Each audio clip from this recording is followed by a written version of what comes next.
Hello, everybody.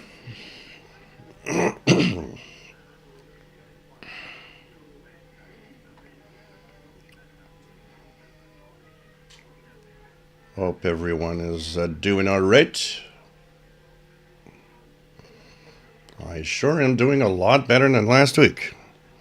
Last week was just horrible. I don't even remember the last time I was sick like that. To give you guys an idea, on Saturday, so Friday and Saturday, I was this close of calling an ambulance. It was really rough. Still coughing a little bit. Maybe, I don't know, my energy levels maybe at, I'd say 85%. Not back to 100, but definitely is much better today. Much better. So a little change that I did here, if you guys want to see this, if I tune on the icon, which is here, I now have the luxury to do this so that you guys can see the icon and what I'm tuning. So you'll have that on your screen if I do something. And I want to tune around here, I'll be able to have the radio in view, and you guys can see what I'm tuning there. If I go to the icon, and of course, on the screen behind me, you'll get the sorry, the Yisu, which is FTDX 11710. By the way, right now is Akashvani, the All India Radio broadcast. All India Radio coming in 11710. It's, I think, a new broadcast because until the updated schedules today, there was no entry for Akashvani in 11710. And now there is from 1730 to 2030 UTC and different languages, Arabic, English, Hindi. So there's a few things there. So anyways, we'll have the luxury of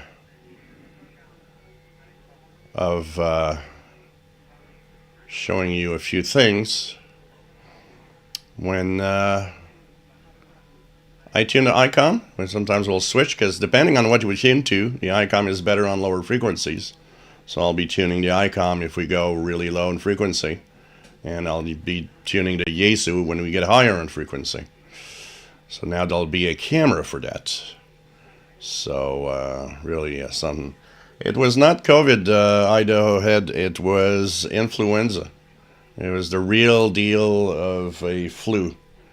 And it was really bad. Actually, everybody that I was talking to through Facebook that found out I got it, they all told me, all the friends that had it a month, 2 months ago, told me, get ready. It's really, really something. And no kidding, it was really, really something. But much better now. So cheers with a Belgian white ale.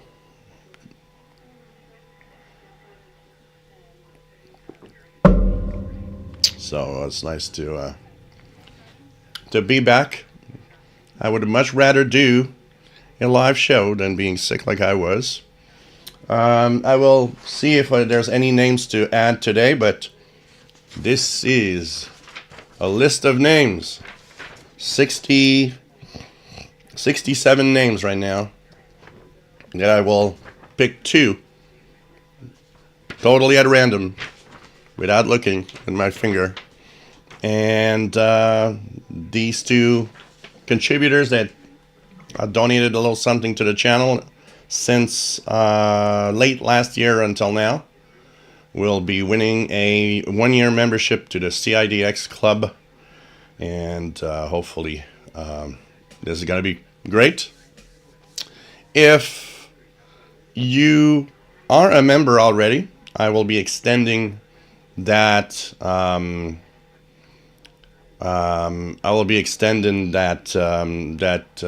subscription by 1 year. So that is going to be cool. So we're going to do that later on tonight because some people might give donations today through the show. If you are not on the list, I will add you today and you will be part of the drawing. Towards later today, the end of the show, something. So that's going to be, I think, pretty cool. I would ask moderators today to be a little more vigilant of the chat room. A series of events and things happening right now has increased tension on the channel with regards to US AGM, Voice of America, and so on. So just want to make sure that no idiot goes above the rules and decides that he's going to troll the channel. Just make sure. So I would like all of you moderators out there to be vigilant and catch the bad stuff as fast as it can if it ever happens. So let's start. Welcome, everybody. We skipped a week last week, of course, because of the influenza.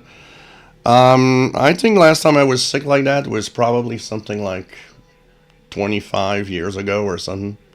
I don't remember being sick. Even COVID was not half as bad as what I was going through with the flu. And well, it's a tough one. It's a tough one, and if you have some problems with your lungs, any kind of weakness, I would suggest you go and get a flu shot because that's mainly what it was for me. It's a very, very big congestion on the lungs level and making it even at times kind of hard to breathe. This is what made me go this close to maybe calling an ambulance. At times the breathing was rough, and I was like, nah, maybe I shouldn't take any chances and go to the hospital. But I'm the kind of guy, those kind of guys that don't take care of themselves. I'm that kind of guy, so I was like, nah, I'm not gonna call. And I went through it, but honestly, do take care of that, especially if you're older. Getting a flu shot, I think, is not a bad idea, and it certainly can help. So welcome aboard, everyone. This is the radio show, the live show that we, of course, are here every Saturday at 20 hours Universal Time. This is a show about radio. We talk about radio. We learn about radio. We tune the bands. We just have fun with simply one thing. The hobby that we all love, the hobby that for most part is a solitary one. So what happens is that this, enables everybody to just join and have all of us, have fun together with radio, which is kind of cool. So hopefully, we're going to have some fun today. We are going to just mention somewhat the frequencies that are gone now with VOA and so on, but the the collateral damage also that it causes with a few broadcasters like Thailand and Radio Philippines, even BBC World Service, which apparently has kind of found other transmitter sites to, compensate for their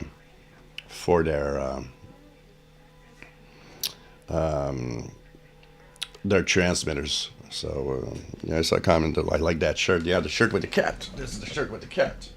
Here it goes. Love that shirt too. So it's I think it's going to be incredible and fun again today. Now for those that are out there, there's a beautiful chat room. We have wonderful people here in the chat room. They are great. They are helpful. They are just really a lot of fun and helpful. And if you're a newbie in the hobby or if you have questions, anything, I think this is the best place to be. It's the most open, the less tragic of all. You know, when you look at what's happening, we just stick to the radio and talk about radio facts and radio in general. And of course, you got to follow the rules. No, no politics. No politics of any kind. Not even related to the radio that we're going to talk about. And no religion. And you know what? That's why we all get along. There's none of that here. So it's kind of cool to have all of these people. And, you know, some of you have been following me since the beginning. 2012, when it all started. And I mean, who knows, you know, 13 years later, that I'd still be here. In October, it'll be 13 years. Time flies, you know, when you think about it, 13 years. Just had my birthday this week, March 20th. I just turned 56.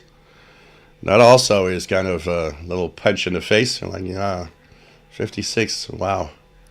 I just can't, you know. It seems like yesterday I was shooting the bands with a realistic DX100. And I was 13 years old and discovering all of this world of shortwave radio and international broadcasting. So, you know, it's incredible how time flies. And which means when I started in 2012, I was 43. Incredible. And I should go and look at... Actually, I've seen a few things on my tech channel. I came across a live show I was doing back in 2015. And I just look at what I look like, and it's definitely a younger me. So, anyways, having a lot of fun with that. So, if you come here and then the live show's gone, what's next? Well, there's a Facebook group that we have where people share what they're listening to and what they hear, the radios they buy, all sorts of things like that. And it you know, is really cool to see. So if you want to join in, here is the... I'm just gonna share the group for the Shortwave channel. Here we go. So this is our Facebook group that you can join. Answer a few questions and you're in, and people share a lot of stuff there. So this is our Facebook group. And if you want to follow me on Blue Sky, I am available on Blue Sky too. You can follow me. I post stuff there too. What I post on Facebook, I will often share on Blue Sky. One thing for sure is that if I share something on Blue Sky, I always put it on Facebook too. So you can follow me only on one platform, either Facebook or Blue Sky. But Facebook has the advantage of having a lot of people that are very interactive. They're really, really out there and are, you know, sharing what what they're doing and the radios they're buying and stuff. So it's really a good place too. The Blue Sky account is interesting because I got a host of interesting people following me and me following them, like Kim and Drew Elliott, people that, you know, are in the radio scene. So it's kind of an interesting place. It's a little different. So that's where all of this is happening, where you can all follow and just join in for the fun. Cheers, everybody. And of course, you can help me out if you want through the super chat here. You can just give a little something if you want. It really helps on the channel. Buy new equipment, do new stuff. Got a new clock in UTC time, by the way. I thought that it always is cool to have a clock. I might reposition it like somewhere here on the wall. Like somewhere here. It's kind of empty, so maybe I'm going to put it on the wall there. And of course, radios and all sorts of things. And of course, don't forget, we have every week the food, the pizza fund that helps me get myself a nice, big, juicy pizza once the show is over. Or sometimes it happened that I called the pizza while we were in the live show. So this is where you can send for the pizza fund. Of course, the super chat is fine, but you can send it to PayPal donation for the pizza fund right here. And of course, all of you are going to be entitled towards the end of the show today to a CIDX membership with the excellent messenger bulletin and the and monthly Zoom meeting that we have, and of course you're part of a club, so it's kind of cool. Before we start, and I'll mention it another moment during the show, remember that there's an event coming up in April. So on April the 25th and 26th, it's the NASWA Shortwave Festival. It is a hybrid event again this year, so you could go in person, and if you do, there's a limit of 65 people, so register in advance for the event. It is at a location that is Fort Washington, Pennsylvania, and hopefully it's near Philadelphia. And if you go in person, it's $45 to register in person. And if you want to do it by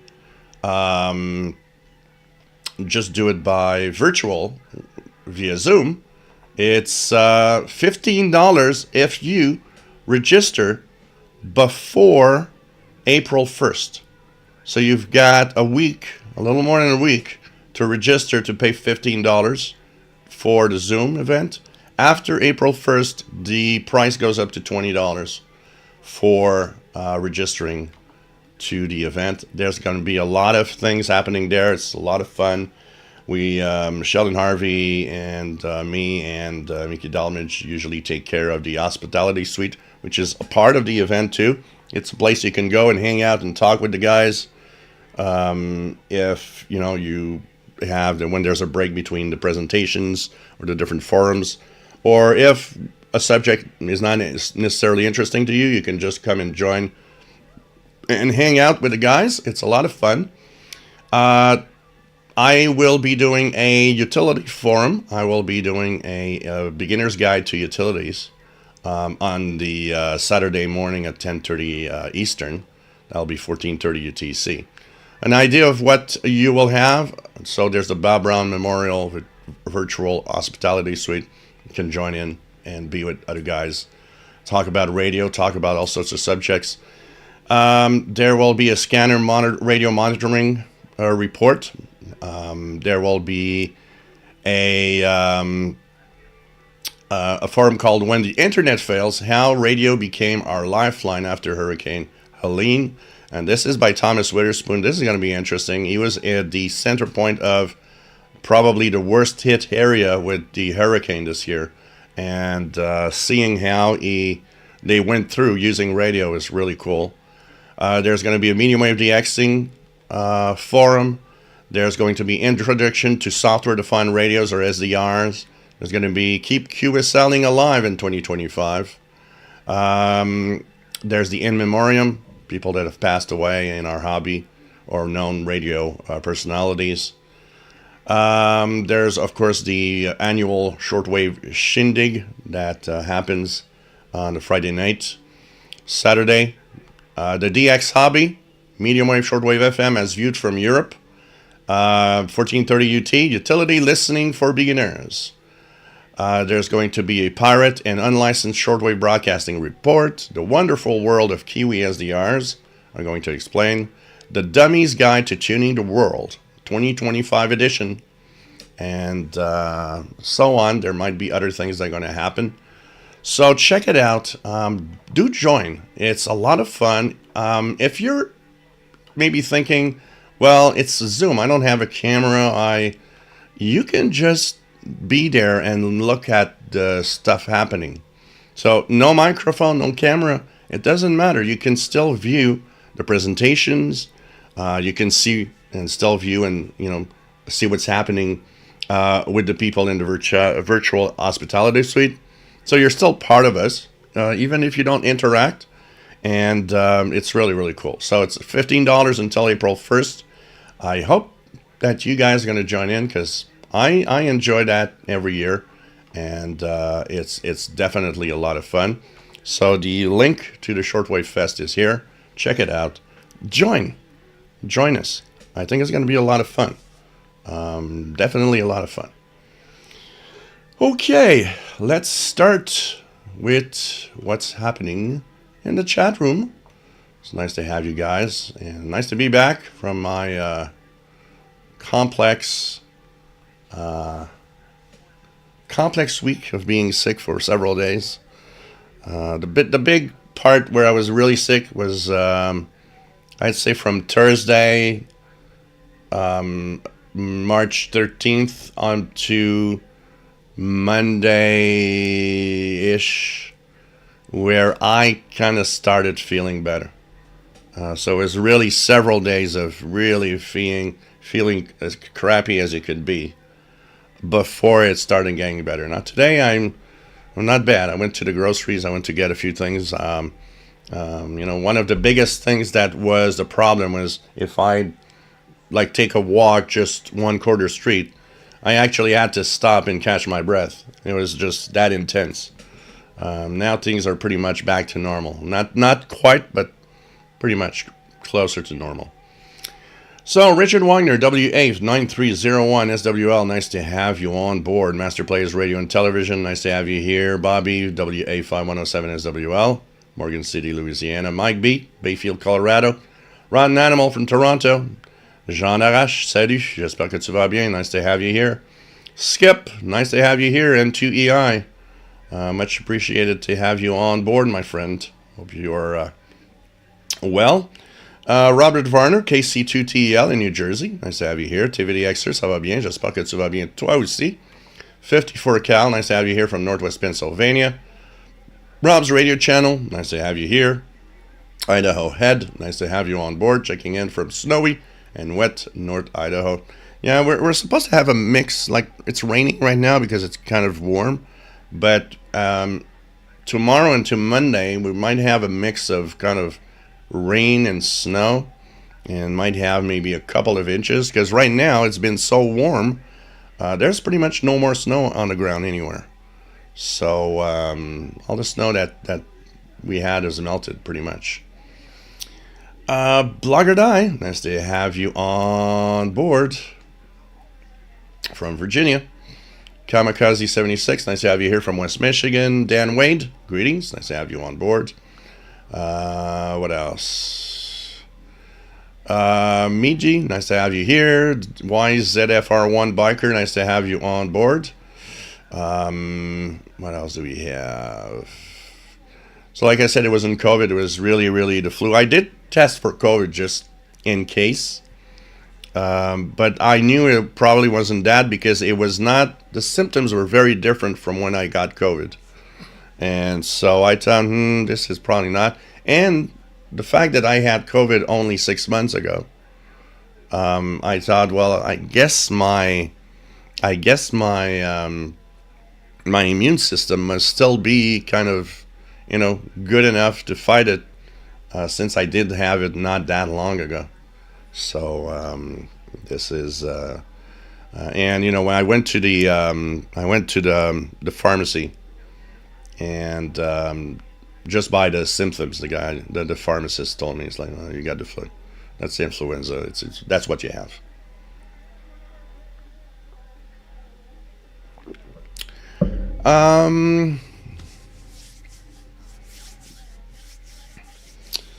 Brian Penny, nice to have you here from Cape Cod, Massachusetts. So, yep, much better today. It's not too bad. The main thing is the coughing. I had a lot of coughing. So today you could see that, I might cough during the show, but it's not the dominant. John H. Northern Lights tonight. Yeah, I've heard that there could be some geomagnetic storming. Let's see the conditions right now. If I look at space weather. Right now, the K index is at 4. And if I look at the picture of the auroral zone, it's not that big right now, but things can change rapidly, especially at this time of year. It's the time when all of that is can change real fast. So once again, 11710 is Akashvani, which is technically All India Radio. It's coming in quite strong, actually, right now. And I believe it stops in about 5 minutes, if you guys want to try it. Robert Varner, nice to have you here. Yeah, Radio Cam. Mike WX50, nice to have you on board from Northwest Arkansas. And got my Razorbacks playing right now on TV, so he's going to be distracted. Sorry. Darren Rogers, nice to have you here from Long Island, New York. Blogger Die, don't think I've ever had the flu. Yeah, well, the flu is not something you get every year or often. They were saying, I think on the radio, they were saying a few weeks ago that only about 2 or 3% of the population will have it each year. But when you get it, it's crazy. So no problem, Rob. I do feel much better. Mike WX50, nice to have you on board, and says I work in public schools for 23 years. I was always getting colds and flu. Yeah, especially, children and even teenagers, they just don't take care of anything. So like, washing their hands is not a natural thing for the most part. So of course you will be catching a lot of stuff when you're in that environment. Paul AA1SU, nice to have you here from Northern Vermont. VT Radio. Dr. Arshid Joshi, nice to have you on board from New Delhi, listening to India, 11710 right now. So I'm getting a signal from your part of the world as we are live. Nice to have you on board. Robert Varner, I always run the other way when I see a kid sneeze. Oh, yeah. Bird WF7I Ombrew, nice to have you on board from Virginia, doing antenna work. JJ Ando, nice to have you on board. Kev Michael, nice to have you on board. Ricardo, nice to have you on board from Portugal. And I am really feeling better. For bad news, we already have the Trump earthquake. Yeah. Let's try to not put the name of that person. We can mention VOA and without having to talk about the name of some politician in there.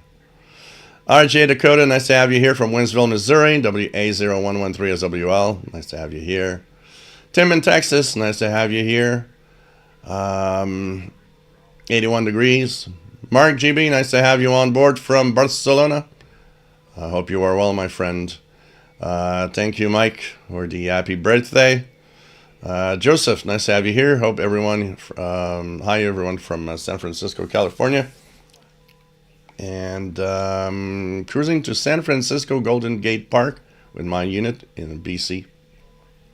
12580T scanner. Look forward to some fun. It's always fun to, go somewhere and, Kevin Michael, yep, 13750 is out. 7475 is another frequency for Thailand. 17780. There's Radio Pilipinas gone. There's some BBC relays gone. So this is, it's already a very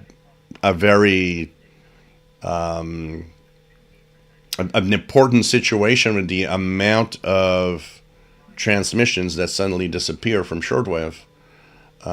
It's bad that there's collateral damage from it. And by the way, because there's a lot of false information that I've seen, it's one of the things that's important to know is that no, Radio Pilipinas and Radio Thailand don't get free rides. they were paying transmitter time to be on. It's important to understand that, because there's too many comments of people saying, well, they were, just, taking some time that we were paying and so on. No, it's not. Everybody was paying its airtime, including BBC World Service.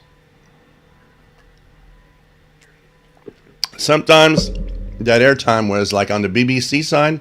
Sometimes that airtime could be shared airtime, which means we're not paying money, but that 1 hour that I took from your transmitter, you're going to take 1 hour off of 1 hour of our relays. Compensates. Eric Dixon, nice to have you on board. David P. Miller, nice to have you here from Cherry Hill, New Jersey. Idaho Head says, happy birthday. Yeah, I know there's, some of you are older than me.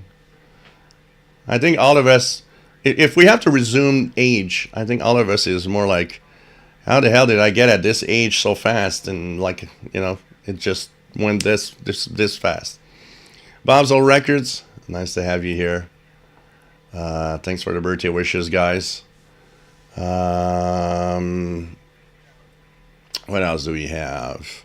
Old radios. I got 4 radios the last time you were on. Cool. Have fun. Doing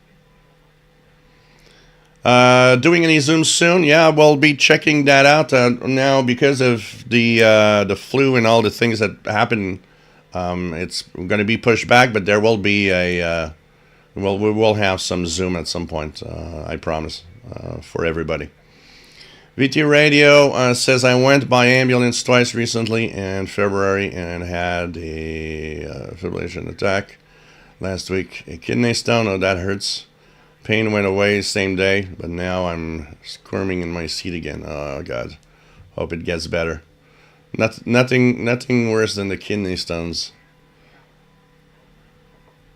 Kev Michael, thank you for the birthday wishes. 57 Steve DX1. Nice to have you on board from Southeast Georgia. Nick Hansen, M7 NHR. Nice to have you here. Thank you for the birthday. Thank you guys for the birthday fund, by the way. RJ Dakota, extremely colorful clock. That would definitely attract attention. Yeah. And what's nice with the clock is you can set it the way you want. It comes with this remote control. And you could set it to be a fixed color of your choice. Or you could set it that it has random changing segments like it is right now, which is very colorful. And it's a nice big clock, 17 inches.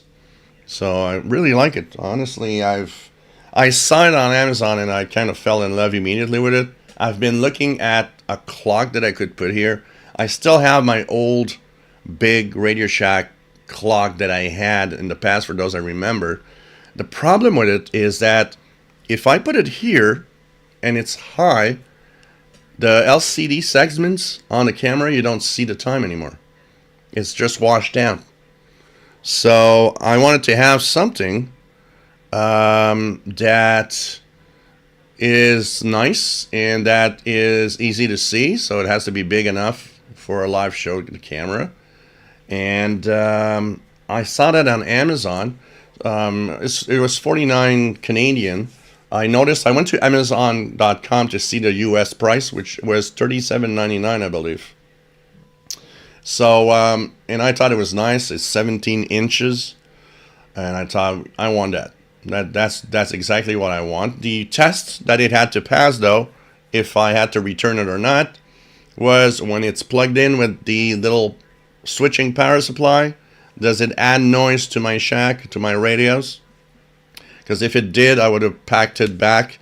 I would have sent it back to Amazon. Plugged it in, didn't even notice a peep of noise anywhere.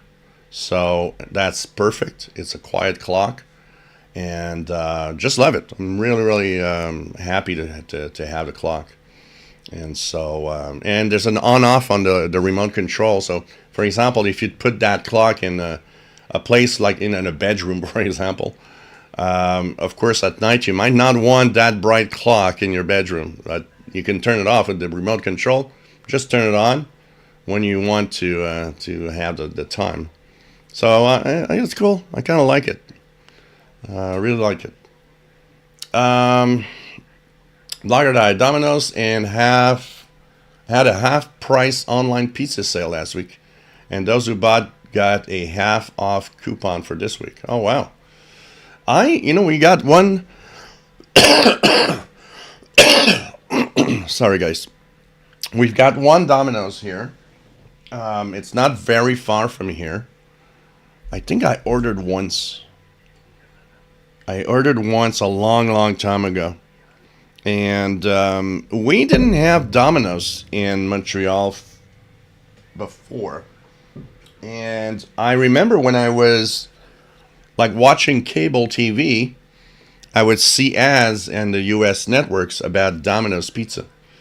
But we didn't have, at that time, there was no Domino's in Montreal. And one day in the mailbox, there was an ad, there was a little pamphlet, it was a Domino's pizza pamphlet. I was like, oh, we got a Domino's. And I was kind of curious, so I kind of thought, I'm going to try it. It's like I've seen these ads for many years. So proof that ads do work sometimes. But I think I was not impressed. I thought I was like, yeah, it's okay. But I can't, say, oh, I was impressed. It was so good for a pizza. I definitely like, the local pizzerias much more here. But, sometimes. The only thing that I miss, because they shut down the Pizza Hut here, the only thing that I miss was the Pizza Hut buffet. Because, when you were kind of hungry at noon, you'd just go and for like $12 or $10, I don't remember how much it was. It was not expensive, like $10. You go and you eat, all you can eat pizza. That was kind of cool.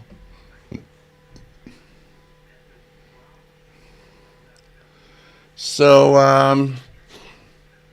Kev Michael, 332 kilohertz, XD Terrace, BC, Canada, beacon in upper sideband mode. Thank you, Markland, for the pizza fund. And now you make me realize that your name is missing off of my list. So let me take a pen and where's my pen? Okay, here we go. Oh, here's good. Okay, I'm going to add your name. So one more name on the on today's drawing for a membership to CIDX. Two memberships will be drawn today. And now I'm looking at something else. Okay, there we go. So this is gonna be cool. Thanks, guys, for the pizza fund. Dagnim, 4779 upper sideband. Where are you located? Here it's too early. 4779 will not have much. Old radios. My birthday was on Wednesday. I used the birthday money to get a realistic Astronaut 8. Cool. Hope you're having fun with that. Cool old little portable radios. So, Mark, thanks for the donation. Rob's Radio Channel, thank you for the donation. And it's much appreciated. Old Radios. Oh, Old Radios wants to live up to his name. Old Radios. That's cool. That's cool.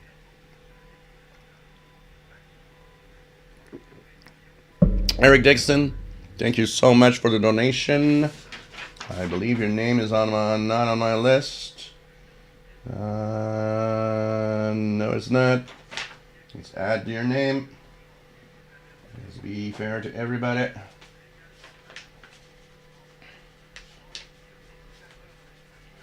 There you go. Another name. Old Radios did get a S2200X, and I'm loving it. Oh, it is a great radio. I love mine too. Twisted Radio, nice to have you on board, my friend. Kevin Michael, 27550 CB, lower sideband to Latin America on grounding satellite 800. Old radios in tube transoceanic at antique store. These are nice. If I had the money and the space, would have a radio museum here. I tell you. Elmer time, nice to have you here. Better late than never, as they say. 87LN/CN85NI/ it's 51 Fahrenheit overcast. So CN85NI is the grid square locator. Jim's radio check. How's everybody doing? Not too bad. Hope you were well too. Yeah, some radios do need to have recapping, but some are surprisingly okay. Jim's radio check loves that killer looking clock. Oh, I love it, man. It's like I turned it on when I opened the box and I turned it on, and the first thing I did was, wow, this is so nice. So and honestly, the camera doesn't show the reality of how beautiful it is. When I look at it with my own eyes, it's more beautiful than what the camera gives you. The camera kind of dampens a little the colors. They are brighter than they are on the camera. I can tell you that.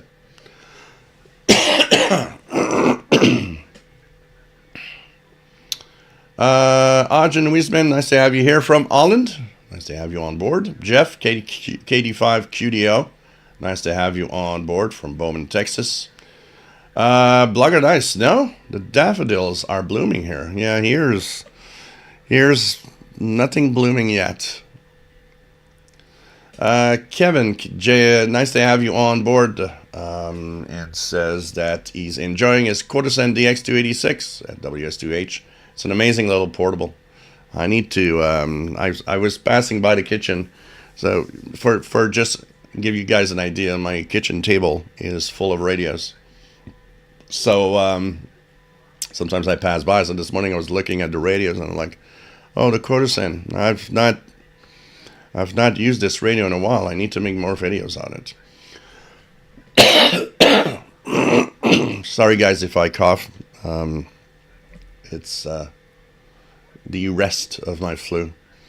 Kevin Michael, VMC Weather, Charlesville, Australia, Queensland, 11030 on the Texan PL990 in USB mode. Cool. I've never got the weather channels from Australia. I should try at times.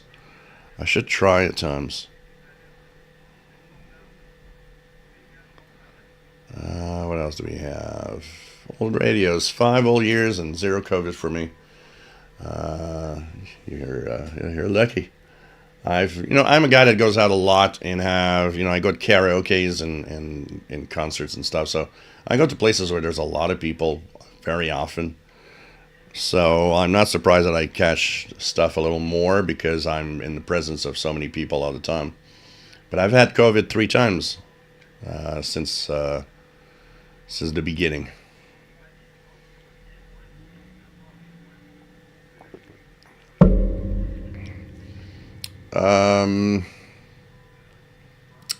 What else? Yeah, Kevin, congratulations on the retirement.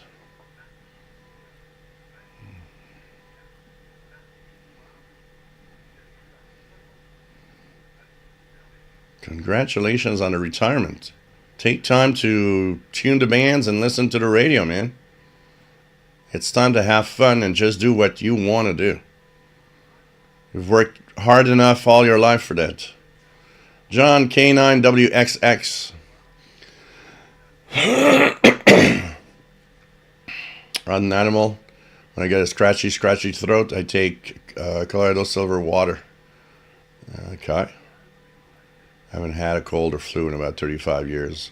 Yeah, I don't, apart from COVID that I got a few times, like kind of an annual thing for me. I had the flu in the past, which I remember was quite tough also. But I've been here 25 years now. I think the flu is the first time since I live here. Last time I had the flu, I lived at the other place before, which means the flu itself, I probably had not gotten the flu for at least 30 years. I was kind of guessing something would happen because I would see all the people around me, getting sick at the karaoke, and I was like, yeah, bound to happen to me. Stations. Let's just take a pause from the chat 2 seconds. I want to check the schedules here. What could be interesting to look at? It is 20 hours and 45 right now. What's up and running right now in terms of broadcasting? 20:30 to 21. What is out there at that time?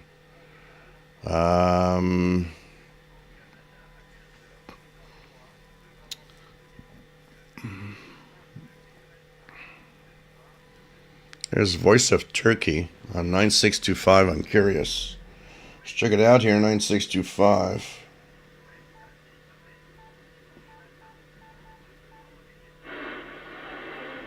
Yeah, Voice of Turkey in French.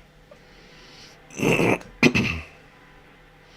we look a little more broadly from 20 to 21, anything else would be of interest to check out.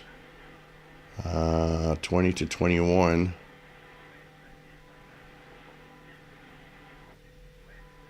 African Pathways Radio from Madagascar. 11965. Oh yeah, this one is powerful. That's 11965 coming out of Madagascar. African Pathways Radio. Comments or questions about this program or any other broadcast on this station, please write us on African Pathways, 65 Bradley Court, Franklin, Tennessee, 37067, USA. You may also contact us through our website, www.africanpathways.org. I should send for a QSL card for that station, African Pathways. So that comes from Madagascar. That's 13,000 kilometers from Montreal. It's pretty crazy. 11965 coming in right now. And we'll do that throughout the show. I'm going to keep the schedules up. The next scheduled time, and I'm going to also bring up preamp for the number stations. Next number station is really far away right now. So I'm going to bring up 21 UTC so that we could see what's going to be there and what we can try for the different broadcasts right now. And so I think this is going to be a lot of fun to do as we also go through the chat and talk. So I'm about 20 minutes behind in the chat, by the way.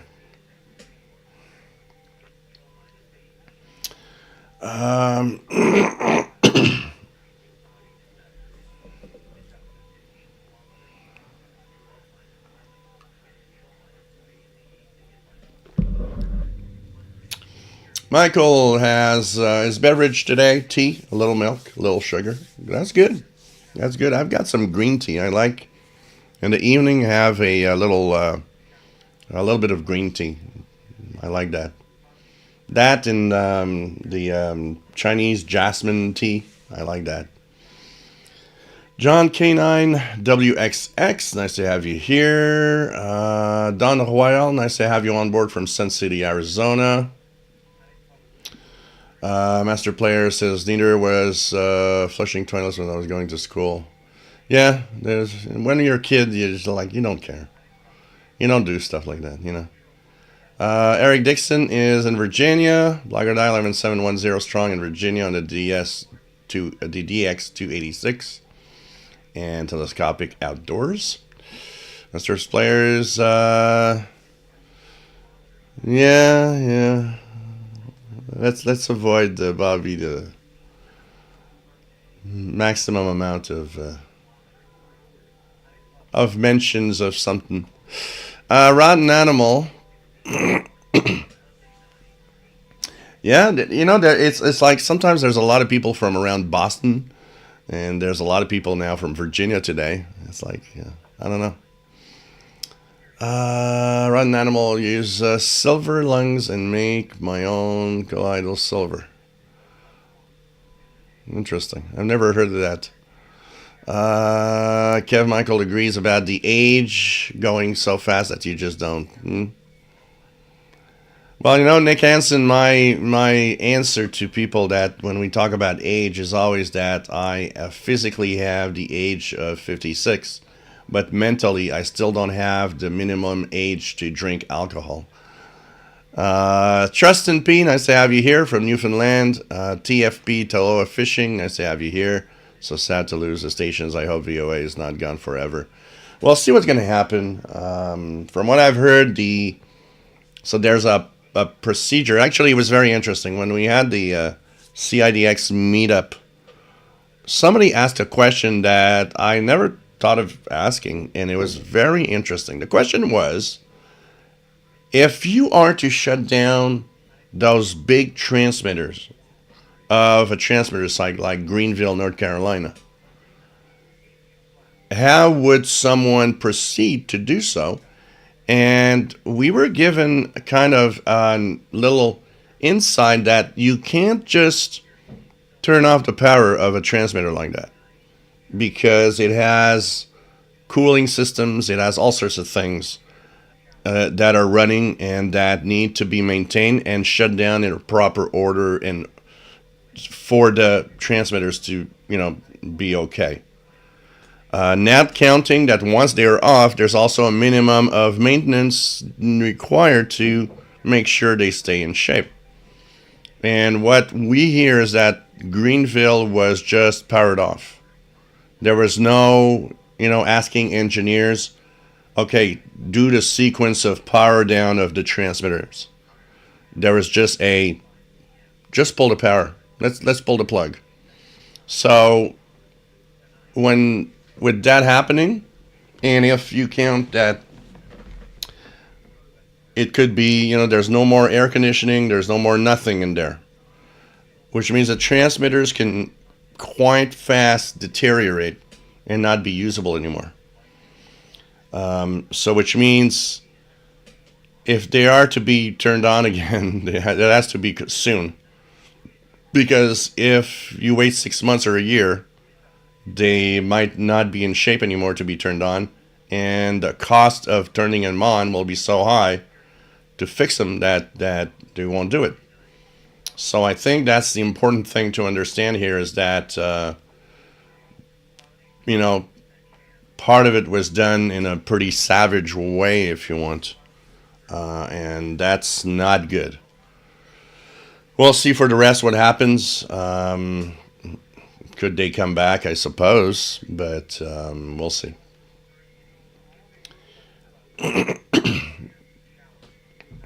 Eric Dixon, I want to go back in my younger years. Well, I would not want to go back in my younger years the way it was, like, being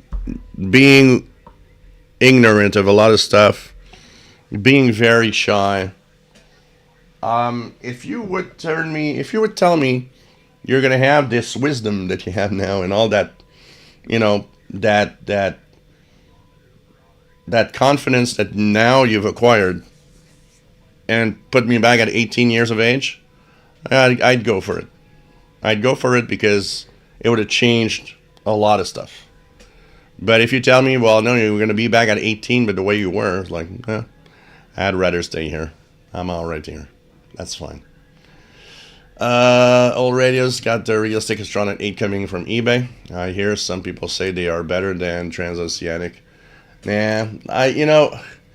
Those realistic multi-bands are okay, but they're, I got the Patrolman here, the Patrolman 60, and when you compare them to a lot of radios, they're just okay. They're not great, you know.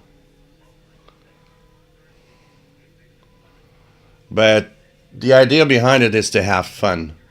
And that's the thing. Like, the patrolmans that I got here, and talking about patrolman, it's always close. So this is here. I mean, they're just cool and fun to play with. They're just not, they're not impressive in performance, for the most part. The AM the medium wave is good. Really, really nice. But for the rest, it's okay, but nothing extraordinary.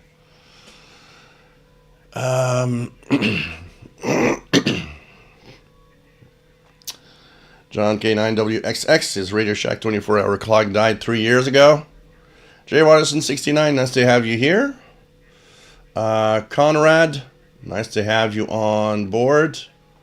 Let me just try to find where you were, because I think I jumped over tons of things now. I just go back up. Here we go. If I can find everything. Sorry, guys. Can you recommend a global receiver? I have a Chinese clone vertical and a CNC aluminum body mounted DSP2, and I'm looking for an alternative to it. What do you want to do exactly? And, because do you want a regular portable? Does it has to be, because the mountain height is kind of an SDR, portable SDR. So, depends what you want to do and how much you want to spend too. Jean Arash, this clock reminds me of a British guy who has a channel dedicated to all sorts of electronic gadgets. His channel is called Techmoan. That is something that I should have pursued. I did have a gadget channel, and I realized how popular the videos were today. Of course, I could reactivate it, but over time, I think it would have been interesting as a channel. Sarcasm Ranger, nice to have you here, Chris. Nice to have you on board from Toronto. And hoping to get his first real shortwave radio soon. Cool. Nice to have you here. Kenneth, KW1161, nice to have you on board. Second day of spring in sunny Tucson, Arizona. Marty68, nice to have you on board. Thank you. EFOG3, nice to have you here from upstate New York. Old radio, I'm still interested in getting a later transoceanic model anyway, since I have Tube 1. Bruce Cobert, nice to have you here in 9VH. And time to sit down. Staten Islander, will shortwave survive? Well, shortwave will always be there, even 100 years from now. But it's transforming, and we'll see who decides to continue. But depending on what happens and all of that, I can tell you it's it's the only way you can broadcast across borders when things go bad. So that is why it will still be here with stations back, 100 years from now. I think shortwave will become very specialized. It will be very focused. This is why North America, we are left behind, by the way. It's already that's happening. In North America, a shortwave listener has the impression shortwave's dead. But if you could transport yourself in the Middle East or Southeast Asia and turn your radio on, you'd see that shortwave is far from dead. There's a station every 10 kilohertz, pretty much almost like back in the 80s or 70s here. It's just that now it's focusing on where it needs to be focused on.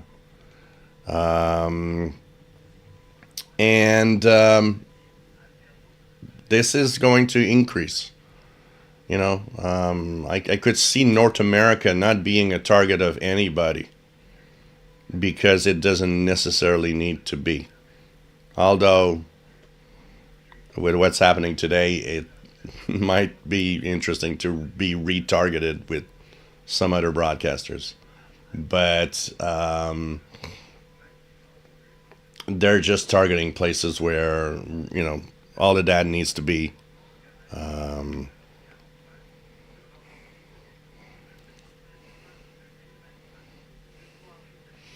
Penny C, nice to have you on board. Thank you so much.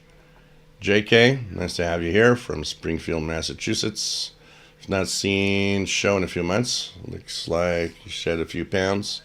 I did lose 25 pounds. I am looking forward to losing another 25 eventually.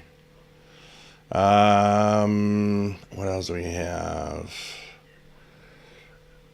So Kevin Michael is giving the frequencies of the VMC weather broadcasts from Charlesville, Australia. Dangnam, nice to have you here from Essex, UK. Kevin Michael, speaking of old radios, make mine the Realistic Patrolman 9 multiband from 75.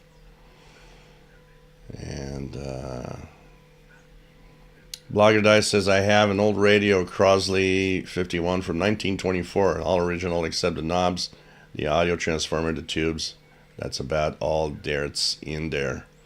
Yeah, these are, it's like this Westinghouse International. SWL Signals 23, nice to have you here from Florida. Kevin Michael, if he had an extra room, would be for everything radio and DX.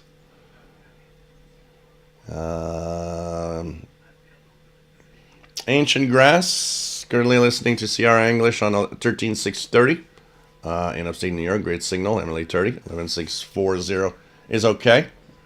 And so let's check it out. Let's see here. 11640. Yeah. It's a little scratchy, but it's there. 630, pretty good.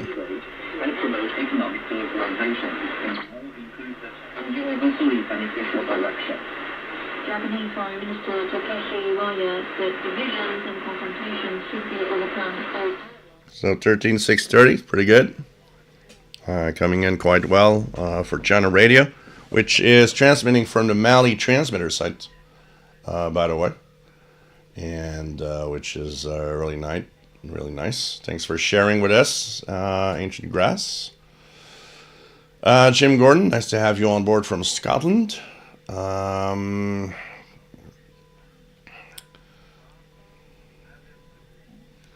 Gordon, I'm afraid that I too have a nasty cold, so you have my sympathy. Yeah. I just hope you don't have the flu, because that's horrible. Fred Waterer, nice to have you on board. So Blogger Die, you have Channel Radio you can try from the Mali transmitter sites. 11640 and 13630 is worth checking out right now. And we could see that. Let's I'm just curious to see how it's going to come in through my ICOM. So let's see what happens with the ICOM here.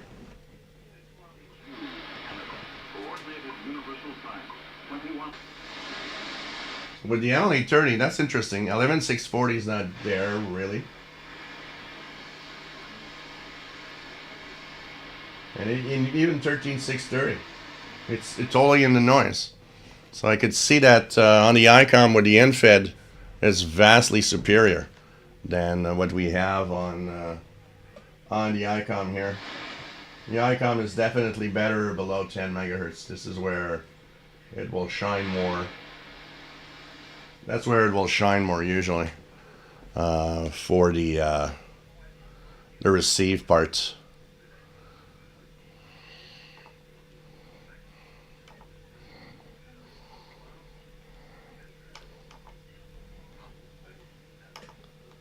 And let's continue here.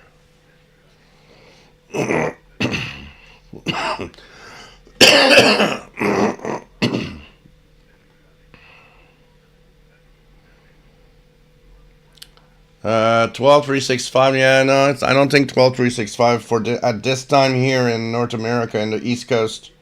I don't think it's gonna make it. I'll try it anyways.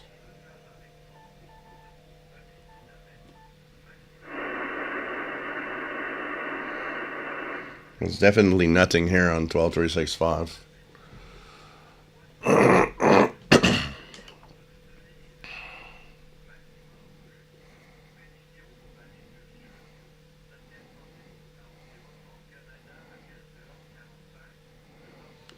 Okay, what else do we have? Idaho Head got is a shortwave official call sign.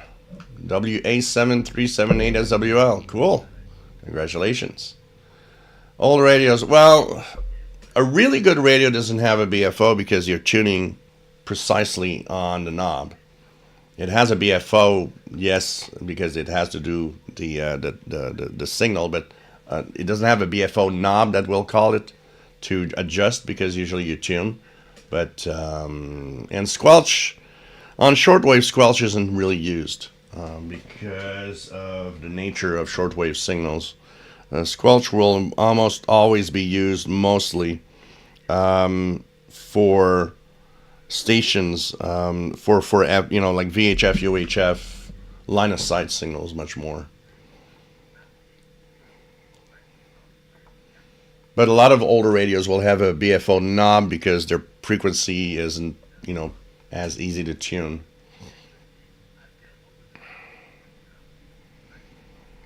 Nothing geeky about that, Fred Water. Come on. One night this week I had the ICOM, the Yaesu, the H501X, the Texan S2200 in the kitchen, and a weather radio going on. And I was like, yeah, maybe I'm a little nuts. I think I'm a little crazy. Just saying. A little crazy. But that's fine. I think it's better to be crazy like that. Mr. Tracer, nice to have you on board from Bulgaria. Much appreciated. I miss Radio Bulgaria on the bands. Jim Russell, nice to have you here. Jim Gordon, a recent comment on his channel, I mentioned that I just listened to Radio Talent 74, 75, 1830. Looks like I won't be doing that again. Yeah, unfortunately. Unfortunately.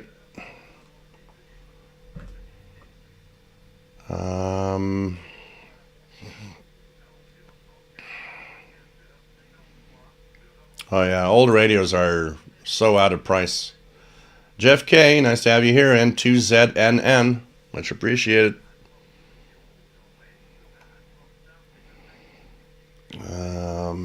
DL says it's for me. It's not the years, but the mileage. Yeah.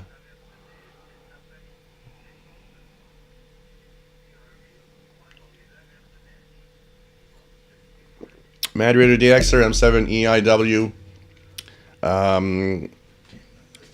The fact that the USAGM's broadcasts, which included Voice of America, Radio Free Europe, Radio Liberty, and Radio Free Asia, Radio Marti, it removed a lot of frequencies that were active on shortwave and that now are empty. I was telling Sheldon when recording the International Radio Report show yesterday that what the VOA and some of the transmissions from USAGM did is that at times where I still had some signals on 19 meter band, well, now 19 meter band at the same times that I was tuning is an empty band. Has nothing here in Montreal.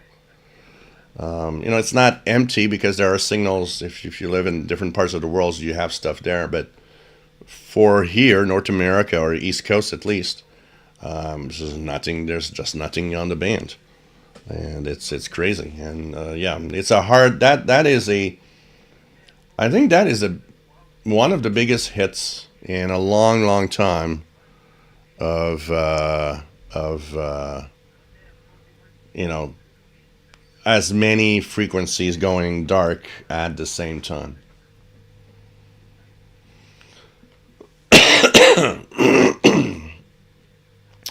That, old radios, that's fine. Whatever you got, it's the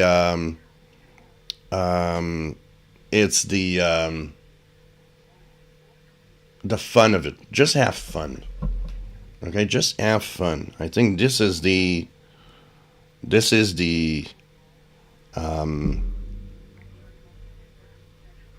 part that you need to be. Whatever radio. I purchased an old Panasonic RFB 200. Why? Because of nostalgia. It was $100 on eBay, and the guy agreed to, like, okay, $100 shipping included. And I said, okay, just send me. Yeah, fine, I'll pay for it. And it's nostalgia. I had one when I was a teenager, and I wanted to have another one. Because I didn't have the one from my teenage years anymore. It's not that great of a radio, honestly. But because of the nostalgia, I owned it before, and all of that, and it's kind of a cool looking radio. I went for it, and the idea is to have fun, and that's what I do is with it. I know today, with my knowledge of today, that it's crappy, but I'm fine with it because, I turn it on from time to time and listen to some broadcasts, and it's just like, it's kind of cool, It's radio I had when I was younger. So the idea behind this is if you do buy some old radios, just to have fun with them, and that's the important thing. That's where you got to be careful, because the old radios, a lot of them, what defines a lot of the old radios is they're so freaking sexy and cool to look at, but they're not necessarily the best in the world. Depends what you choose. Some are good, some are better, but that's what I say today is, when somebody tells me the PL330 is kind of expensive for a small radio, I have no idea how inexpensive in reality it is for what you get. When you look at what we were getting in the 70s or 80s in portable radios that we would pay through the roof for a radio that isn't even half as good as some of the new Texan receivers today. So it's funny because the perception goes with the times. So somebody that's new to the hobby now might say, well, $100 for this radio is kind of expensive. Yeah, but to have the same quality radio, the same performance radio, when my days, when I started, it was $300, $400, and they were drifting, and they were not half as good, and today's money is like they're $700 or $800. Things were much more expensive back in the day. London 19657. Thank you so much for being here, and thank you for the tip, and thank you to Nicole Phillips for the pizza fund. Thank you,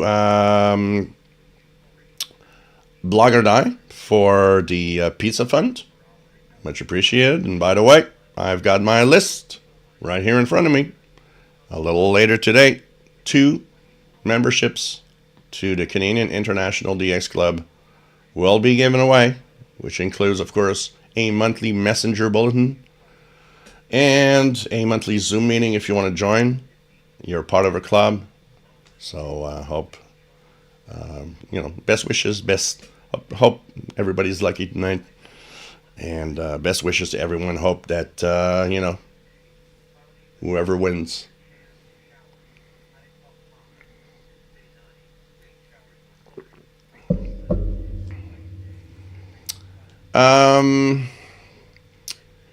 Vinny Zato, salut. What are your thoughts on the JPC-12 antenna? What is a JPC-12 antenna? Let me just check it out here. JPC-12 antenna. Okay. Oh, and it's on, okay. Oh, it's not cheap, eh? It's also called the PAC-12 antenna. It comes in a case. It comes in a case. Compact edition portable multi-band vertical. Oh, this is interesting. I've never seen this one before. Huh. So, shortwave antenna, compact edition, portable, multi-band vertical. I don't know. It's an interesting concept. It has telescopics that you kind of. That's interesting. Okay. So it's like telescopics that you can like put together to have different wavelengths. Yeah, I don't know. I don't know what to say. It's kind of curious, but dang, it's expensive. Okay. I don't know what to say, but it's intriguing, that's for sure.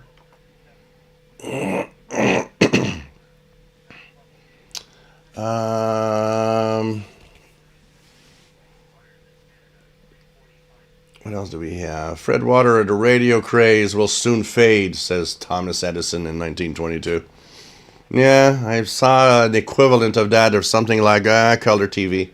Ain't gonna catch on. People are okay with their black and white TVs. Yeah, right. Okay, Michael, I still can't find cruise ships on the marine bands. What the heck is happening? Remember that most ships at sea use satellite communications today. You have to tune regularly and tune, you got to be real patient, because the marine band today is not the marine band of the 80s or 70s. You will hear some stuff, but you got to be real patient, because a lot of them, especially cruise ships, a lot of them probably are using satellite comms now. Whole radio's getting far away AM stuff is cool too. I bought that loop antenna and it does actually work. Yep. Okay, Michael, Asian stations, 49, 41 meter bands everywhere here. Yeah, I know. The target area is really the thing. It's like when I hear somebody here say there's nothing on shortwave. Yeah, in North America,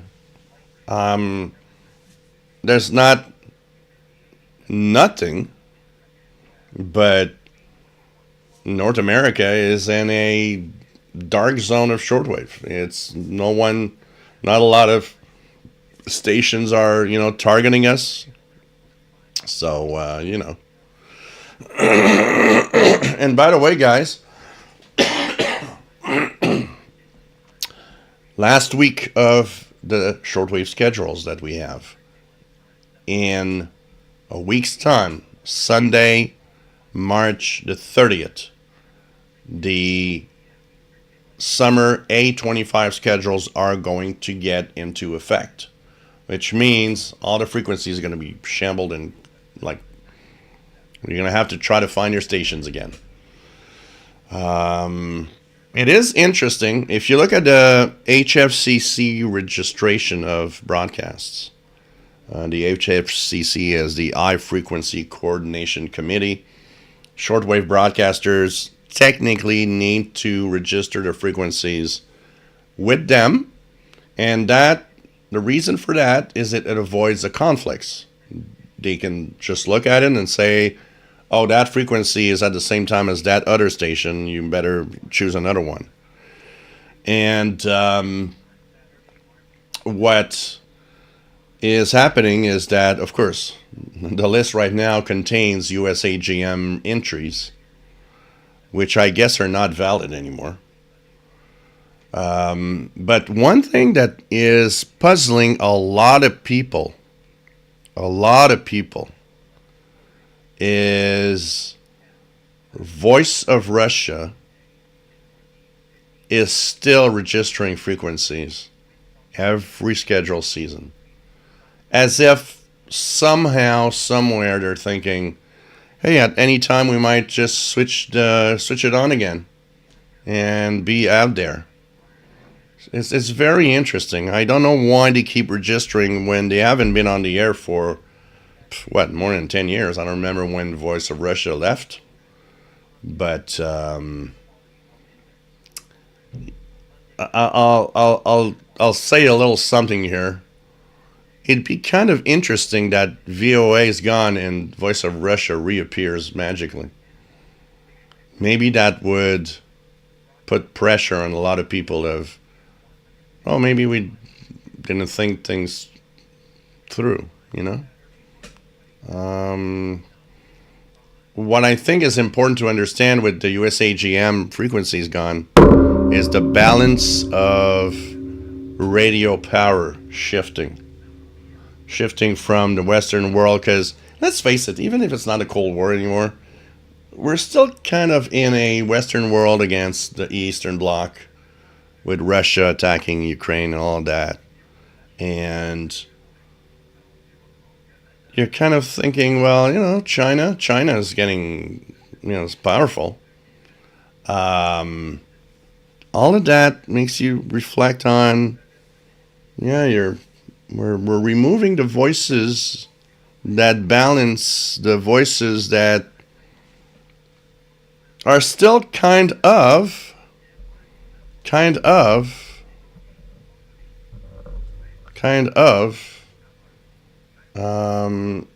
Cold War-ish and kind of enemies in a way. I don't know. This is very, very interesting. And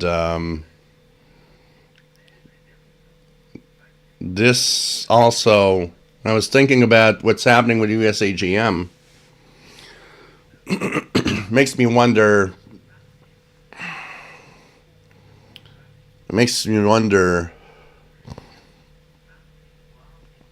if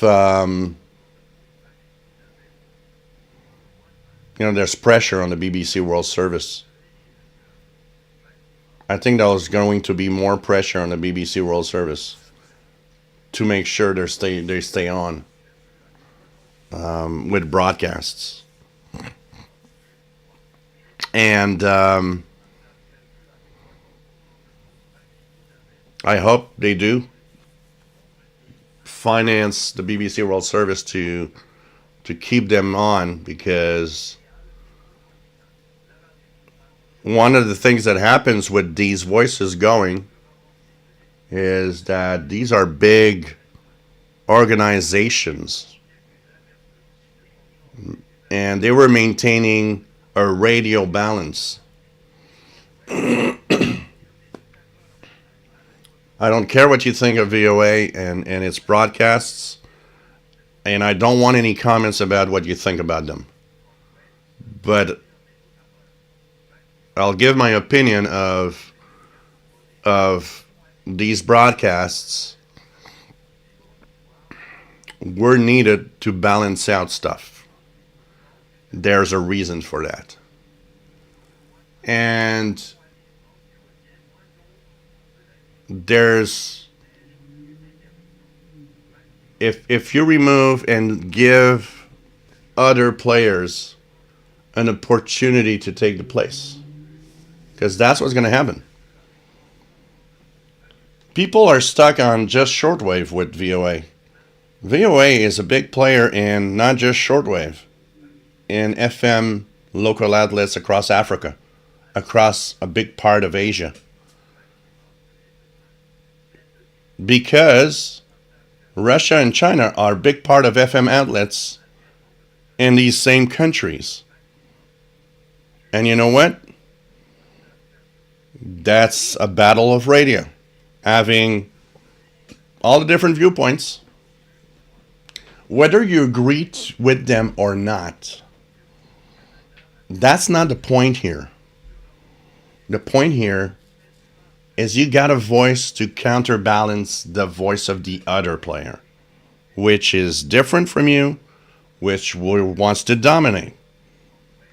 You know, there was an interesting documentary this week that I watched, which shows how Putin doesn't want to just take Ukraine and that's all. Putin wants to recreate the Russian Empire. It wants to go back to what it was before. And I couldn't tell you one thing. This is something to reflect on. So you're going to let it go and that's it? Who cares? Let those people defend themselves. Is that a really logical and intelligent way of dealing with stuff? You know, when your enemy gets more and more powerful and more territory, your enemy eventually will threaten you too. And that's the danger of all of this. This is why radio balances stuff all the time. And this is why voices on the radio need to be maintained.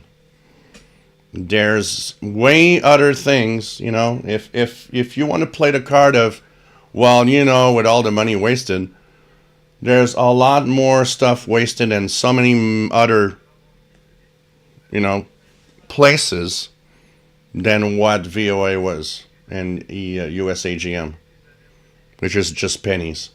It won't even show that, you know, shutting down USAGM will not even show that you remove money somewhere.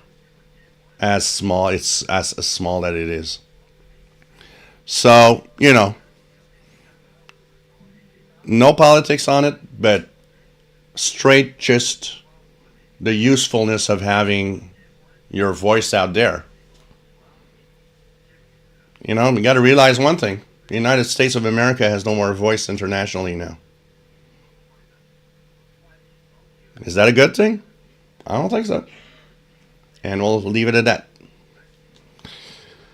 So, Nicole Phillips, thank you. Nice to have you here. Thank you for the donation. Much appreciated. I will be happy to eat a nice, big, juicy pizza thanks to you. It's always nice to have you here, Nicole. And it's pretty cool to have everybody on board. London 19657, thanks for the donations. RJ Dakota, I never understood why that old spectrum spread was called the Marie band. There were 2 tropical bands and a low frequency amateur band.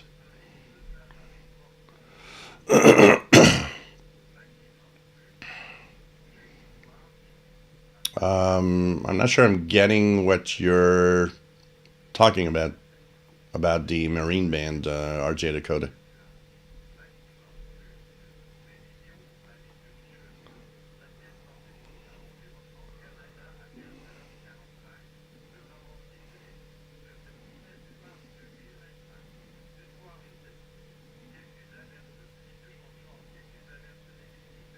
Yes, VT Radio, you are on the list. You are on the list here.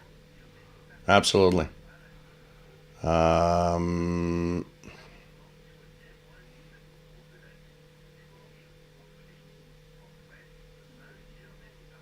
Joel Baker, nice to have you on board. Going to Costa Rica in a few weeks. I can only fit one radio in to take. I was thinking of the Kona SND 286 or Texan 368 or 990. Is there much medium wave down there or FM down there? If you have a choice of only one, yeah. I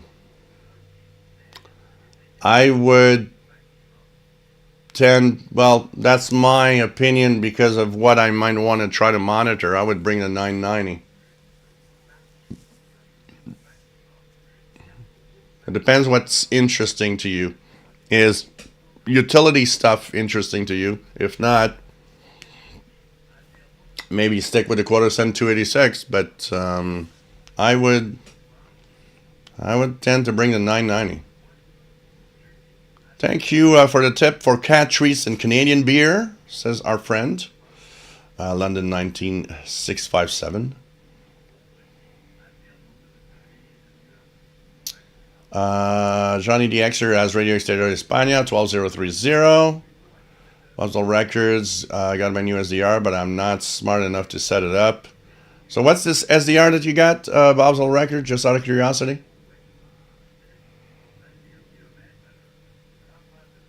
RJ Dakota, never seen the split screen demonstration before.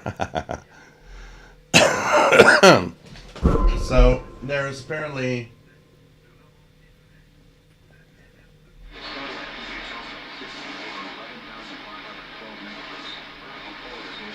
Radio Romania is on 7375 right now.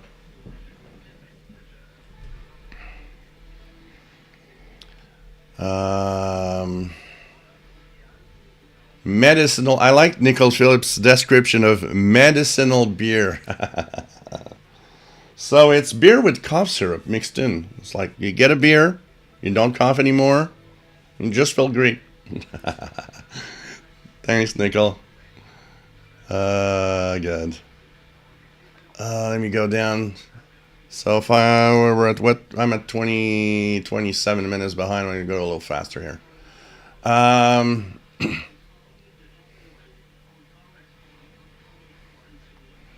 What else do we have?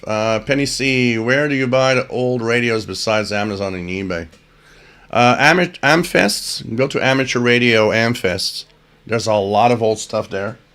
Often at better prices than eBay. And so if you look at the Amateur Radio Hamfests around where you live, that is actually a great place for old radios.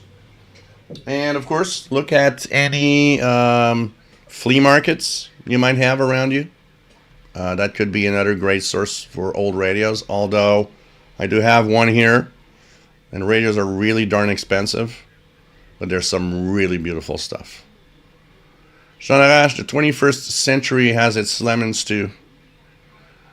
Well, lemons are always there, whatever century we are on. Old radios, I paid $400. Texan, it's gonna be my main listener, but I'm interested in pre. Yeah, well, there's an attraction for old time radios, you know, for sure.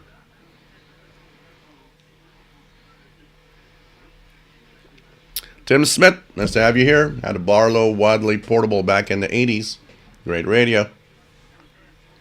So yeah, VT Radio, you're on the list. So Sheldon Harvey, tonight I will have a little email to you with 2 people winning a membership to CIDX, among all of the people that have donated through time. RJ Dakota, first direct readout receiver was a Panasonic RF2200, and that's a game changer, eh? Mine was a Radio Shack DX302. Oh man, that's a game changer. No, I'm not too bad, London 19657. I cough a little, but physically I'm like, you know, more than 80% of what I was a week ago. So yeah, it's a transceiver antenna. That's what I kind of deducted quickly when I looked at it. It was like, it seems like a transceiver antenna. JPC-12. Some kind of portable transceiver antenna for like going out in the field and transmitting with AM radio gear.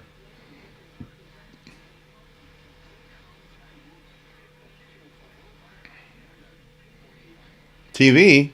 What is TV? Then in 19657, and my wife, 22 years in an internet chat room. Wow. Vinny Zato, thank you. I live in Saint Leonard, Montreal, with a small backyard, and the most that I can do is main 20 millimeter dipole antenna, but want to try 40 on my. Okay, so you do have. Okay, what's your call, Vinny? Just out of curiosity. And by the way, in Saint Leonard, you're not that far away from where I am. I'm at the border between Rosemont and Saint Michel.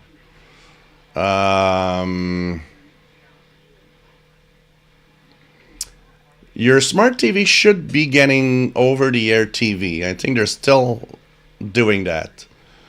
My smart TV that I got here, which is the one that I'm using to see the chat and have the screen, the computer screen, because I'm using it mostly as a monitor. This is a it has the possibility to receive over the air. So I put rabbit ears on it and get about a dozen channels, HD channels, on it. So and I believe most TVs still have in tuner. Hey, we're at 205 viewers right now. That's pretty cool. And maybe it's time to say, hey, you like what I do? I'm here every week. Don't forget, super chat. You can give me a little something. And there's a pizza fund. You know, I might be hungry. Do you want me to lose weight even more? Do you want me to just, not die of starvation? You don't want to do that. Come on. So after the live show, pizza fund through PayPal also. Available through PayPal at the email that I'm posting here. So the PayPal Pizza Fund. Much appreciated, by the way, guys, because it helps a lot. YouTube monetization isn't that great in the last months. So it compensates at the same time. Also helps for radios and all sorts of things. So, and buying new clocks. So, thanks everybody. And you will be in for the drawing a little later today. Don't forget. Sorry, guys. So that's pretty cool. We have a nice viewing audience tonight. Nice to have everybody here. Teloa TFP Teloa Fishing says early on in amateur radio I would hear signals on 2 meters lower that sounded foreign. Came to find out that the shrimpers about 80 miles from me used VHF communications speaking in Vietnamese. That's interesting. Jim's radio check. Did they take off Radio Cuba too? No, Cuba has its own problems right now. Since the hurricane hit the island, they have a very hard time coming back on the air. So, Bob's Old Records, it's not just Texans. Honestly, it's just modern radios in general, modern portables in general. Texans aren't worse than any other brand. I've got a Sony ICF 7600 here. The antenna on it isn't it's already half broken. I actually am not even touching the antenna anymore. And I mean, it's a Sony. So it's, I think, more of the modern radios. They're just trying, the plastic is very thin. And so you got to be very careful in handling the antennas themselves, because you can easily break a modern portable. The difference, I think, today is back in the 80s, if you were not careful, you would break the antenna because you bend it and it might snap a section. Today, it's where it's all screwed in. It's so fragile with the thin plastic that if you're not careful, it's easy to break. But I think it's overall any radio today that this could happen.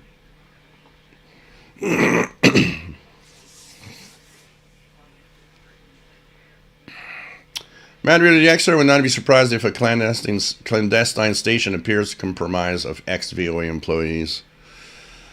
Well, there's a lot of stuff interesting here. One of the things about the USAGM broadcast, one is Radio Free Europe, which, by the way, is now suing to get their money for the broadcasts. But also, the European Union has kind of stepped in and said, you know what? Because Radio Free Europe is its own entity, maybe we should take care of having them on the air.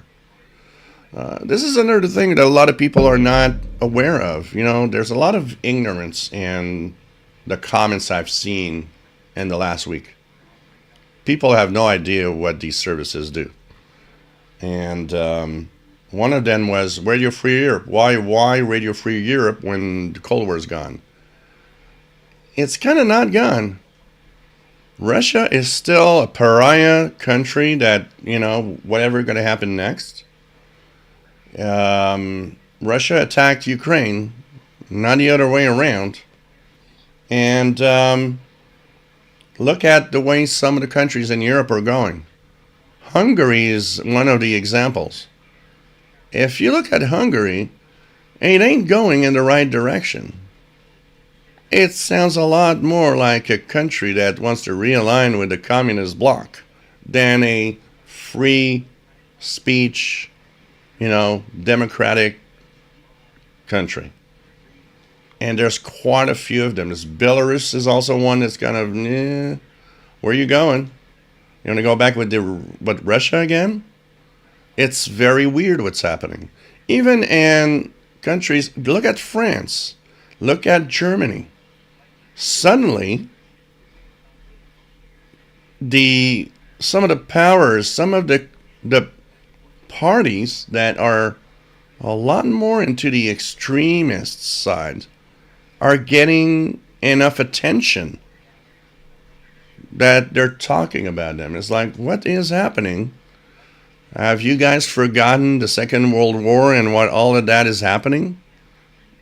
And, so no.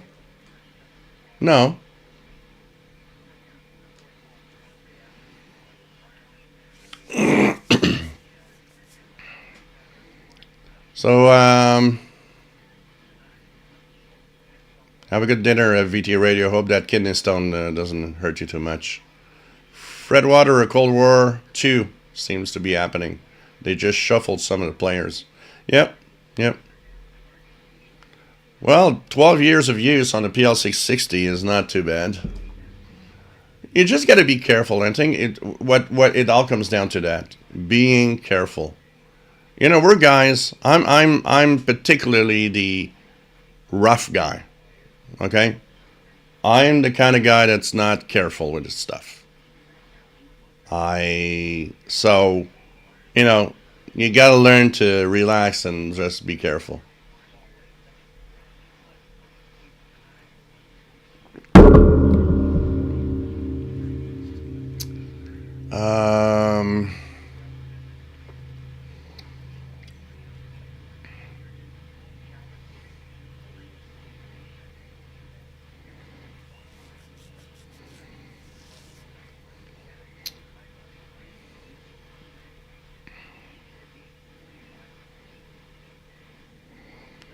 TFP Toloa fishing, yeah, facts are facts. Absolutely. If you have a fact, it's a fact. Whatever it is, exactly. It's exactly the way to think. Bob's Old Records, okay.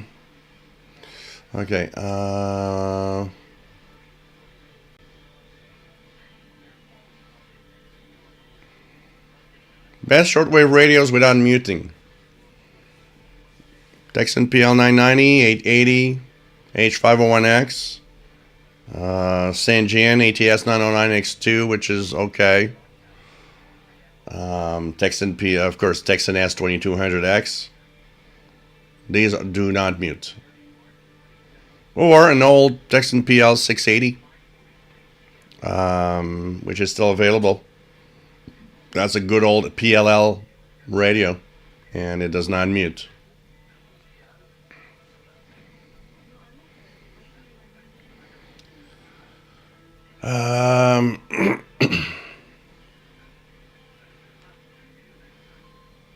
So, what else do we have? I think my browser is going to crash. There we go. Reload. So, hey guys, I have a little bit of tech duties. Not tech duties, what did I say here?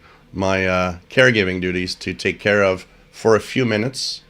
So I will be taking a couple of minutes, and I will be back in not very long, leaving you with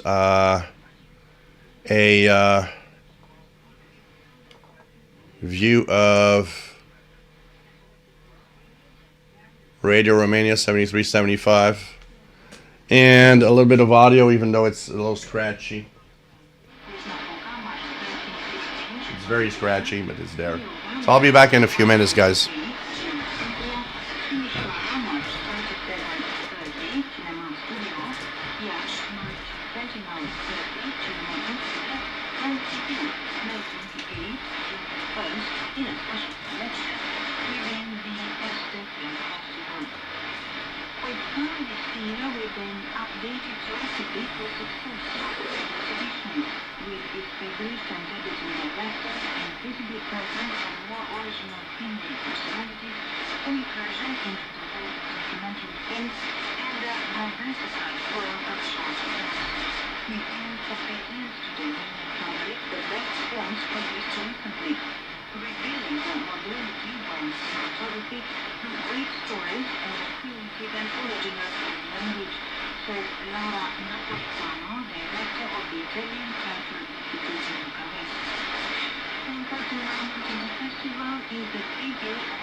Here we go.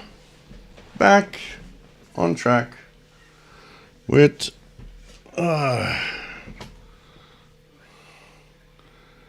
okay.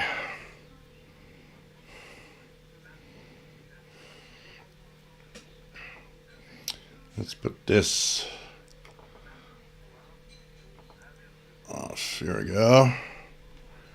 Okay. Continue where we are.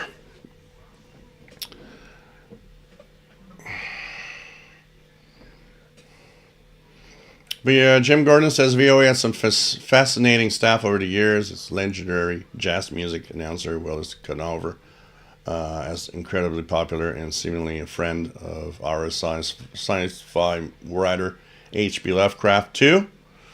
Well, there's some great stuff on VOA, honestly.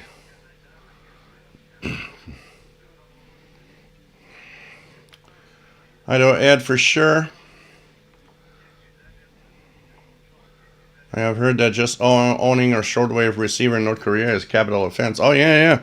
In North Korea, if you own a shortwave radio because they have radios, but they are blocked to the state media. Well, if you have one that you unblocked, and somebody kind of tells on you that tells the authorities that you have one of those, not only are you going to be in deep trouble, but they actually gather all of your family, and everybody suffers.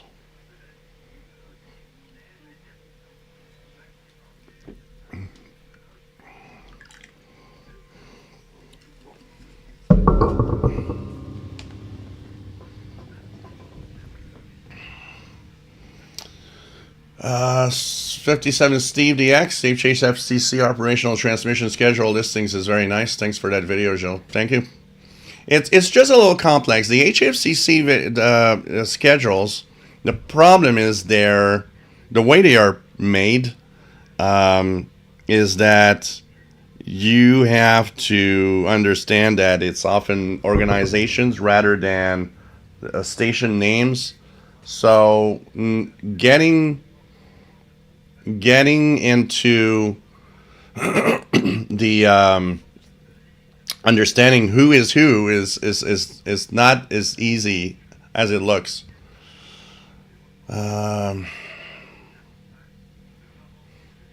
Michael missed the BBC World Series, listening to them in California. Black and I, it's illegal in South Korea to listen to broadcasts from North Korea, although I don't think it's enforced. Yeah, I don't think it's enforced.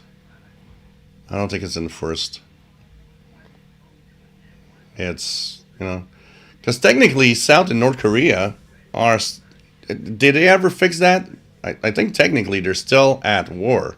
There was never a official, declaration of the war is over. Wave Rider, as long as shortwave listener, I have to agree with your points on having balance out the order. Yeah, absolutely. We need to have a balance to make sure things are out there. I mean, there will always be different viewpoints on Earth. The last thing we need is different viewpoints in a country. There's enough shit in the planet itself. Chuck Schreiber, nice to have you here. And 5 KVO, South Texas. Nice to have you on board.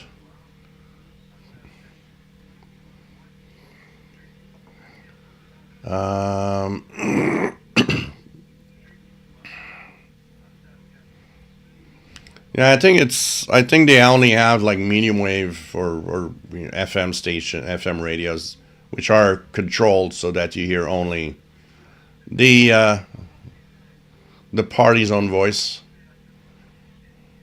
Wave Rider was just on a cruise, and I heard about the cancellation of VOA via my shortwave radio on my cruise. Even in the 21st century, radio still used in most of the Caribbean. Yeah. Justin, just a quick word on warning of static electricity. I gave my pre-L 330 a good shock a while back. Hasn't been the same since. Yeah, we have to be very, very careful of that. London 19657. Medicine is beer. Jim Gordon wants to have medicinal beer.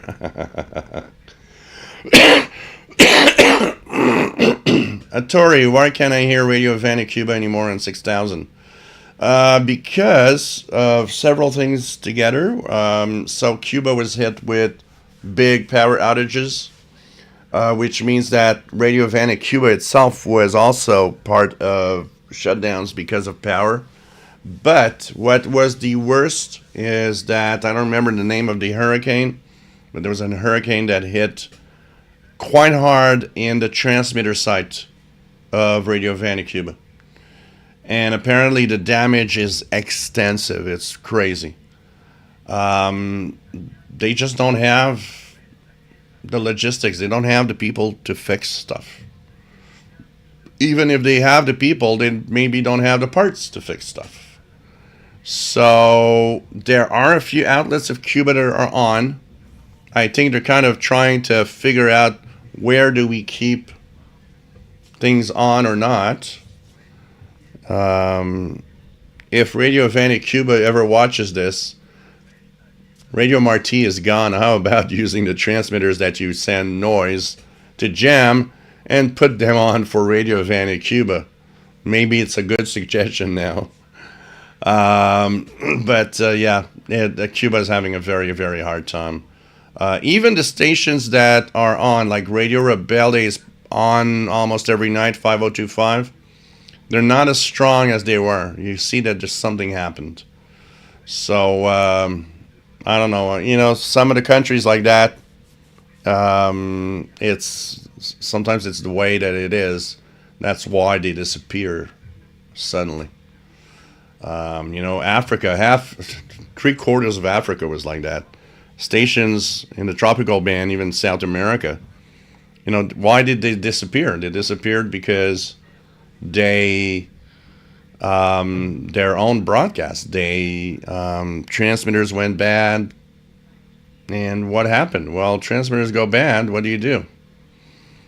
You basically, if you don't have any money and you can't repair them, you use them until they just, break out and it's all over. It's all over. And that's what happened to a lot of these stations. Transmitters went bad, didn't have any money to repair, so they were gone from shortwave.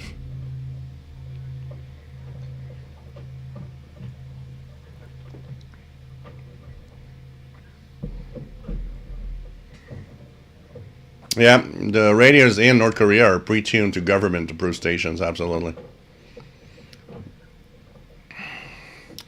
Jonathan Penlucky says, I was terribly sad that no VOA broadcast to China and Southeast Asia via T9 site on shortwave. Yeah.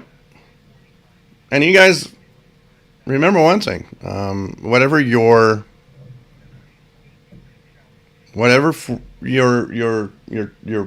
personal thoughts on VOA being shut down, remember one thing.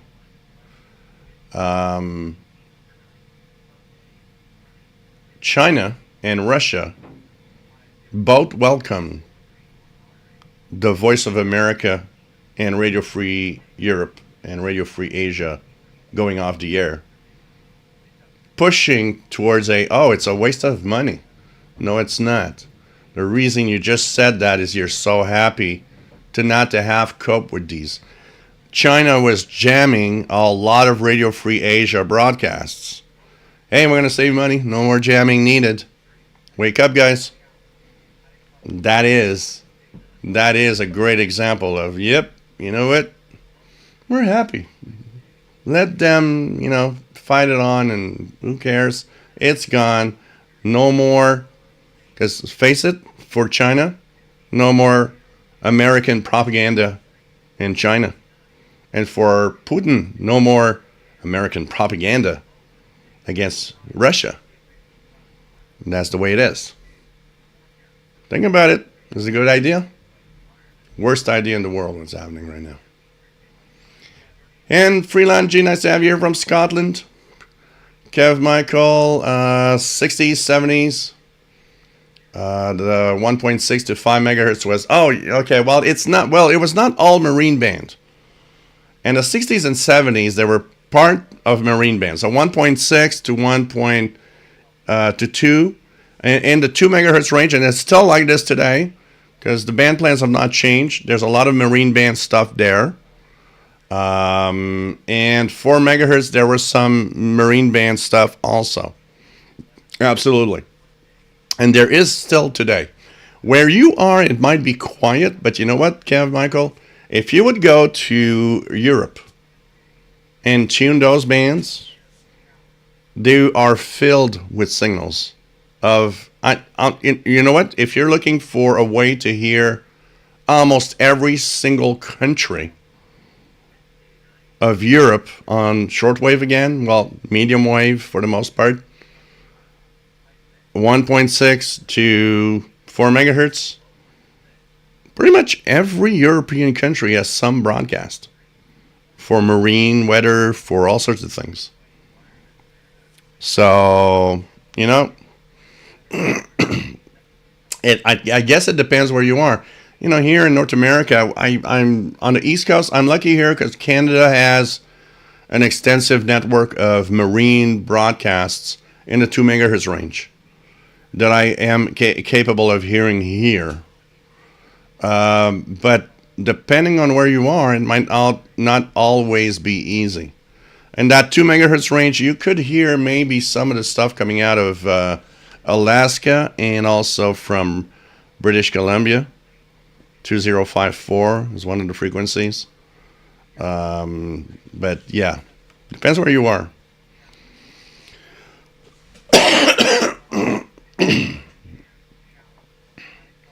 David P. Miller, how did you like the GP7 you reviewed a couple of months ago? I got one in February and I'm loving it.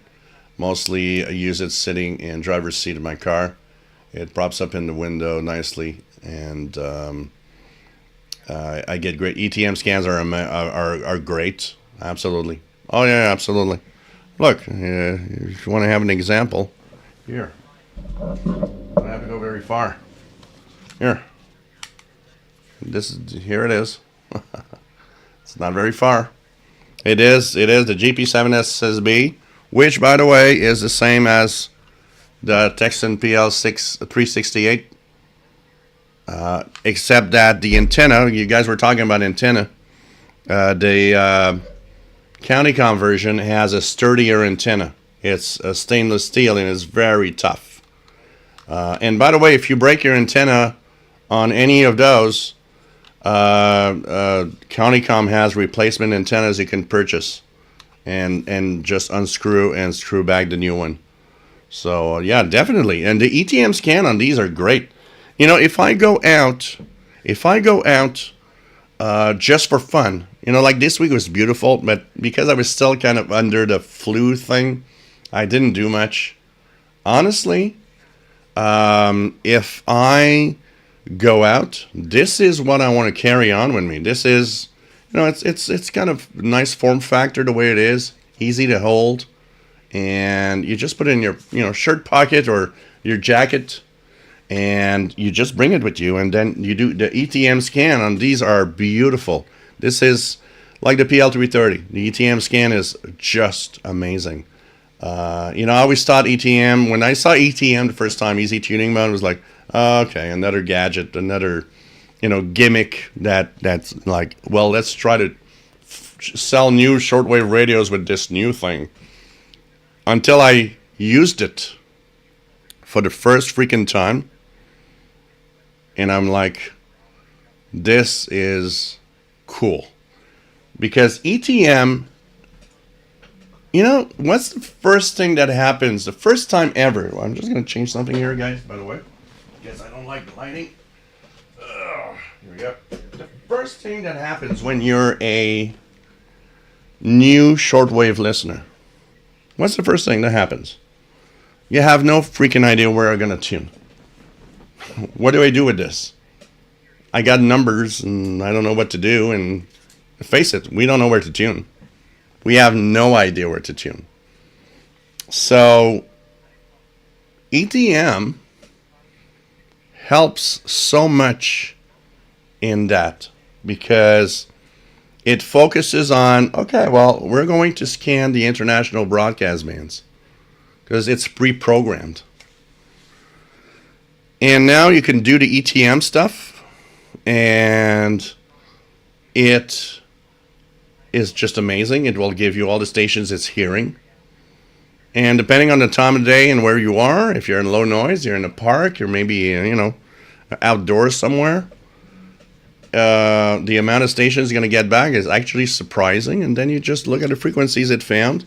You go online to the different, schedules and look at what did it come back with all the, the results. What are the stations I'm hearing?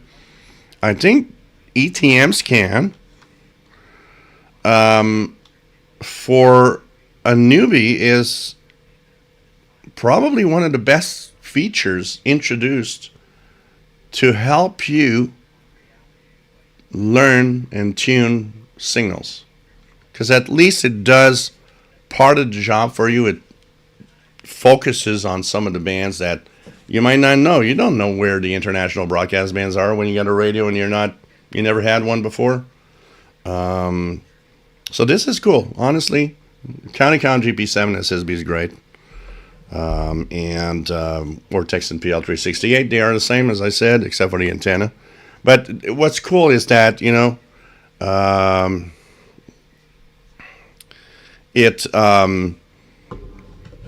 if you buy it from County-Com, what's cool is for you guys in the United States, at least you buy it from a local distributor. It's probably much more easy to work with that. And I've heard so much positive comments of how if something goes wrong, County-Com is like just so good in helping out, honestly. So I think you guys in the U.S. absolutely need to buy it from there. I think it's really, really, the best place to buy one of those Texan receivers, the County-Com GP7. If I had to add one thing here, go look at their websites too, because they got some cool stuff there. And by the way, if you want to keep your GP7 really, really sturdy, safe, they have a metal case that you can put around it. And that metal case protects it even more. They have silicone cases. One of them is fluorescent green. So if you lose it at night, you can actually find it in the dark. Or they have other colors too, which are not fluorescent. They're not going to glow in the dark, but they protect you. The fact that they are silicone, if you drop your radio, it kind of absorbs part of the hit. They have, of course, all the. I'm trying to see if I got some close here. Like they got that nice casing that you put it in, and it's really, really cool. There's a lot of stuff. Do check it out, honestly. So,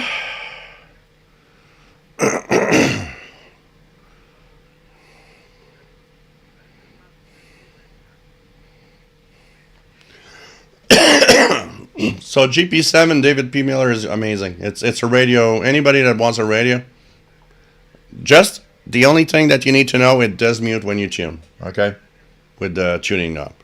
It's a DSP radio, so because of that. But for the rest, great. SWAT Cuts, nice to have you here.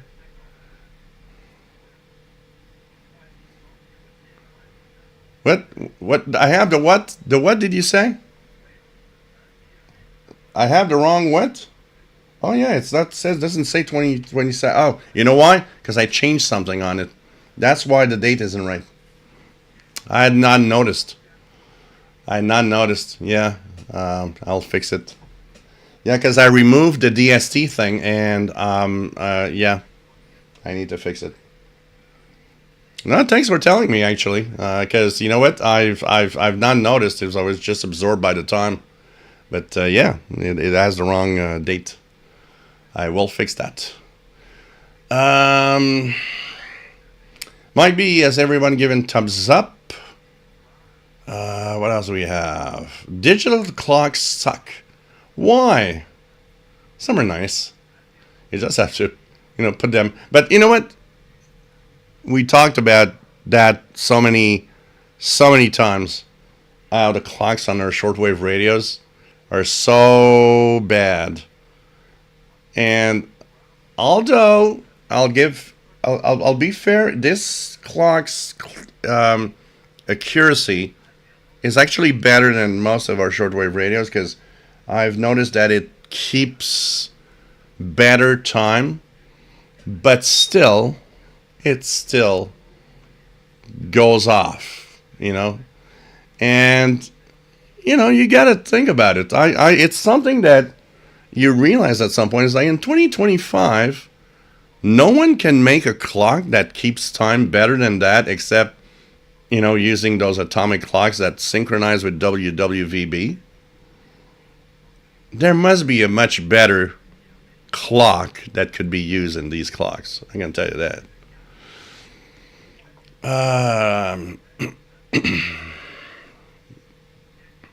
Shimon Den Chain says, love animals with human name. Paul the Cat.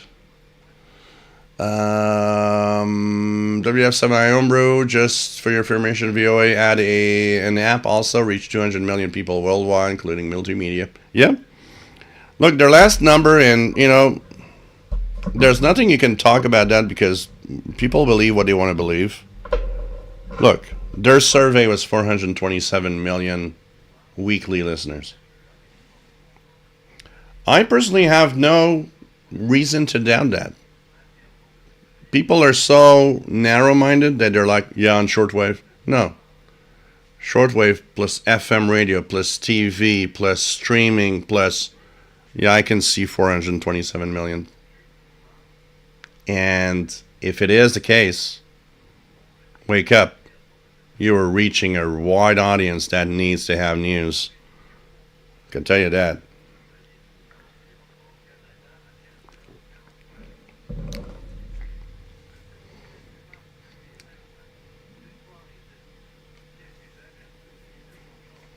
Yeah, there. Some people, you know what? There's quite a few people this week who are telling me, "Oh, it's 6,000 is on." Up here in Montreal, I don't hear a thing. So the power must be very low, very low. I can imagine the transmitter. They just turn it on, and it sees that the SWR is so high, it throttles the power down very low to not burn out the transmitter. Justin S. week ago or so, listening to 6,000 and heard audio from the movie Anger Management.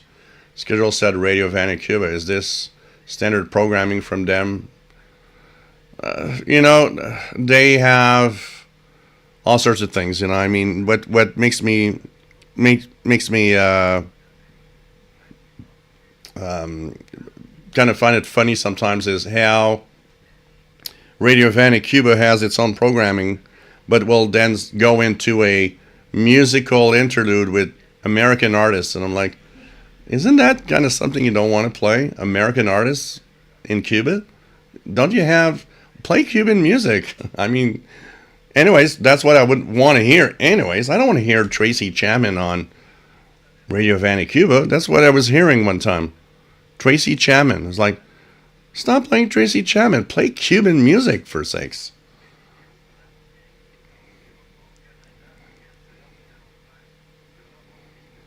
Why Tokyo Rose, a shortwave show during... there's a lot of... That is a question of a lot of speculations, honestly. Of not only the Tokyo Rose broadcast, but also the truth behind it. And all the... Because, there's so much... stories coming out of that. So it's just funny.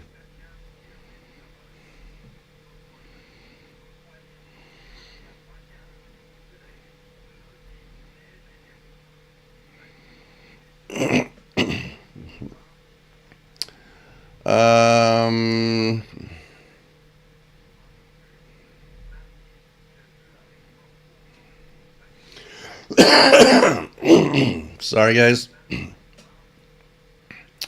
Jim Gordon says the old Panasonic RF-45 B65 has strongly built telescopic aerials. The B65 seem to have gas within it to cushion mechanical stress.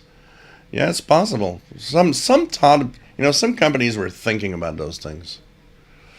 Old radios, there's movies about shortwave stations. Yeah, there's the number station. Is that what it's called? The number station with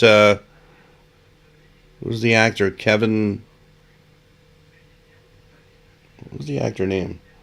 I have his face in my head, but it's kind of interesting. Kind of,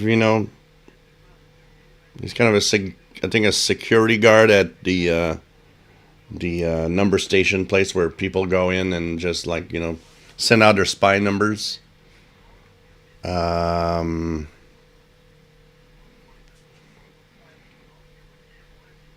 Skip into EI says could be just running on the exciter. Yeah, I mean, they're there, but they're so, somebody tells me, oh, I hear them in Texas. I don't hear them in Montreal, so it can't be very strong. It's really, really, like, I mean, imagine if they're trying to turn on transmitters like Cuba, that the antennas are just not there, or they're all,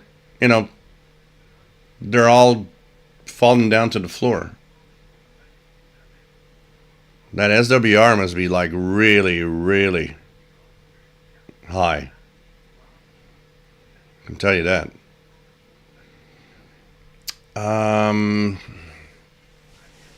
There's a number of stations about shortwave. There's, of course, the documentary, which is great. From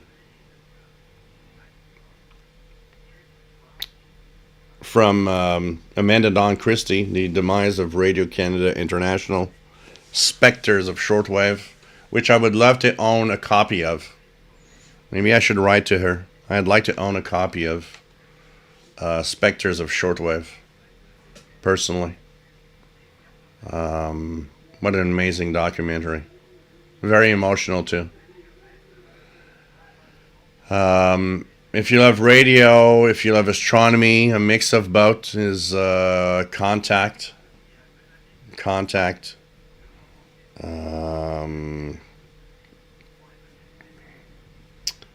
With Jodie Foster, which is just an amazing movie.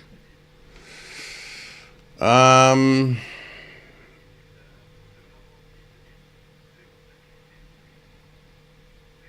think we're all, there is a Kevin Costner. Thank you, Kevin Michael. Kevin Costner. There was a Kevin in it. I was like, Kevin something.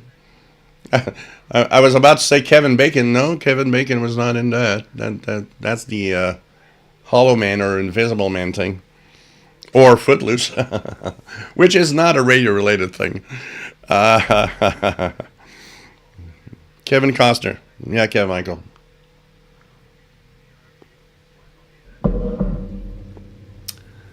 London 19657. There's a survey that was going on in the past couple of weeks, and I even have friends that have stopped watching news and even stopped their social media.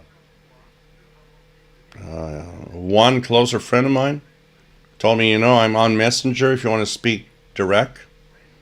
I ain't looking at Facebook right now anymore because they are so stressed out by everything that's happening.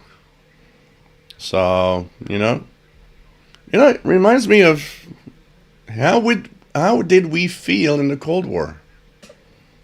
It's very different what's happening right now. We can't compare it, but I remember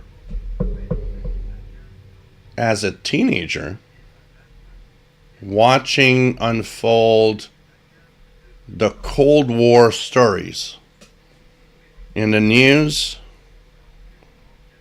and I could feel the tension and the stress. If there's one thing that I'm happy to have lived through, even though it wasn't cool, is the Cold War era had ups and downs. And by the way, I don't care if you believe or not what it is a great documentary. It's very factual. Go on YouTube, search for Cold War documentary by the BBC. It is, I don't remember how many episodes. You will sit down with your freaking popcorn and just watch it like it's a movie. And see all of the closeness of when we were on the brink of end of civilization. And, there was detente. There was a time when Cold War just relaxed. But the 80s Cold War was the intense part. It came back intense. for many years. And I think it's a different level, it's a different time, it's a different reason, but that tension and that stress um, is back. Unfortunately, it's back with people that it shouldn't be. Unfortunately, it's back for bad reasons, but it's there. And I think, and I can just imagine a teenager. I was a teenager in the 80s, the stress of all the Cold War stuff. Now we have teenagers today with the stress of all that's happening around us. It's sad. We shouldn't be there. We really shouldn't be there.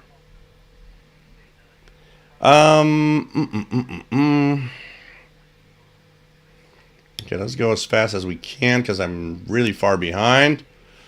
Okay. So, I'm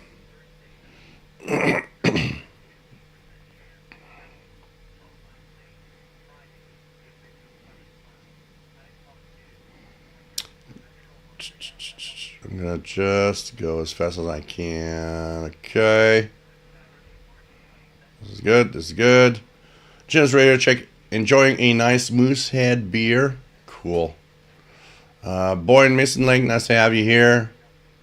With a 40-year-old Sony ICF 2010. If it works great, you don't need a radio.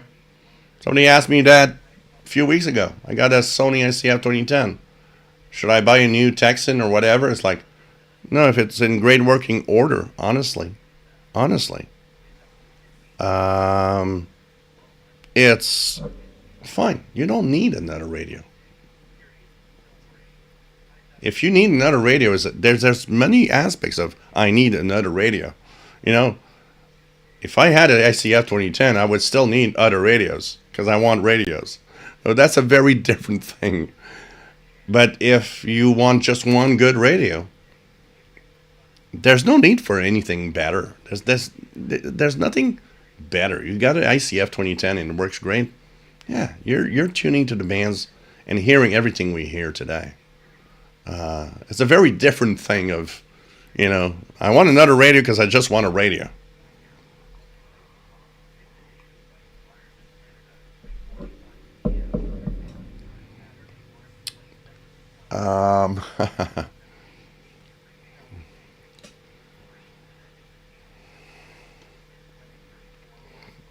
Mr. Stongrove, take care. Nice to have you here.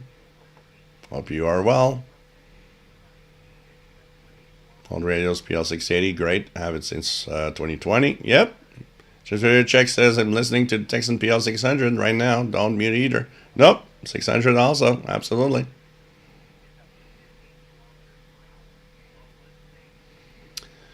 Kev Michael, one thing I have is a dial glass collection with radio bands listed. Huh, interesting.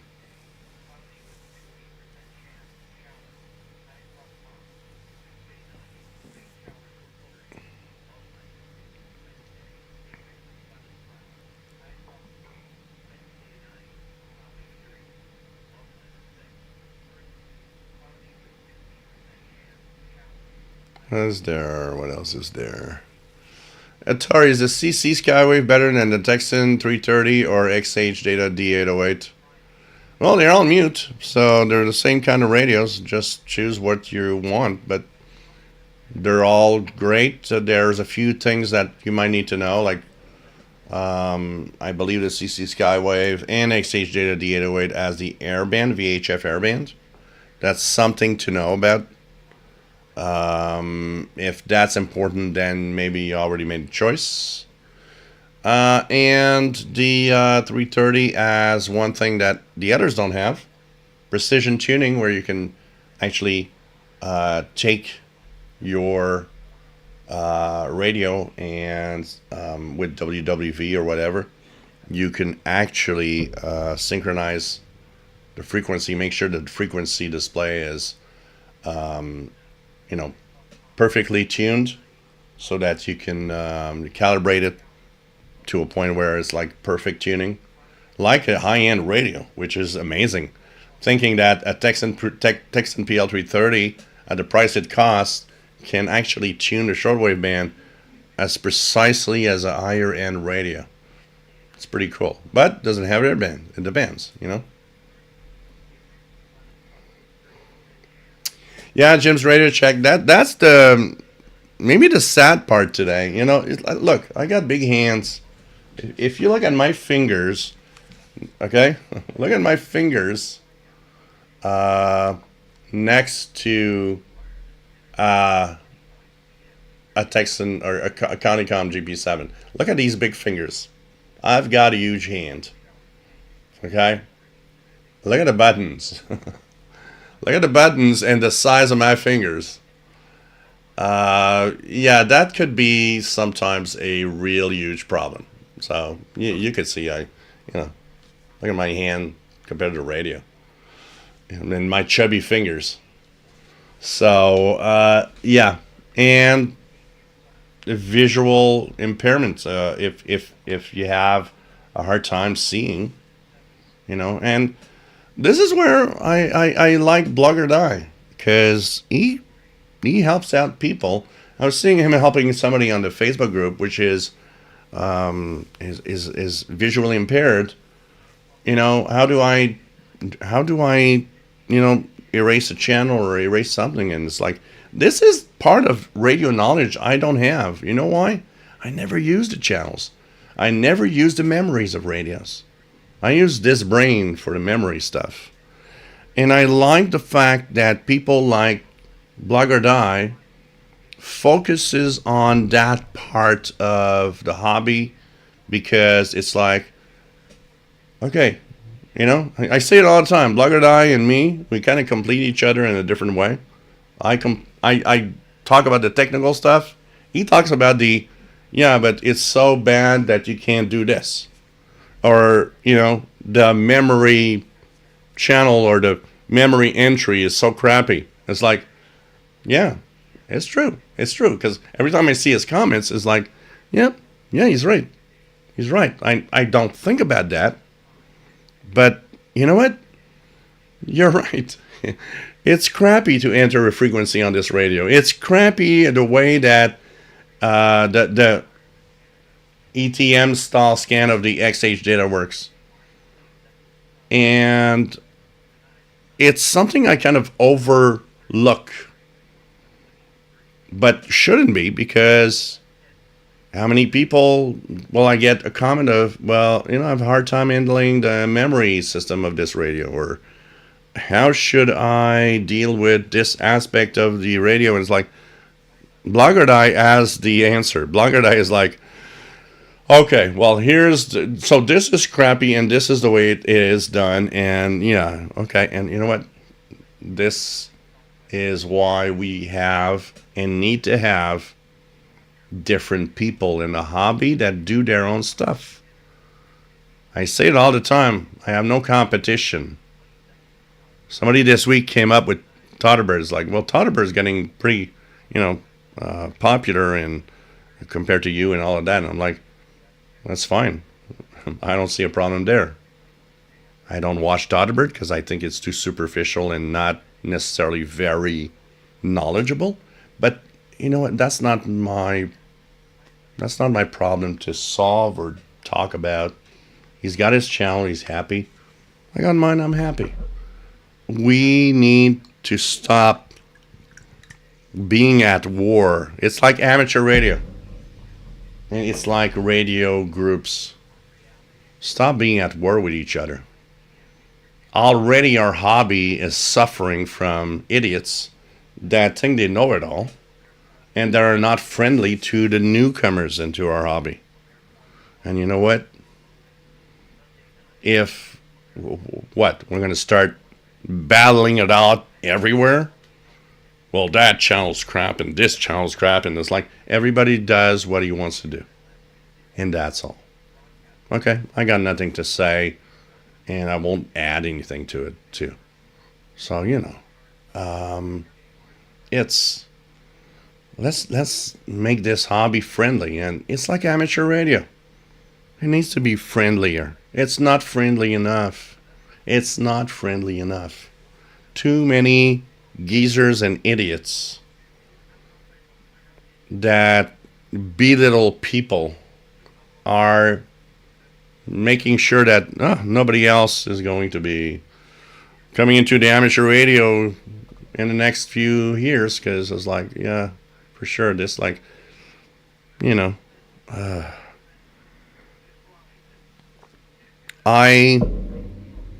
we talk about it regularly. My entry into amateur radio, which is, I'll have to say, if I haven't done this live show for 13 years, I don't think I'd be a ham radio operator. Honestly, I would not. I don't think I would be. I didn't feel that need to be a ham operator. Until I became a ham operator, and now it's like, oh, wow, God, I should have done that 25 years ago. And you know what? This is why you have to take out the crap of the old geezers that just don't help. You got also to take out the what you see, what you hear. One comment I had recently was, I went on 80 meters and I heard all of the political talk, and this is crappy, and I don't want to be a ham anymore, because you know what? This is what ham radio is all about. No, it's not. Yes, there's those talks. We joke all the time about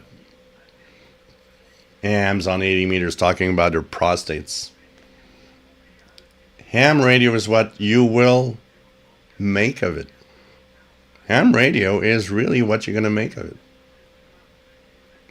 Do what you want to do on ham radio.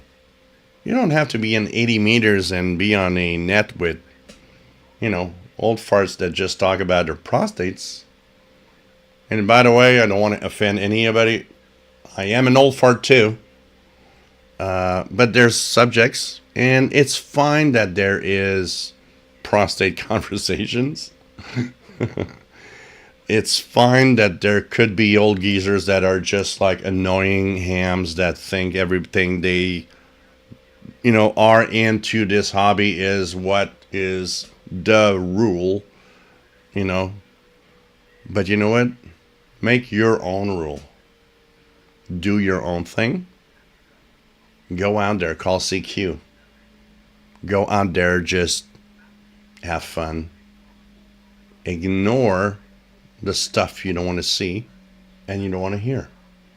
I don't hang on 7200 kilohertz ever. I don't even listen for 2 seconds. When I get to 7200, I just go through. It's all a question of minding and what do you want exactly in this hobby.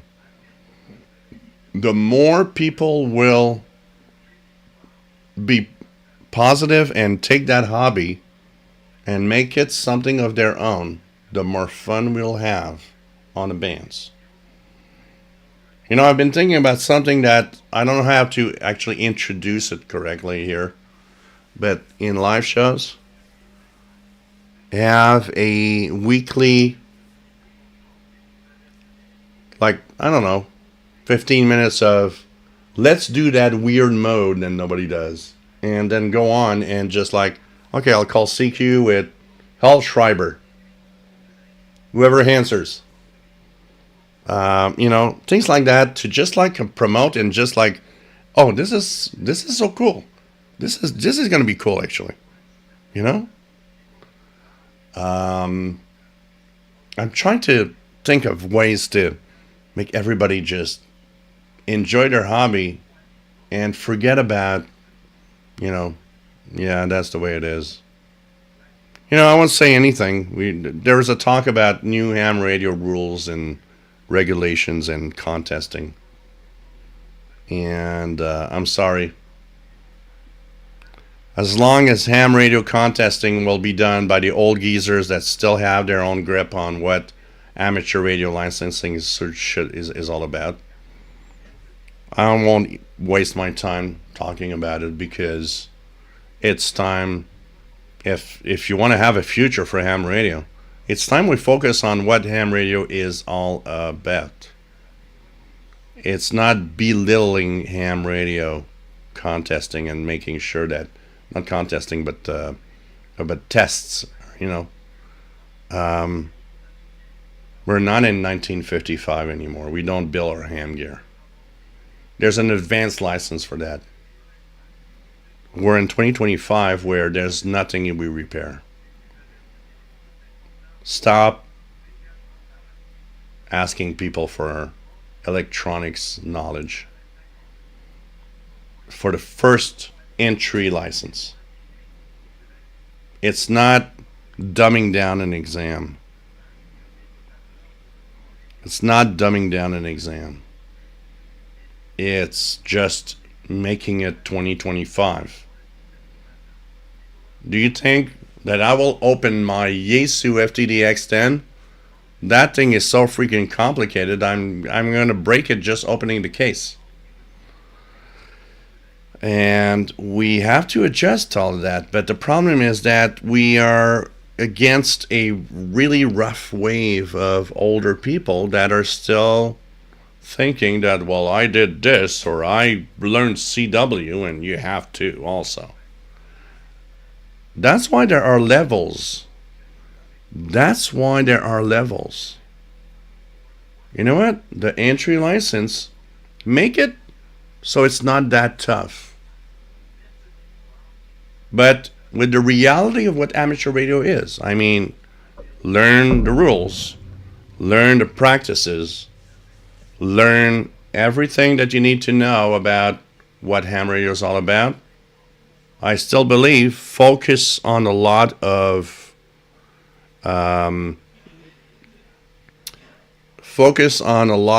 what is the actual use of amateur radio in emergency situations and so on.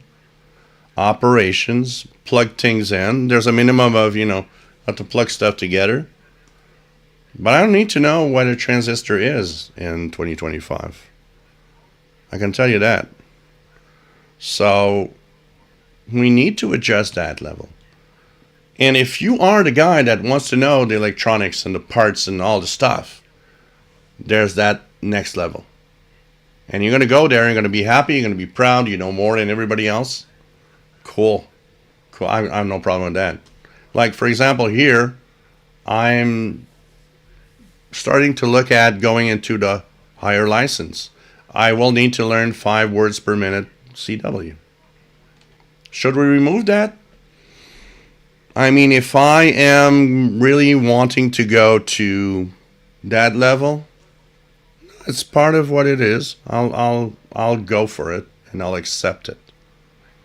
Because the majority ham radio operators stay and will always stay at that bottom level. Well, Skip, you build and repair your ham gear. This is where, and this is the reason you must be in a higher level of amateur radio. You want to get that extra license. That is exactly what you need. And you know what? It's great. I have a diploma in electronics. I could repair stuff. I could, I did electronic stuff, build these little circuits. And yes, CW is required MSTACs in Canada for the higher license, the one that is the top license.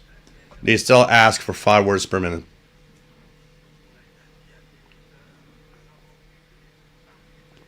Not for the basic one.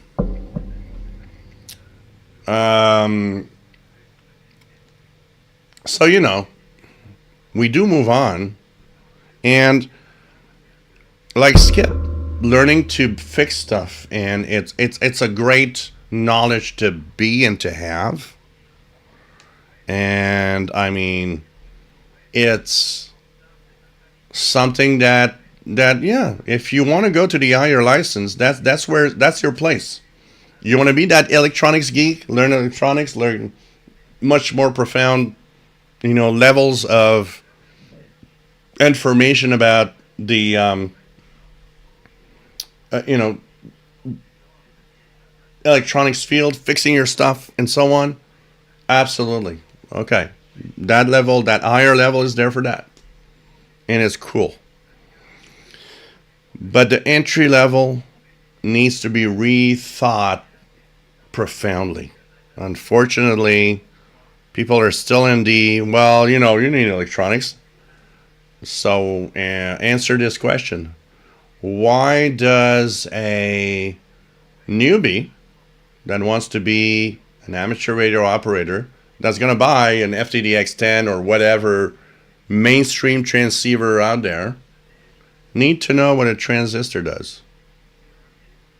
Tell me why. Because these knowledge, a transistor does this and so on, comes from another era, an era where an amateur radio operator fixed their own gear. Because, yeah, there was this time where amateur operators fixed their own stuff. You needed to know what electronics does and how it works. Absolutely, it was logical. But in 2025, it's not. People buy these in case they'll, people buy these little things like this. It's like, are you sure you're going to open this and try to modify it? I don't know. I'm not sure I'm going to open this thing ever. This is where we have to understand our world as different and understand that it's so difficult to already get people into the hobby. Why make it more difficult than it's needed? It's just that.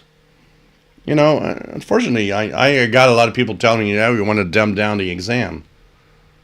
So you want to have it for what? Elite people that just are intelligent enough to, deal with, the transistors and, I know. And the current is like, P equal EI. It's like, the power in watts equals the voltage times the amps. And it's like, this is normal. And it's like, you know what? No, we don't need, you don't need that now. It's but we can't change that because the people that are behind it are still people that are at a level where, no, we need to learn that. And it's like, we can't change it. It's going to make a difference between in 50 years or 100 years the amateur radio hobby still exists or not. We are there right now. So, you know what? And honestly, we got to stop being an elite of people that, well, I got my ham ticket with my Morse code, and that's the reason why,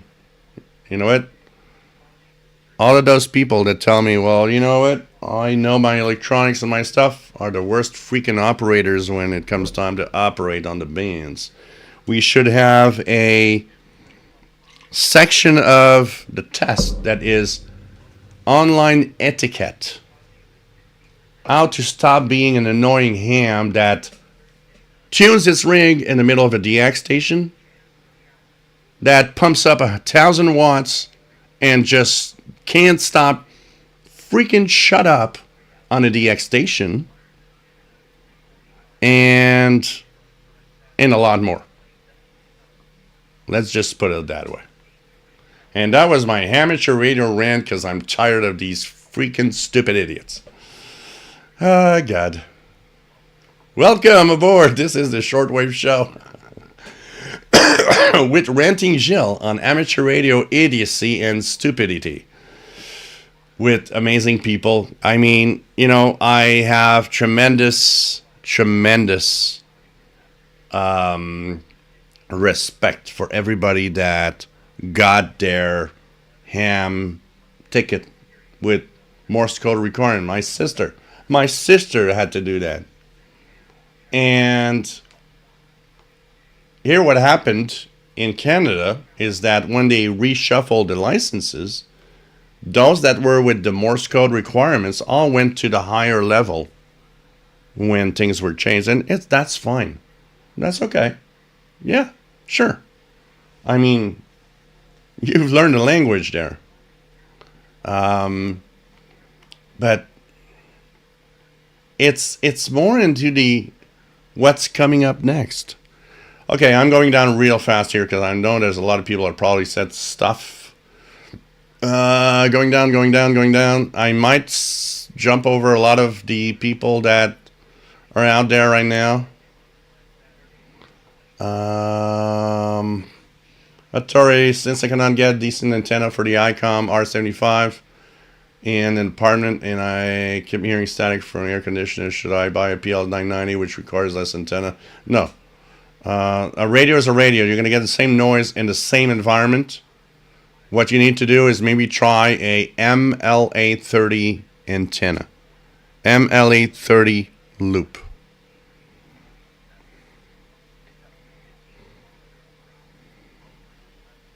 That might be, it's a magnetic loop. That might be what helps you out. James, we're going to check. We have found you're guilty for listening to Brother Stare for 10 years. Oh, God. Imagine Brother Stare AI is coming. That is going to be bad. Idaho Head, thank you so much for a kale top pizza. Oh, boy. I have a hard time with kale. It's like just so rough as a salad, as a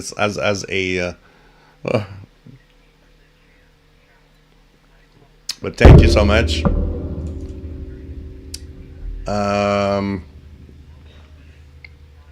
So I'm going down really fast, guys. Dave Newmeyer, N0KM, would like to see more shortwave broadcaster moved to SSB.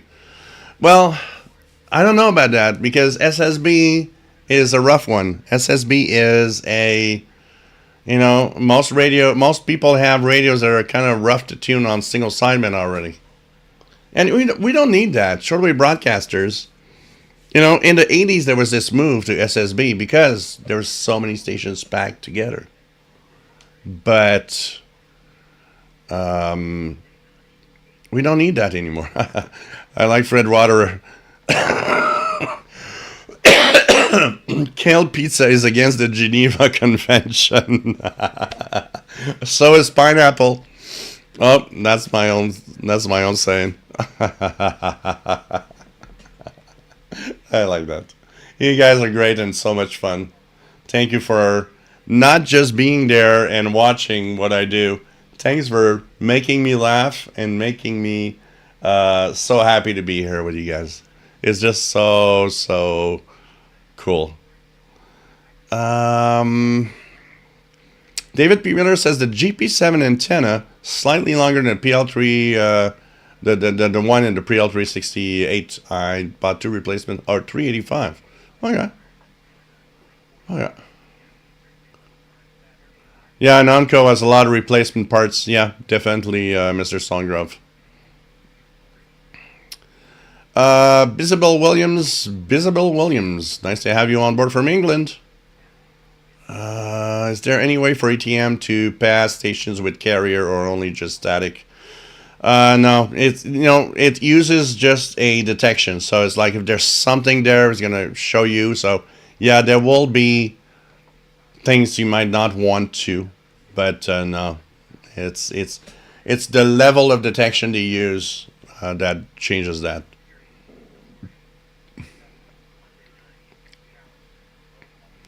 Logger ATM Plus, really useful. Absolutely.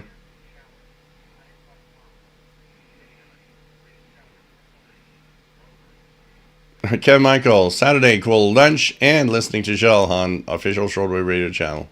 Cool. Kevin Michael, the scanner function goes off the stations on the airband on the grounding satellite 800. KW1161. Tomorrow Jill can replete his show again. Doug Noble, I know I'm not shortwave, but I picked up a station from San Antonio, Texas, here in DC area. One night this week. Cool. It doesn't have to be shortwave all the time here. Could be medium wave, long wave, even VHF, UHF.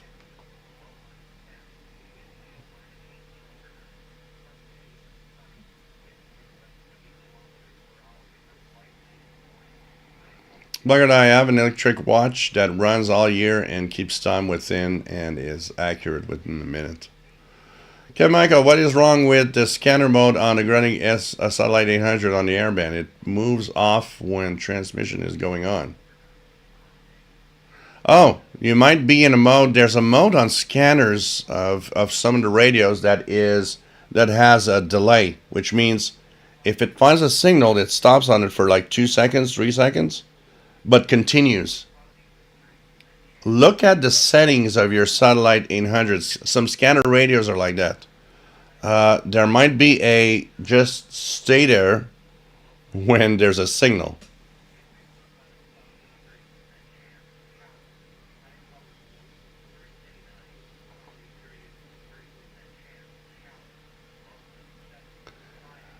Jim Gordon says we'll never forget listening to VOA via Botswana during the first COVID Easter Sunday when the announcer spoke of Mass being celebrated by the Pope on his own due to the epidemic. Yeah.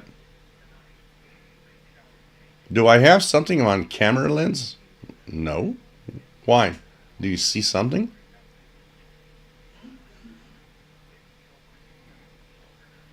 What else? Did I miss something on that comment? I don't know.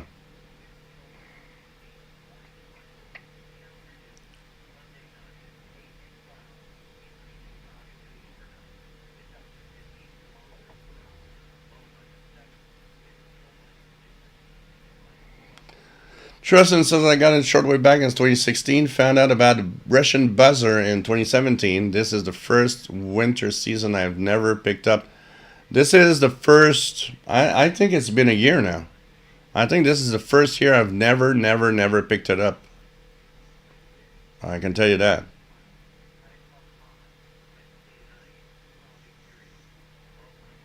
So then 19657 wants me to take black tea with honey.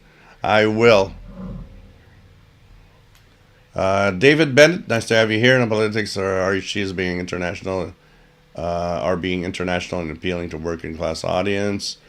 Danielle Ville, what is the best SDR app for Android for my AirSpy HF Plus Discovery? I'm familiar with all of the PC ones. I don't know. I've never tried my AirSpy Discovery if there is something that works on Android, honestly. Hattori is a World Radio TV handbook, a waste of money. Not necessarily. It depends what you are taking out of it.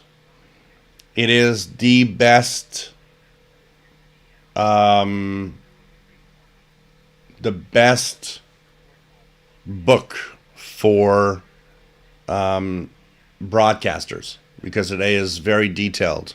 It's not a. I never, I always say it. It's not a shortwave radio book.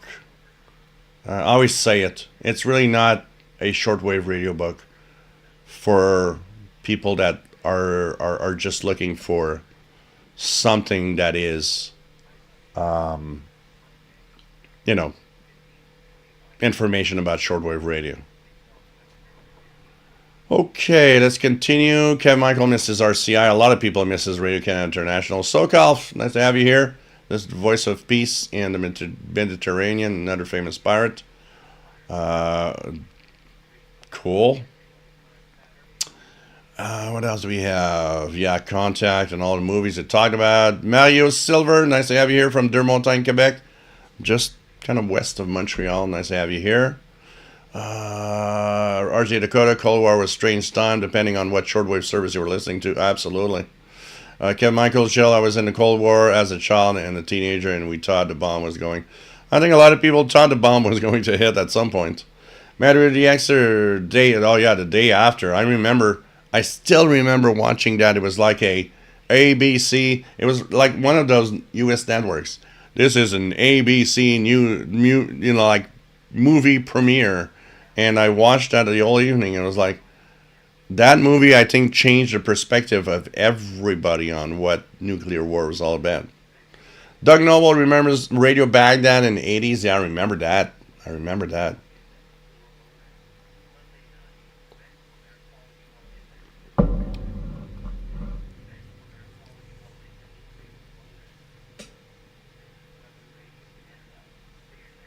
Yeah, that's exactly it, London 19657. We can't ignore the reality of what's happening.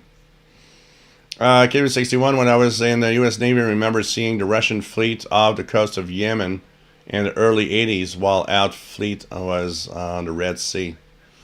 You know, anybody that was in, like you, Kenneth, KW61, in the Army and the Navy and the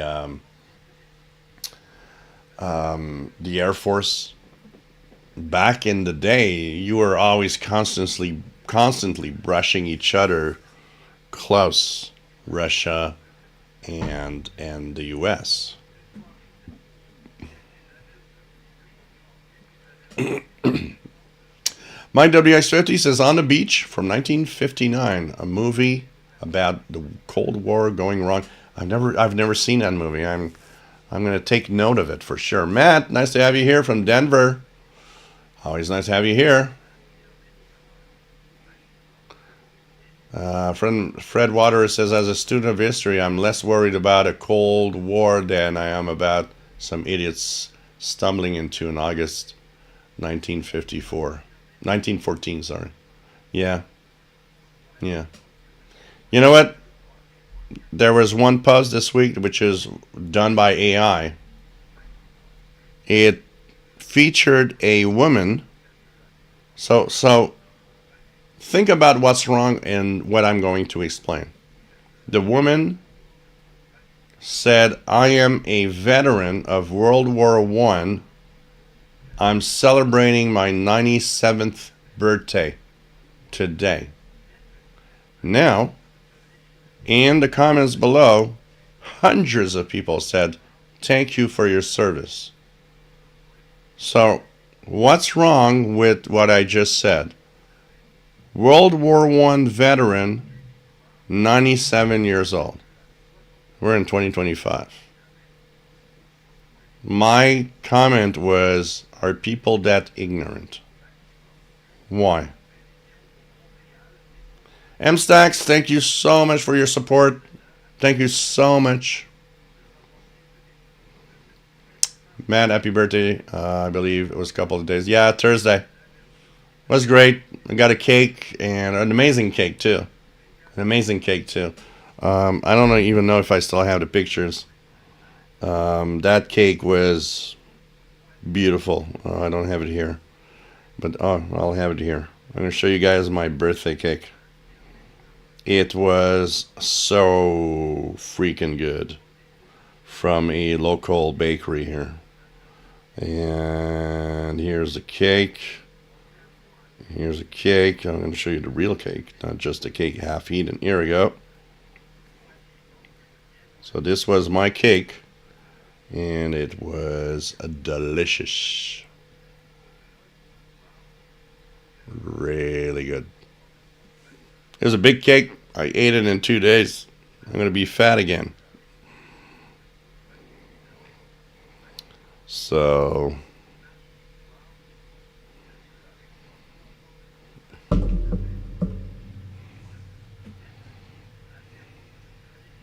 yeah, the PL600 trust and the audio isn't that great. It's very harsh, honestly. I know there's a mod that you can find online to make it better if you want to go and play in the radio a little bit. But yeah. Jean Arash, the GP7 uses a rechargeable battery already, which is a BL5C. So this is what it uses as a battery. It's a BL5C.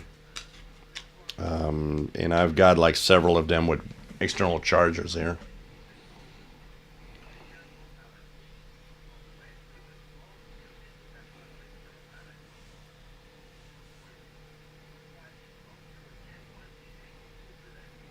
You need to keep a pen or toothpick. Sausage digits. SoCal, thank you so much for the donation. And really says in the 80s he spent many hours in his house, never convinced my parents to get me one though of the Kenwood R5000. The Kenwood R1000, sorry. Here's my dad's Sanyo Conpenetta radio wherever I could. Yeah, kind of tough, to these were expensive back in the day, so it's kind of tough to tell your parents to buy you an expensive radio. Joseph, thank you so much for the donation. Much appreciated. Blackguard says, thanks for the kind words. The guy on Facebook was visually impaired, and some things on radios are really hard to do if you can see the prompts on the display. Yeah. Absolutely. I understand that. There are things I noticed today more because of you.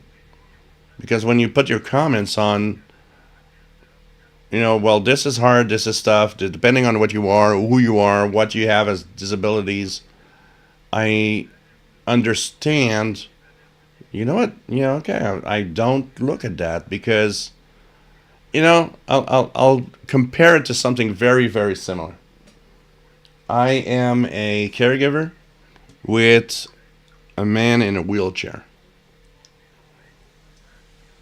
Until you have not dealt with wheelchairs, you don't see that the world around you in your city is really not adapted for wheelchairs. Then you're taking care of somebody in a wheelchair.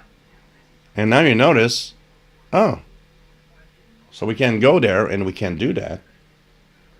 And that favorite restaurant doesn't work. Nothing's adapted for wheelchairs. It's like, okay, this is kind of, freaky. It's like, okay. So what is adapted for wheelchairs suddenly? Same thing with the radios.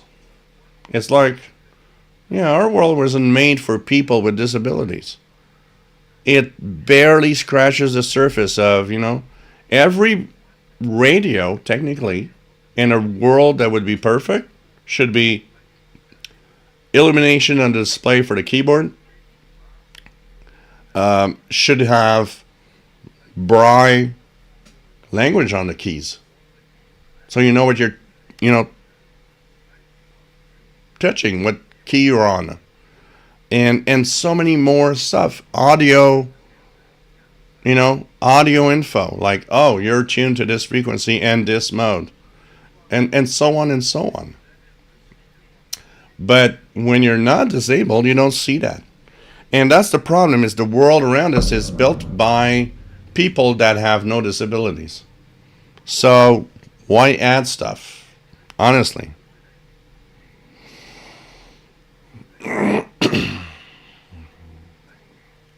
RJ Dakota, we all have personal information to share and hobby. Should bring us together. Absolutely. But there's some people that are in, a competition mode. And they think that, I want to have my own stuff and my own listeners or viewers or whatever. It's like, hey, I'm not in a competition here. Okay? We can all share what's happening. Madrid the Extra says, I'm getting more dislikes on my videos, and I don't care. I suspect it's coming from the same person. I understand newcomers to the hobby may be put off by this stuff. Yeah, you know what? I don't look at thumbs downs in my channel. I know which video I'm posting will have more. I know which video I'm posting will have less. It doesn't freaking matter, honestly.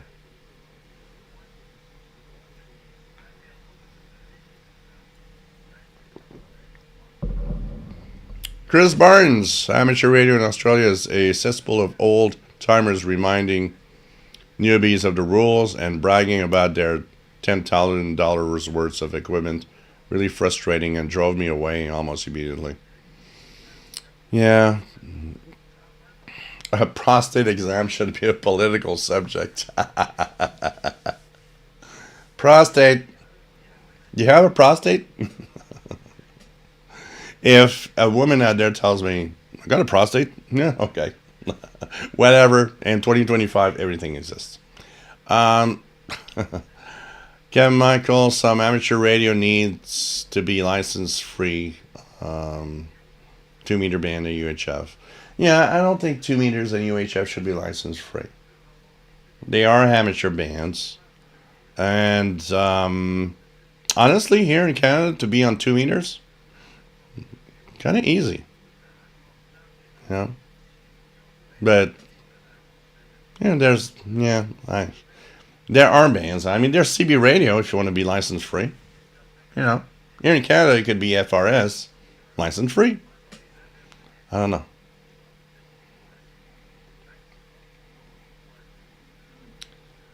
People have a hard time keeping quiet. London 19657,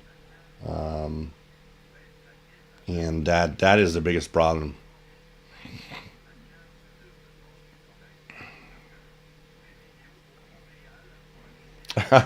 Fred Water, there used to be an insurance agency here in town called Prostate. I like that. Why don't you get your insurance with Prostate? I like that. Ajay Koda says, I have issues with my prostate in my business, but not to be aired in public, not my radio. Yeah, I mean, men are men, prostate is an issue at sometimes. You just gotta, see where and how it has to be talked about. I will take a break, guys, okay, for a few seconds. And we will look at the rest of the show in a few seconds. I think I need to go for my my caregiving duties a little bit. Sorry, I'll be back in a couple of minutes.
Hello, everybody. I'm back. I am back. I am back. Oh, God. Sorry, guys, but the the caregiving duties that I'm doing is getting harder and harder and more difficult to deal with. And, some people have told me that, you got the flu and you got it hard because you're just like into a situation where it's just getting too much for you and you know. So, anyways, that's my personal life, and I don't want to annoy you or bore you with it. Okay. Justin S. showcasing different modes each week would be fun. Yeah, I think that would be kind of cool. London 19657, do bring me a beer, please. Wave Rider, my take as it all depends on the attitude of the person behind the mic, not so much amateur radio itself. Paul Richardson says, true, well said.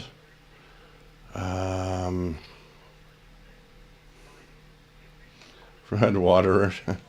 Idiot problems are not just a computer thing, yeah. Sean Dwyer.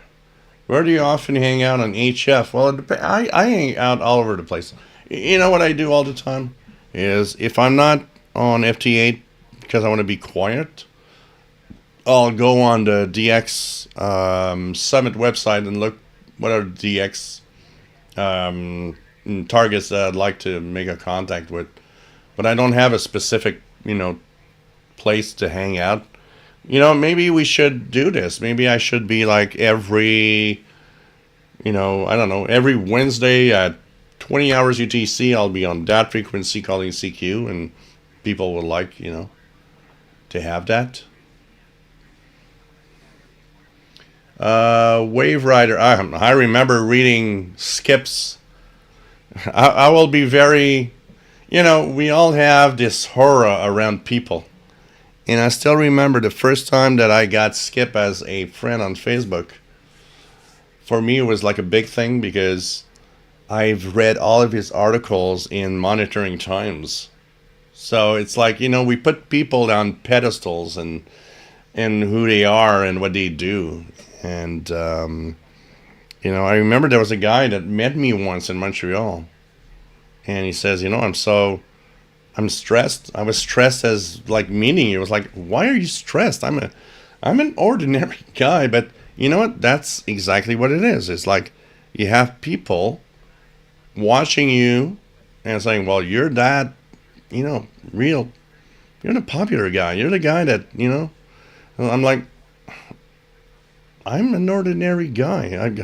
I've got, when I go out in the street, it's like I'm just a man. That's all, But this is where we all put people that we admire for a reason or watch into some pedestal. It's like, oh, this guy, is, it's like big stars or something, And it's like, I don't have big star status. I'm just a YouTube guy that has fun with you guys.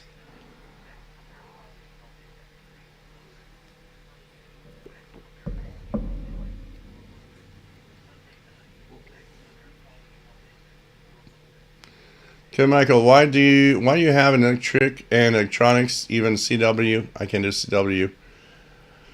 I can do voice text video. I am not going to take a radio apart. I just want to communicate. Yeah.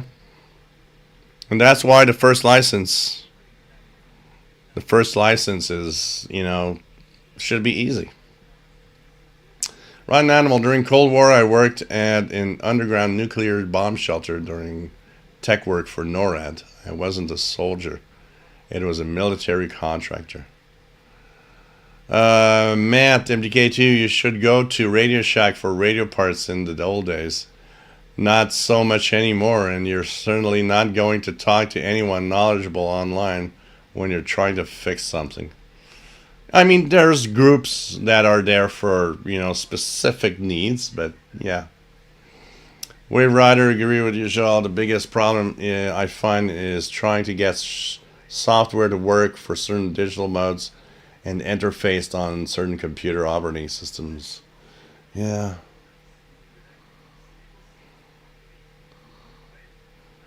I mean, you just buy new radios today.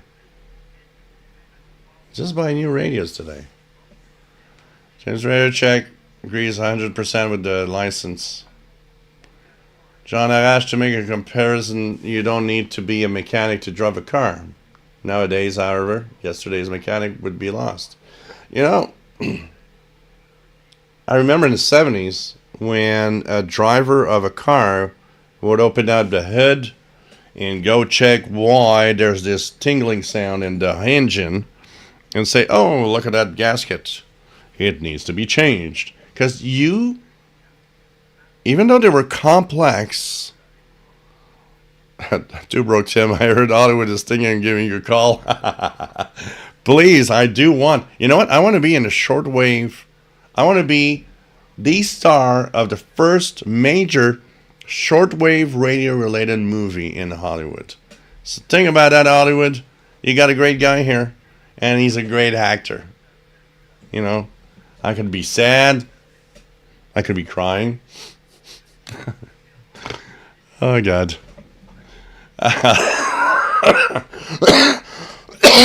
Sorry, guys. So, yep, Two Broke Tim, you got the greatest idea in the world.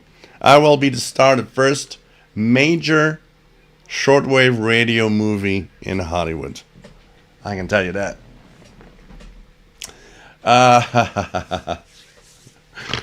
But, you know, today it's like, what do you do when you open the hood of the car? You're just like, yeah, I'm going to call someone. God.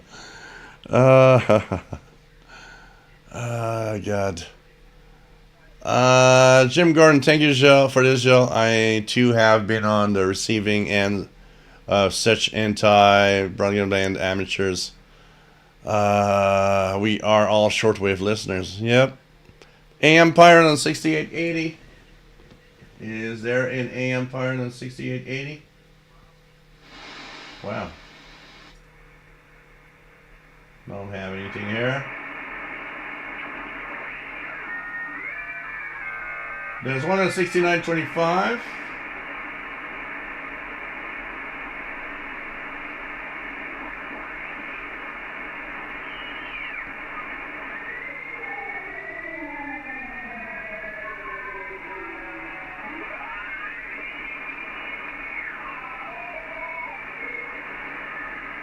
There's something on 6937, which is interesting.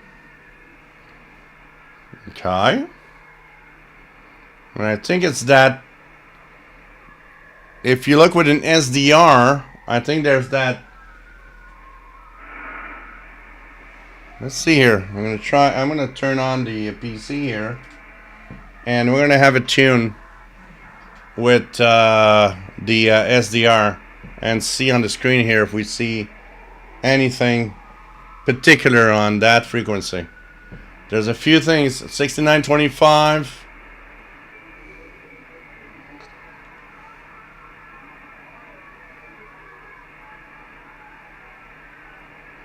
So it might be $71 for a PL330 for a non-co, which you'll probably get before the end of the week because they're so fast.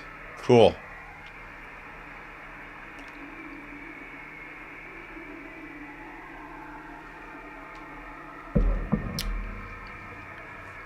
Kevin Michael, ham radio will be dead in 20 years. By 50 years, it will be gone. Yeah. Brett Wayne, I'm an extra class ham with a bad prostate, and I believe the entry level license should be rules and regulations and your band limitation questions. There you go, Brett. Exactly. I mean, extra class is because you want to go there. And you are the geek that wants to learn the electronics, and my radio works in this way. It's the way it is. But let it be that the entry level is easy and explain how to freaking follow rules and understand the rules.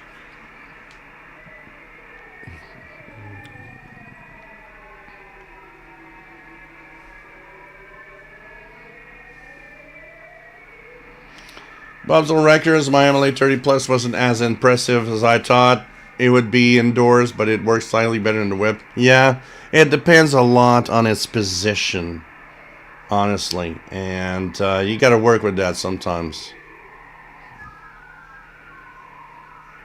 Lagerdice says, I haven't still tried SSB on the new Ratty RF 760. Manual is a bit fuzzy. Oh yeah, those manuals on a lot of those radios are just like so bad. So bad.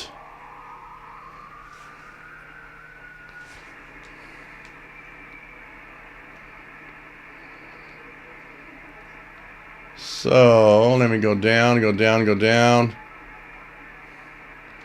Okay, let me check it out here. I'm going to actually go into the menu for this radio. Display settings. Let me turn off the display so that my computer shows up, because I think there's something on the SDR with that pirate. And then go here, go back on, back. Okay, and let's bring the SDR up here. I'm gonna go to SDR connect.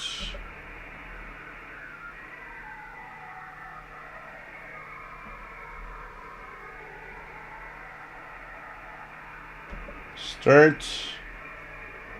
Let's go down to 6937. 6937. And check the mode. Upper sideband. And let's now zoom in. Oh yeah, here it is. There's something here.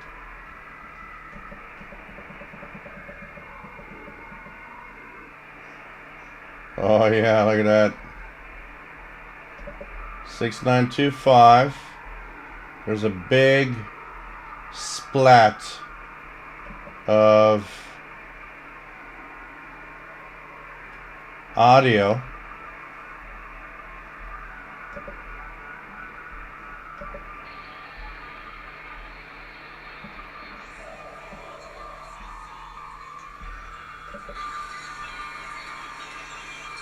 Oh wow.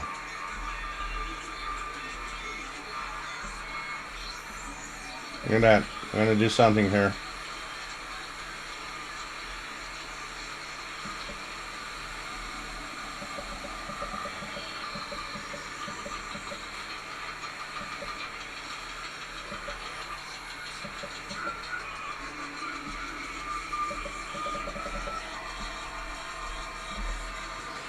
So 6925 is a very wide signal, and there's some display here. It says Pirates, so there's something happening here.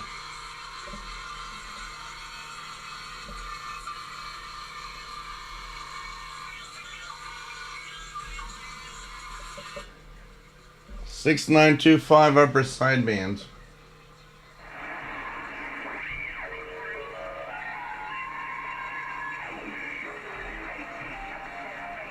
Actually, 6926 is exactly the frequency. 6926. If you guys want to check it out. MRI Mixed Radio International. It has a display there on the SDR. So MRI Mixed Radio International 6926. It has a lot of stuff there.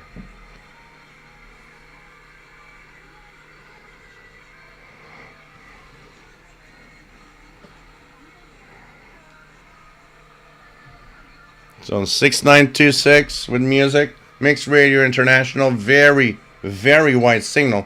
I'm 15 kilohertz wide to include all of the information I see on the display here. 15 kilohertz wide.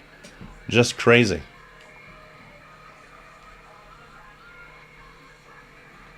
Jean Arash, is there a difference between GMT and UTC? No, same thing.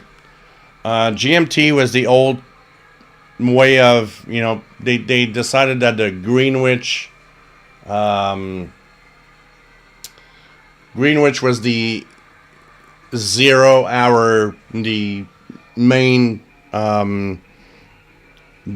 place for universal time, and Greenwich is because it was through that Greenwich city in the UK, and later they came on with a more international-ish name for it, which was universal time, which is still not the great, because honestly it's not universal.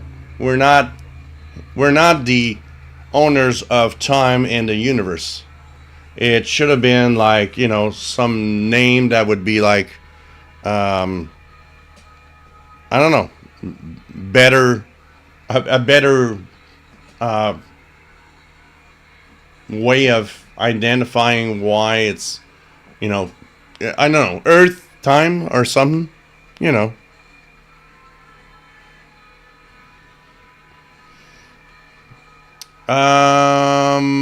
What do we have here? Let me go check it out. I'm trying to go down a little faster.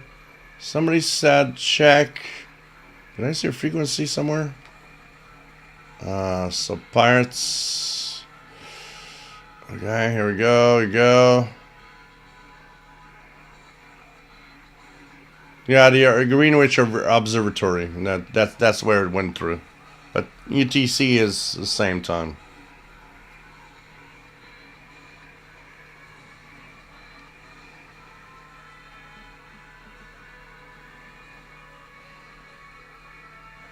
Hey, Kev, Michael, no problem. Luna Loud Poppy Prescott.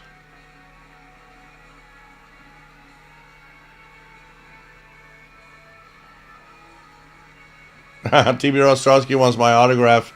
I'll be happy to give you my autograph, my friend. That and Paul the Cat's autograph is also needed. There you go. Fred Waterer says it all. Paul the Cat is the real star here.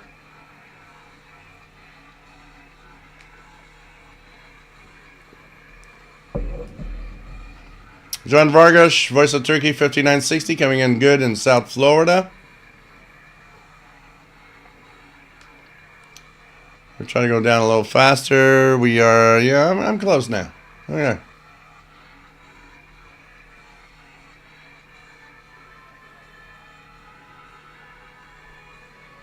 Blogger died. Yeah, it's like a computer. You just restart. Let's reboot the computer.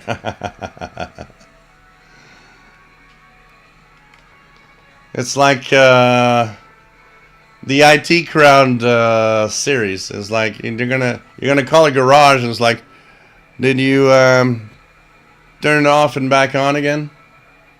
Oh no, I didn't do that. Well, probably gonna fix their problems. So 6926 Mixed Radio International is on. And 54 Cal, can you check 4464 contact movie sound with Morse code broadcast every couple of minutes? Really? 4464. Okay. Let's check that out. I'm curious. Let's check it out. 44.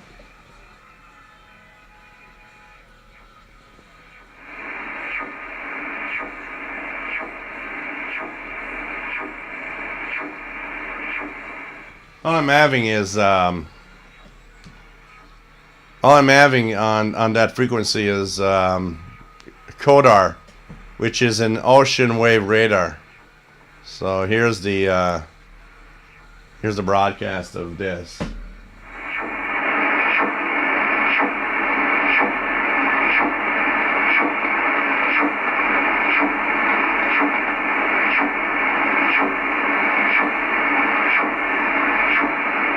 So this is CODAR, which is an ocean wave type radar. Ocean wave type radar, ocean height, waves of the height of the waves, ocean currents, all sorts of things like that. There's like a host of antennas all across the coast for that type of radar.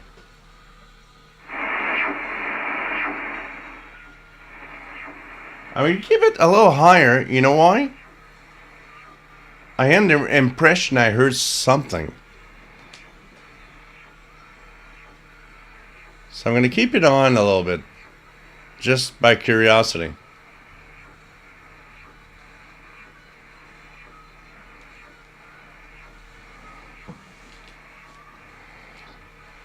There's a pole antenna. You know, the MLE30 is the best antenna you can have. It's noisy where you are, because it's the antenna that washes out most of the noise.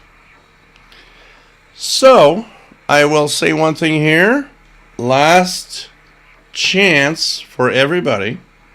If you're not on my list, super chat.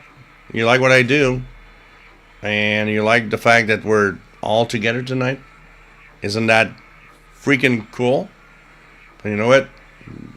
I have a price to pay for that. My internet speed must be higher. My dedication here is my work. You know, this is my work. I don't work 9 to 5 jobs. This and my tech channel together are it's my income. So how about a super chat donation? Or, you know what?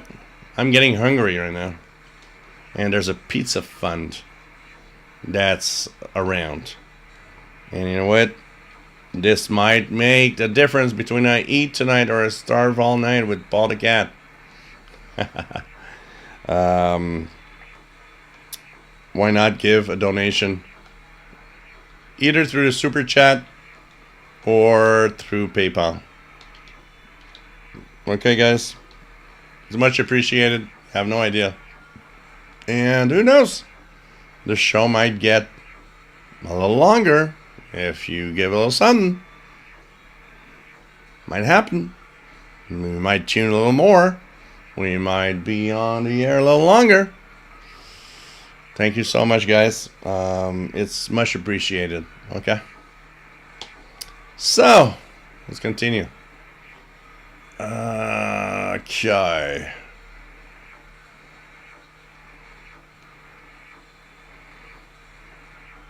Sam Battaglino says, I just found my old Sony ICF Shortwave 1, and it still works well. I'm now looking for at other radios to get back into the hobby. How software-based units such as Malahide DSP2, great live feed. Well, it's a very different world, and it's really cool that you got into that. And you know what? You can get a standard receiver. I don't know exactly what you're looking for, but there's a lot of stuff out there. It's really cool.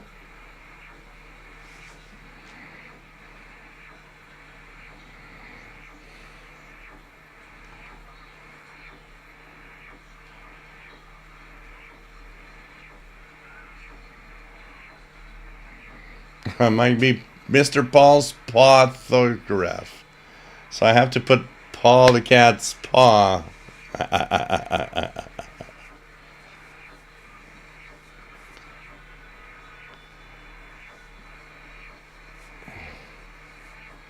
Yeah, it could be faster or different, but 4500 to 4600 it's a lot of CODAR. Yeah. Absolutely.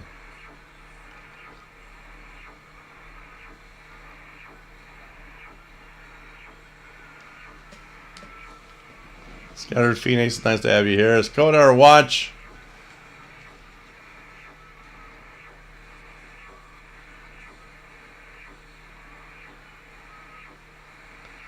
Jeff K, live ATC. Yeah, but it's more fun to listen to the shortwave ones over the ocean. Pretty cool.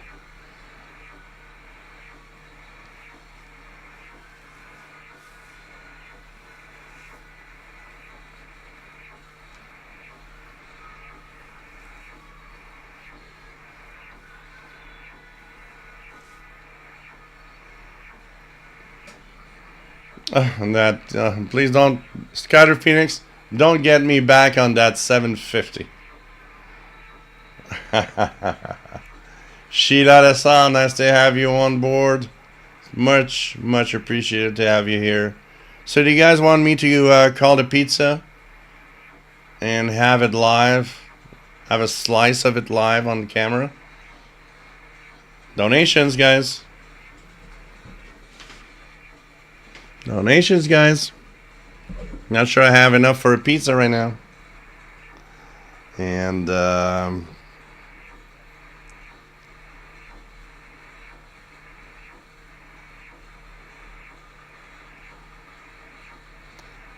we have email from somebody,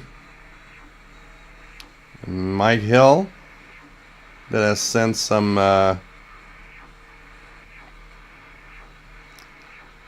interesting pictures of the MRI waterfall. Look at that, guys.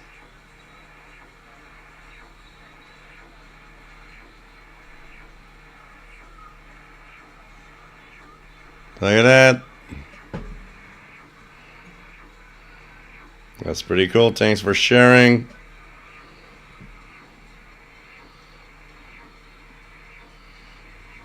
Thanks for sharing.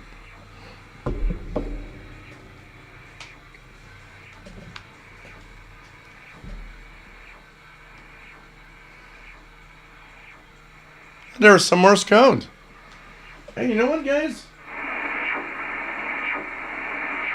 I've never heard that before. There was a Morse code ID here, I believe, over the decoder.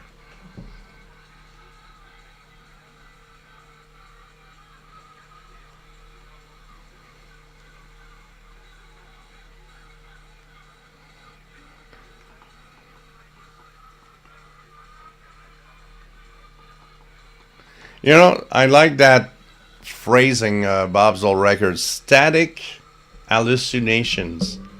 So many times have I tuned a frequency where there's supposed to be something. There is actually nothing at my listening post. But somehow, being too concentrated into the static, you start hearing stuff. And it's so weird that our brain is so convinced. Yeah, there's a pattern in that noise. And you're like, I'm hearing something. But in reality, there's nothing. Nothing there. It's just, I love that. Static hallucination. This is perfect. Skyler Phoenix also likes it. It's like, yeah, it's like poltergeist. Seeing something on that TV, whatever.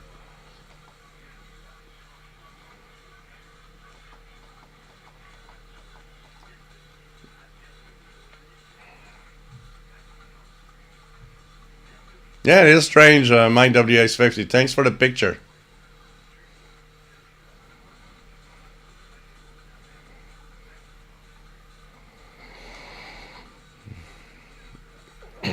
KW1161 says, I'm hearing get pizza.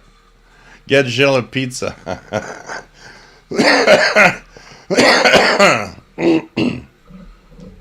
So VT Radio has just sent me something so I don't starve. Thank you so much.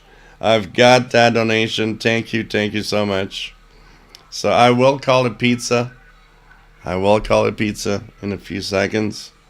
Let me just get that phone and do the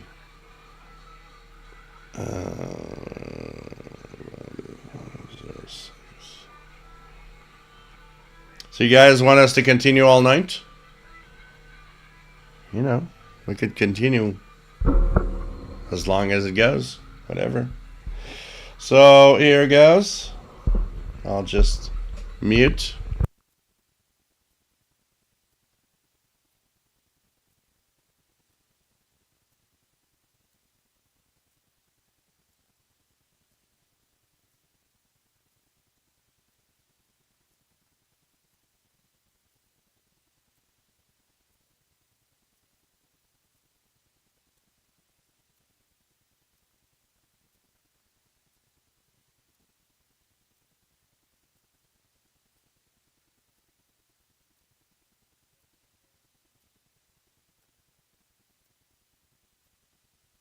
Pizza is ordered. Here you go, guys.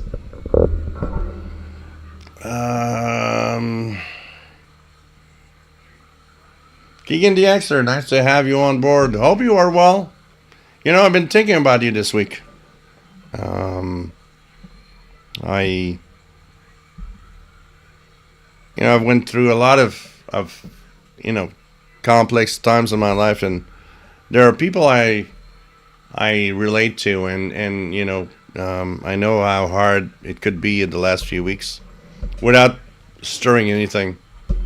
I just hope you're well and keeping and being happy as much as you can with all of it. Okay.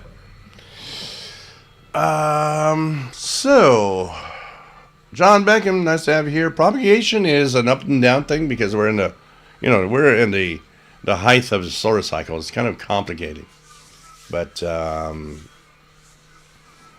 it's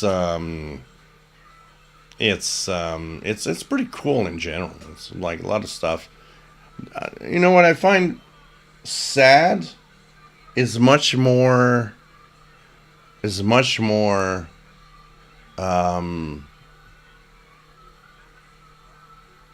what we're losing, and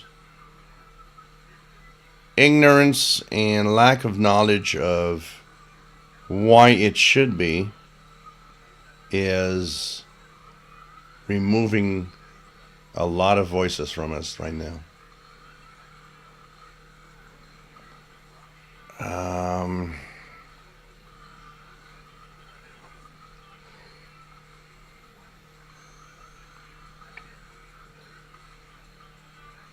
Scouter Phoenix, that was it. You know why?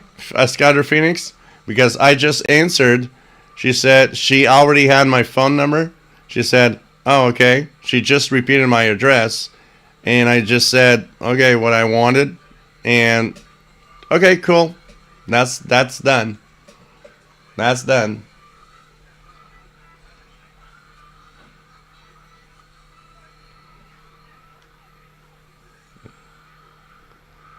Apprentizen, thank you so much. No, thank you. No Hawaiian pizza. Although, you know what? I've never tasted it. And I could be very surprised. If I'd go somewhere and people said that's what it is and that's what we have, I would eat it. It probably isn't that bad, honestly. It's just not what I want. I don't want to have sweet on my pizza. I'm a salty guy. I like chips. I like, chips in the UK are like fries. So I like, potato chips. Stuff like that.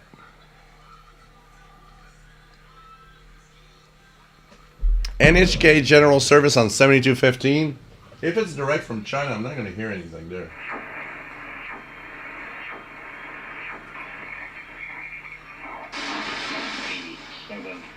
February 1988. What I have right now is the interference of Radio Romania.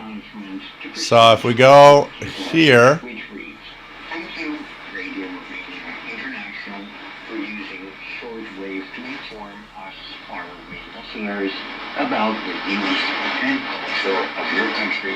I first tuned into your station as a 17-year-old back in 1988 when it was called Radio Bucharest. So much has changed there in Romania and here since then, but I still enjoy hearing your station on shortwave. Keep up the great work. Cheers. Eric Fetterswald. Well, it is hard to react to it as someone has been listening. so it's Radio Romania mailbag show on 7220, but it's nothing on 7215 here. Thank you, Justin S. Nice to have you here, and thanks for the tip. Much appreciated. Never forget, if at any point in time you would lose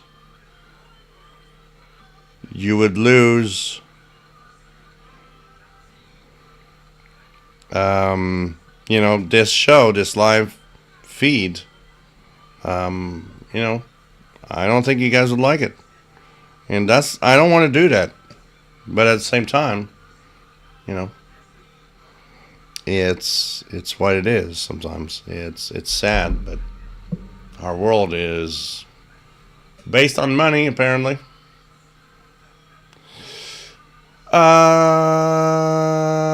Sheila, thank you so much for the pizza fund. Much appreciated. Bob's on record gets pineapple and green chili on my pizza. Well, you know what? I would, if I'd be with you, man, I would absolutely try it. It doesn't sound that bad, honestly.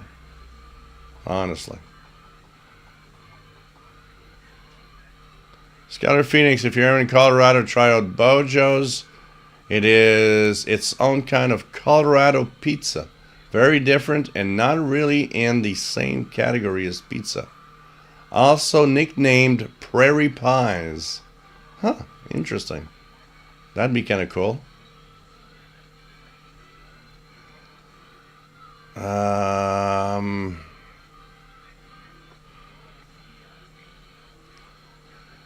Just lurking, what radio are listening to and what antenna? So, ICOM ICRD 500 right here is a high-end tabletop receiver, and it's using an MLA30 magnetic loop. And here we have the networked SDR Play N RSPDX or RSPST, which is a software-defined receiver, because I was looking at a waterfall with a pirate station on that frequency of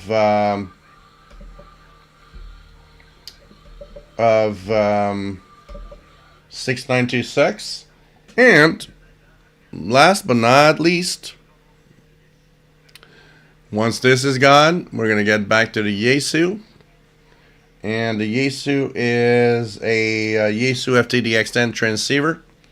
It is hooked on a half-wave end-fin antenna in the backyard. And so this is cool for one thing, is that the higher frequencies propagate a lot better on the Yaesu. So here it is, the Yaesu. Just gonna put this a little here. Now you're seeing my Yaesu transceiver, which is just down here. The screen you see here is what you see on that display here. So that's all about what's happening right now. So we are live from Montreal, Quebec, Canada, in a show that is Shortwave Reality. What's on 7210, Kev Michael? I'll try it out, but I don't think it's going to be...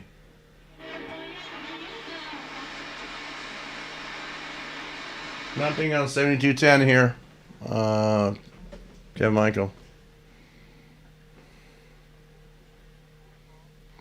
Skylar Phoenix, I traveled, I did up and down the east coast of the United States a long time ago. I went to, first of all, the northern states here, Vermont, New York, all of that, New York City. Went down to Virginia, went down to Florida, I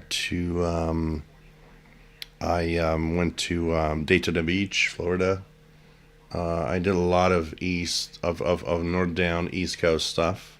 I never visited the West Coast or even the middle of the United States. As for the rest, I'm not going to talk about it much. I right now would not visit. It's not I will never visit. It's maybe in other times and other political situations. Let's call it that way. You know, if I don't want to go there, but quick. the hate against going to the United States has to do with just one man and his way of handling Canada. And has nothing to do with the U.S. citizens or the people of the United States. We've loved each other forever. I don't think that has changed. What has changed is one man is bullying Canada. And Canada's reacting like, okay, fine, we're not going to go there anymore. That's all. Next. Okay, let's move on. Next. All right? Because I got nothing against anybody in the U.S. No one. No one. It's just right now, it's sad, but we're in some war that I'm sure most of you don't want to also. Okay? That's all. That's all I'm going to say. Okay?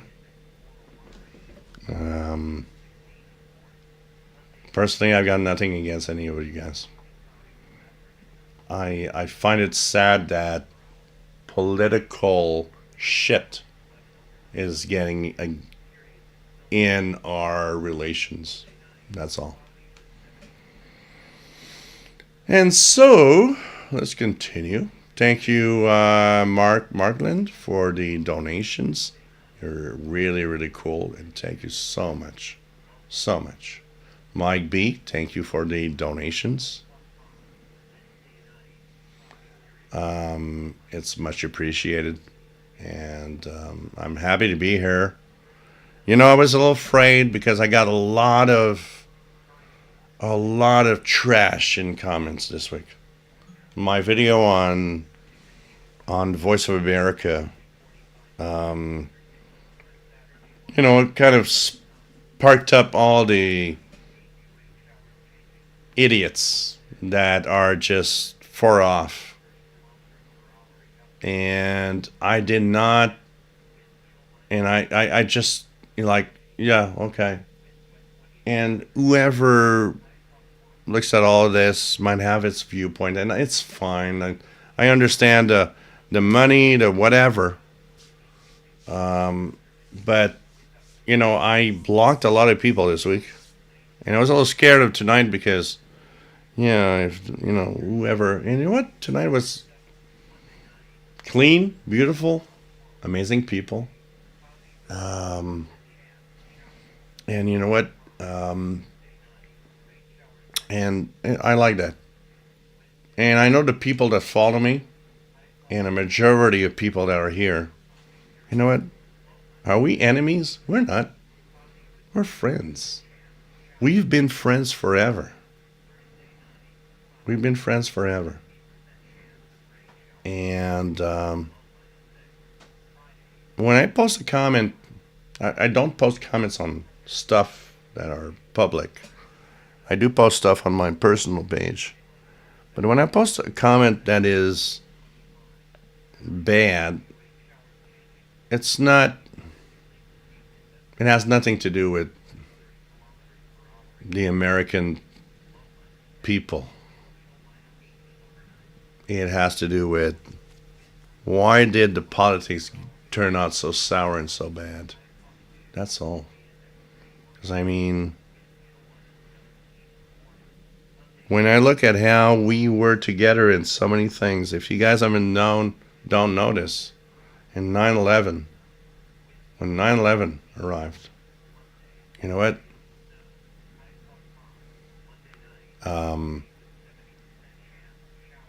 All the planes went to Gander, Newfoundland. We took care of all you people and made sure they were comfy, made sure that everything was great, as you are living one of the darkest moments in U.S. history. We were there with you in World War II, battling together. Canada was actually known for the German to be the fierce military. The ones that you don't want to mess with Canadians, because they're really, really hard shit.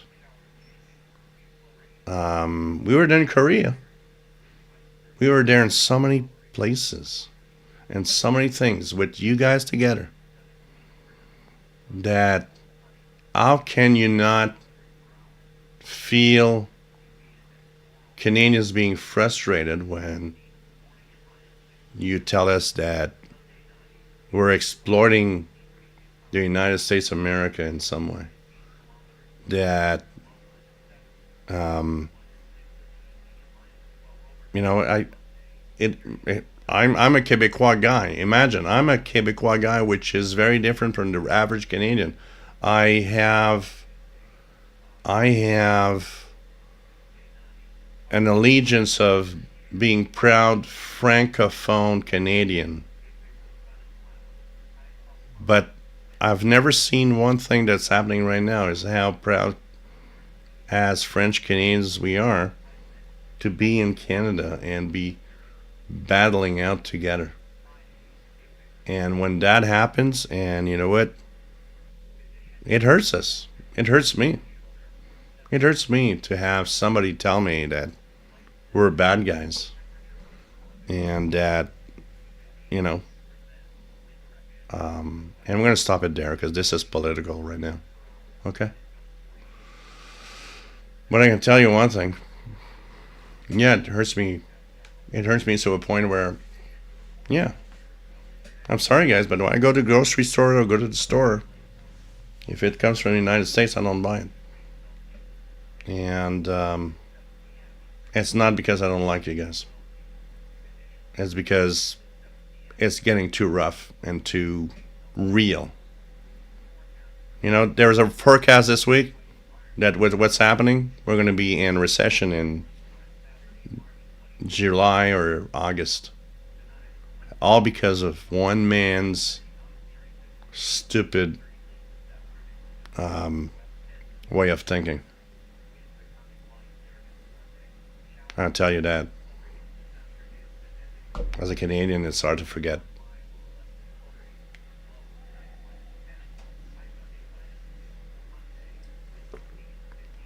And what's sad is I get tons and tons of comments of people telling me how sorry they are. And it's like, yeah, it's easy to be sorry. Remember, you got to really be careful about your decisions too. You know, Canada has always been with the United States. If there's one country in the world that's always been there. You know, I remember in the 80s there was this controversy in Canada. We accepted that you guys had these cruise missiles that were being tested back in the 80s to deliver atomic weapons to the USSR. You needed a huge space of land to do it. And we in Canada accepted, yeah, come and test your missiles in our Arctic. Because there's a lot of space. You'll be able to... Oh man, the controversy that did. That we're allowing U.S. nuclear missiles being tested in our own territory. I remember that was a controversy back then. You know? But we did it. Why did we do it? We probably did it because we're allies and we're friends. So, I will end with a political comment that I don't want any comments on. Do everything you can to make sure that the maximum amount of people around you understand one thing. That we're your friends. We were your friends. We are your friends. We'll always be your friends forever. That's all. All right. So, what else do we have? I know it's not supposed to be political here, but it's so intense that, man, it has heavy repercussions everywhere. And I want to thank you guys for being here, by the way. Thank you for the donations. It is so much appreciated. If the United States would represent the chat room here, none of that shit would be happening. None of that shit.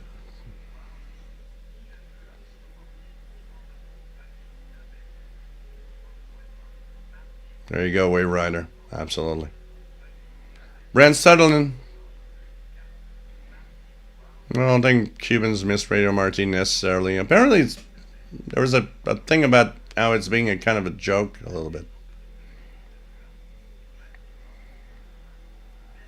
Yeah, you know, Kevin Michael, the problem is, yeah, I know these people don't know better, but here we are in that shit.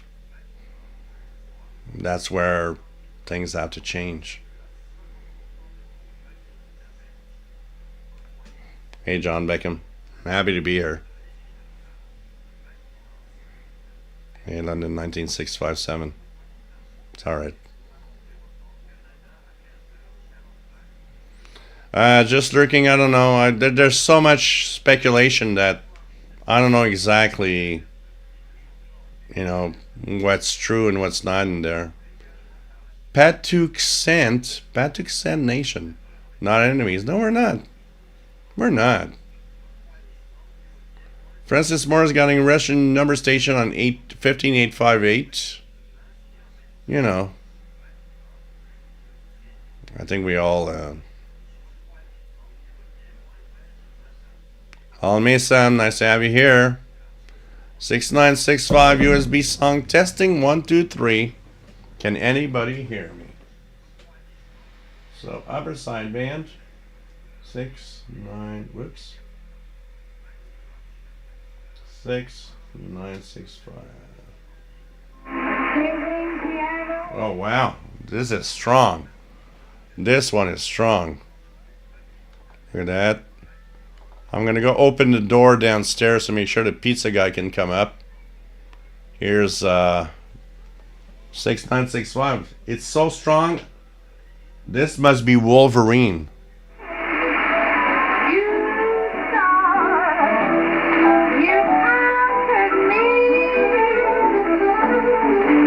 This I am almost sure, just to see how powerful this signal is. This is Wolverine radio. I can tell you that. I'm pretty sure it's Wolverine radio. There you go. Luna Loud, Poppy. Wolverine 6965.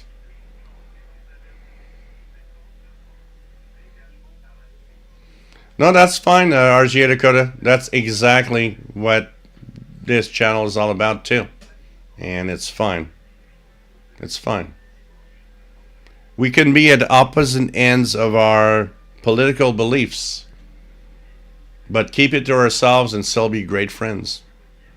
That's how it should be.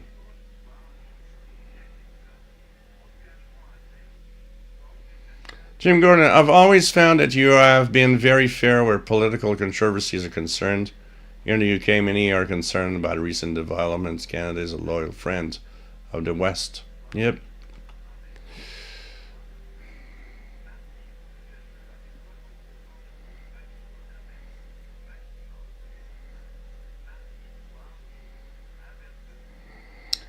No, we're not going to be in the next state, I can tell you that.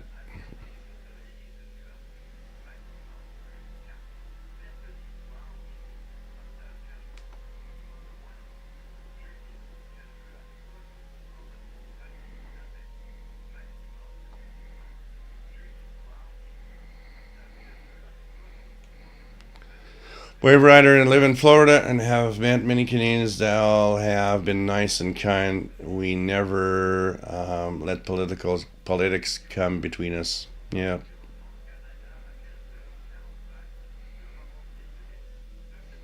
Michael, I was in your country across from Wisconsin, across the border. My family goes to Canada. We love your country. I know.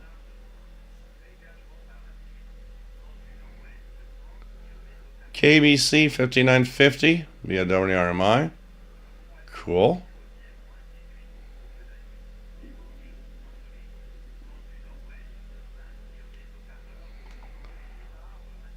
Chuck Schreiber, this is your channel. You can discuss your feelings. If someone does not like or offends himself, change channel. No, absolutely. Absolutely.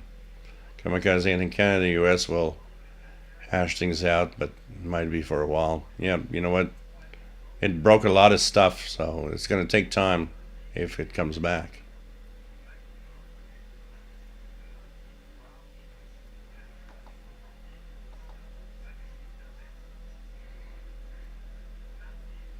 Jim Gordon, I'm reading The Good Alliance by Tim Cook, a fascinating work about Canada's often overlooked contribution to the struggle against Nazi Germany. And the UK, we remember.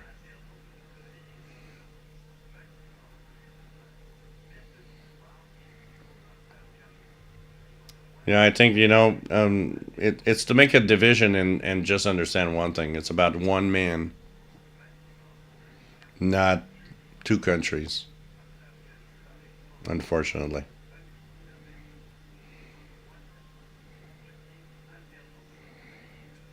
Somebody told me this week that, so you know what? I'm just going to leave you with the soothing sounds of NOAA Weather Radio, well, the Canadian equivalent of it.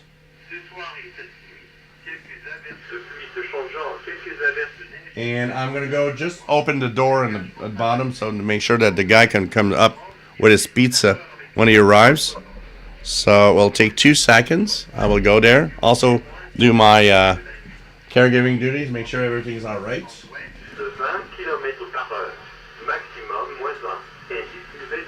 So I will be back in a few seconds, guys.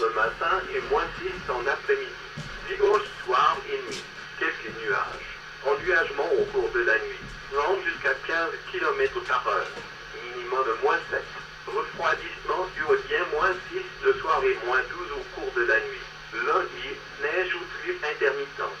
Maximum 6. Lundi, soir et nuit. Nuageux avec 60% de probabilité d'averse. Minimum plus 1. Mardi, nuageux. Maximum plus 4. Mardi, soir et nuit. Nuageux avec 60% de probabilité d'averse. Minimum -2. Mercredi, alternance de soleil et de nuages. Maximum plus 5. Mercredi soir et nuit. Passage nuageux. Minimum de -6. Jeudi, alternance de soleil et de nuages. Maximum 6. Jeudi soir et nuit. Passage nuageux.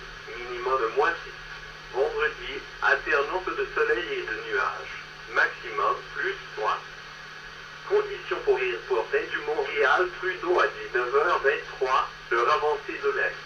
Faible averse de neige, température -1 degré Celsius, humidité 82%, direction du vent ouest-nord-ouest. Vitesse du vent 33 km à l'heure. Rafale du vent 48. Refroidissement duodien -7. Pression 100.4 kPa et à la hausse. Conditions pour l'aéroport à Montréal, Mirabel à 20h, l'heure avancée de l'Est. Généralement nuageux, -4 degrés Celsius. Conditions pour l'Acadie à 20h, l'heure avancée de l'Est, -1 degré Celsius. Conditions pour Saint-Anicet à 20h, l'heure avancée de l'Est, -3 degrés Celsius. Prévision pour Cournois à Montréal, limite par Environnement Canada à 15h53, l'heure avancée de l'Est, le samedi 22 mars 2025. Ce soir, cette nuit et dimanche, vent du sud-ouest de 20 à 30 environ au nord-ouest, de 20 à 30 stars cet après-midi, puis diminuant d'ouest à 10 à 20 en fin de nuit. Vent devenant léger vers midi dimanche. Averse se changeant en averse de neige cet après-midi et fait sombre ce soir. Visibilité à 1 000 ou moins dans les averses de neige. Minimum cette nuit -10. Maximum dimanche -2. Lundi, vent du nord est de 15 à 25 nœuds. Mardi, vent du sud-ouest de 10 à 15 nœuds augmentant du sud-ouest à 15 à 25.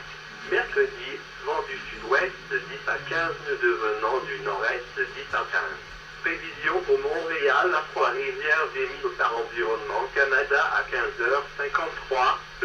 l'avancée de l'Est. Le samedi 22 mars 2025. Ce soir, cette nuit et dimanche, vent du sud-ouest de 15 à 25, nous irons au nord-ouest de 20 à 30 pour ce soir, puis diminuant d'ouest à 10 à 20 eaux dimanche matin.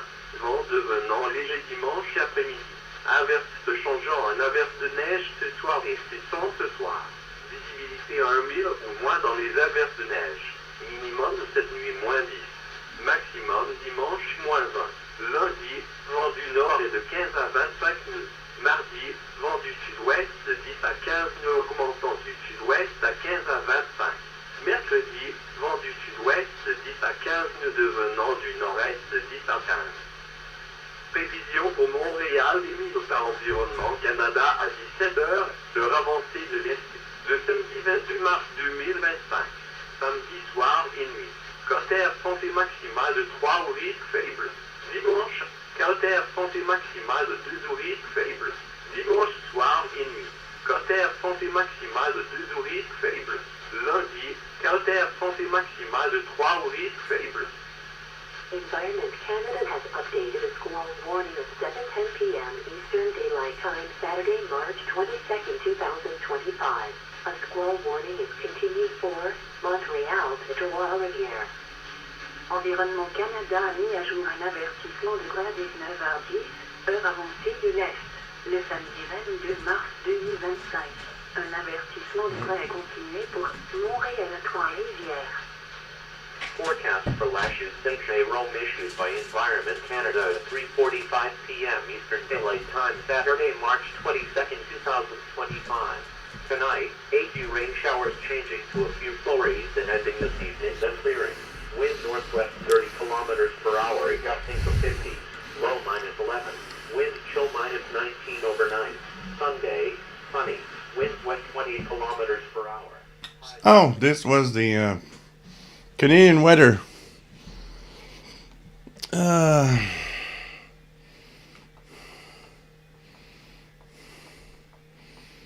So John,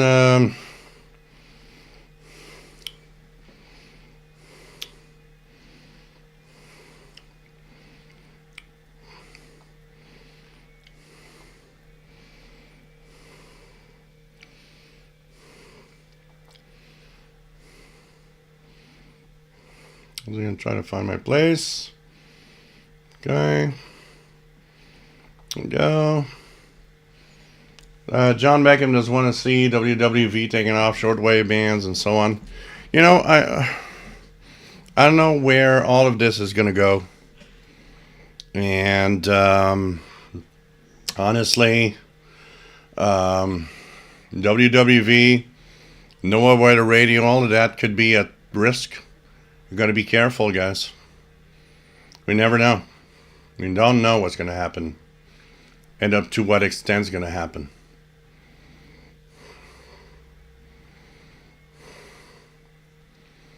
You know, it's really sad.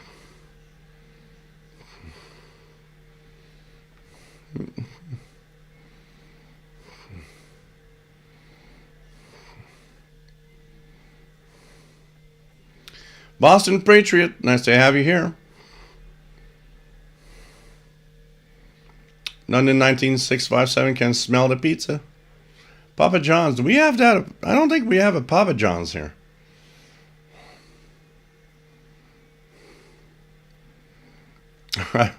My WX50, my lips have been burned vicariously on the pepperoni. Oh, God. Man, really the extra time to get hungry watching each other eat pizza. A lot of... Sorry, guys. Seth, Lewis, a lot of guys are hams here, and keep in mind, V2ZZI. You know, for it to work, I should be sponsored like with Pizza Hut or, you know, a big chain. Domino's could be one too.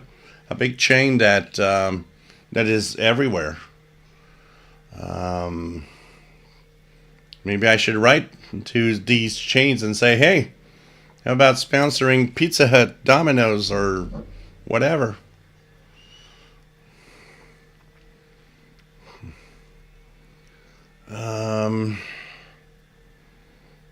That's all right, Luna Loud Poppy. Nice to be here. Nice to have you here. For sure. What else do we have?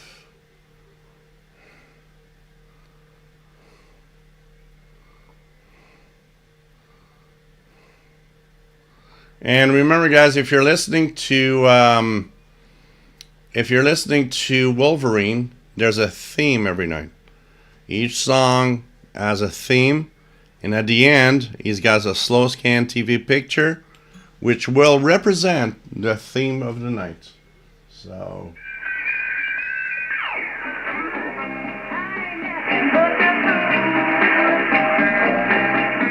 Pretty good signal. Really, really strong here. Some great music, too.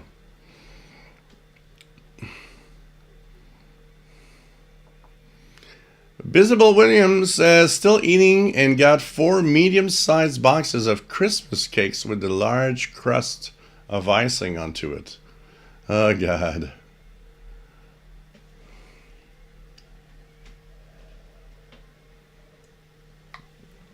John Meckham, that's a nice chair that I got. Yeah, I purchased it. Man, this chair is like 2 years old. 3 years old? More than that. Three or 4 years old. Wait, let me get out the radio, the ICOM radio of my face here. This chair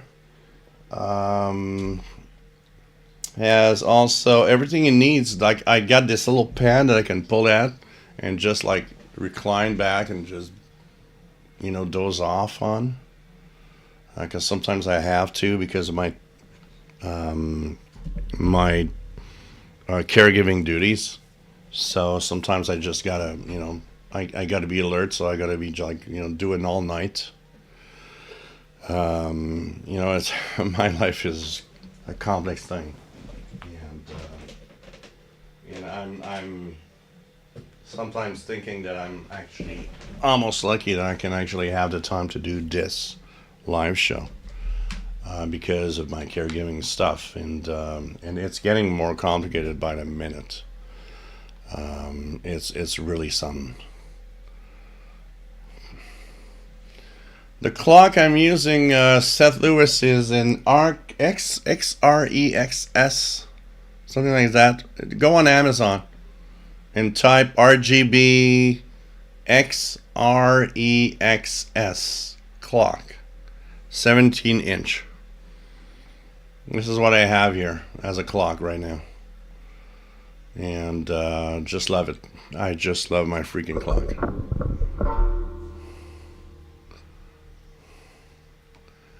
And yes, I did do a video about it too.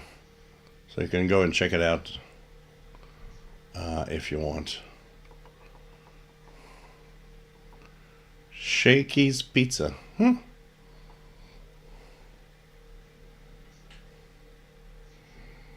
Man, pretty sure that's the same weather station I picked up on my portable blue Radio Shack weather radio when I visited in 1983.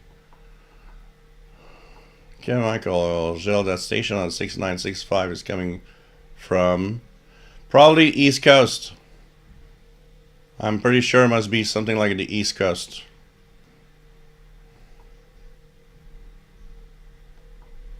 I think the pizza's arriving, guys.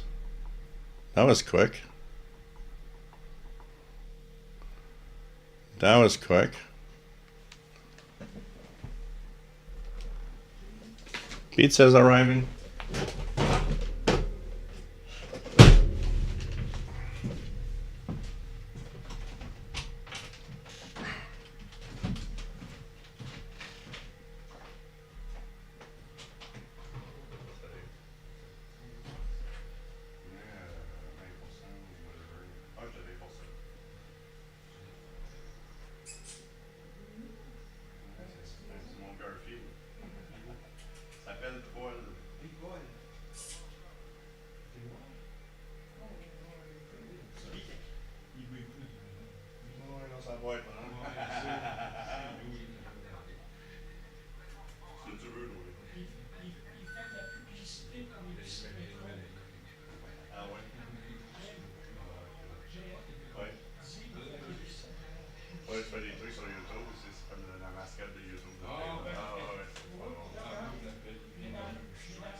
il y a comme des logiques dans les choses que ça n'importe quoi. Ben ouais, c'est ça qui est différent. Qu'est-ce qui est différent de là à là ou comme ça? Ouais. Allez, bonne soirée, mon homme.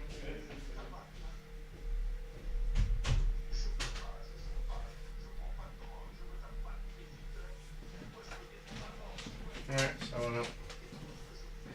hey guys, very friendly pizza guy.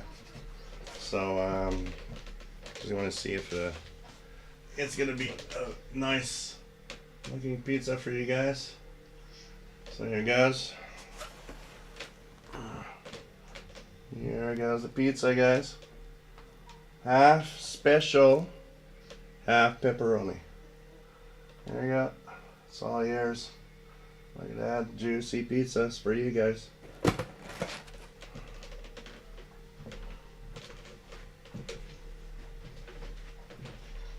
And you guys are gonna find it funny because the place is called Miami Deli. It's a Miami Deli. This place is open 24 hours and man, it's so good.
And I am back.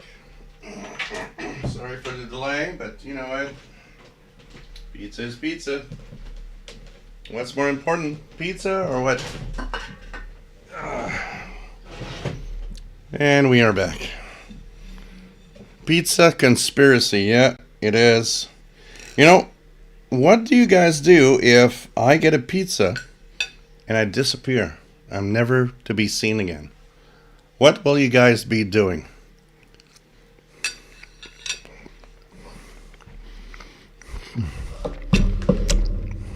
Yeah, no, Bobby. It'll be okay next time. Don't worry.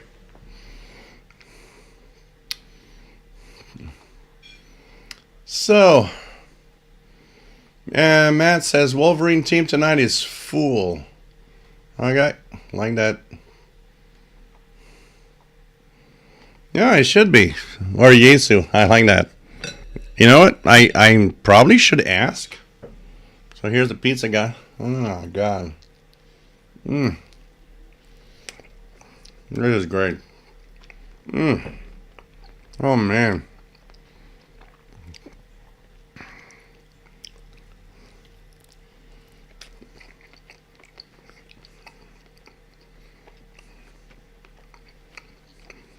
Oh, man. Oh, this is a good.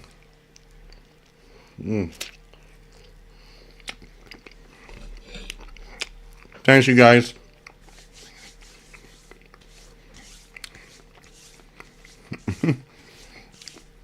Matt says we'd be calling 911 in Montreal in the assumption that you've had a medical episode. There were some examples. There were some like YouTube influencers that like they had some medical issues live. This one is just pepperoni. Yeah. That's what I like. But I eat any kind of pizza usually.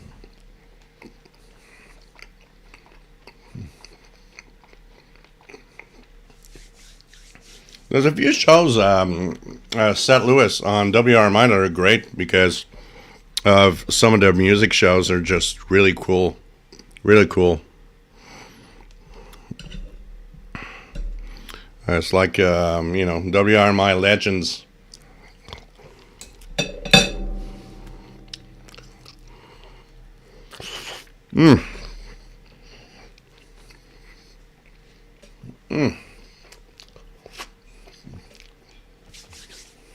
How guys?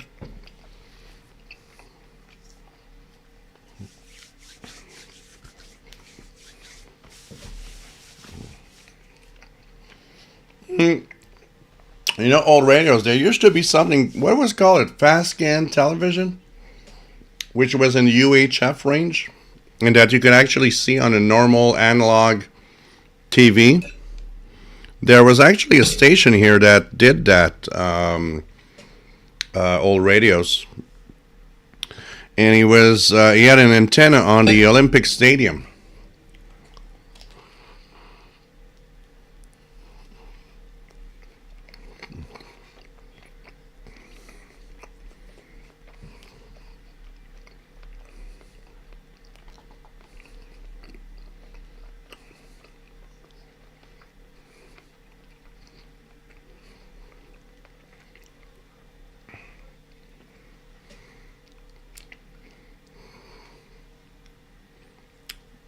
The date is off, but none. It is Sunday, the 23rd, UTC time. We are Sunday and UTC time.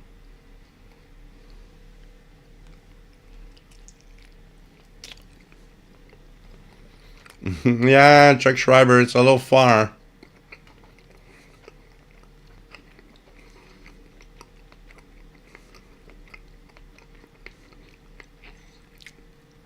Yeah, that's why maybe I should eat more of it.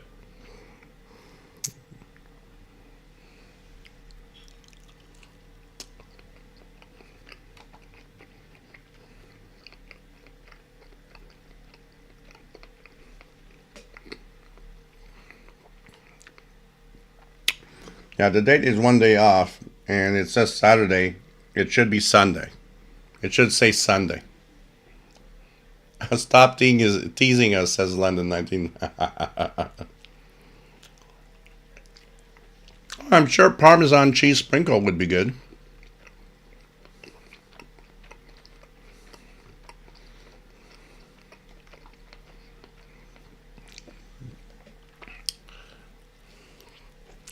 Okay, guys. I got enough. Let's set this straight. English. Set. 2025. Yep. Plus. Set. Set. Set. There we go. You guys are happy now? It is set.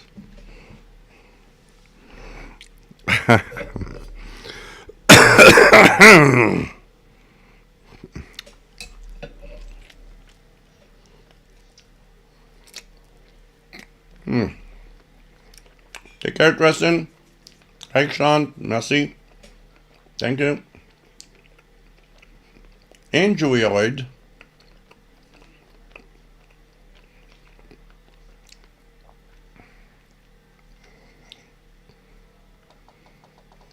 BL 680, 880, or Yaesu VX6R.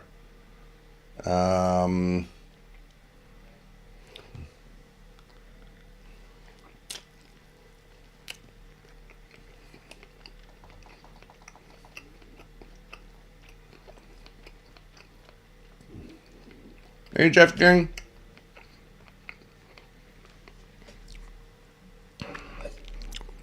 Corned beef ash. Wow.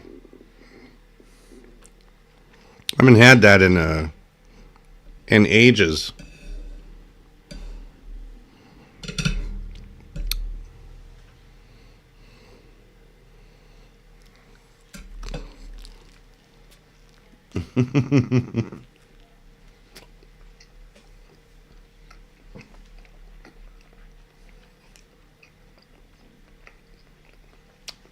Close enough.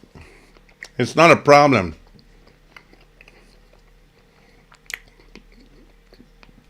If you mean that USB or SSB is slightly off, up or down, depending where you tune and when you leave it alone for a while, it's not a problem.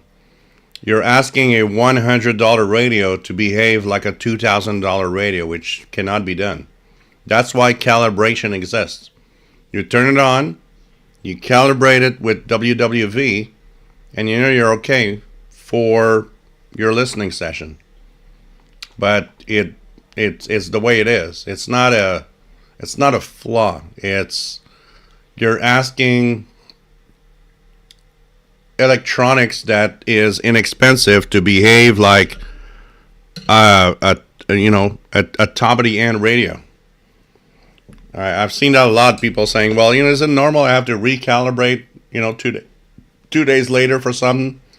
Yeah, it is. You're asking a $100 radio to behave like a 2000 radio, and it can be done.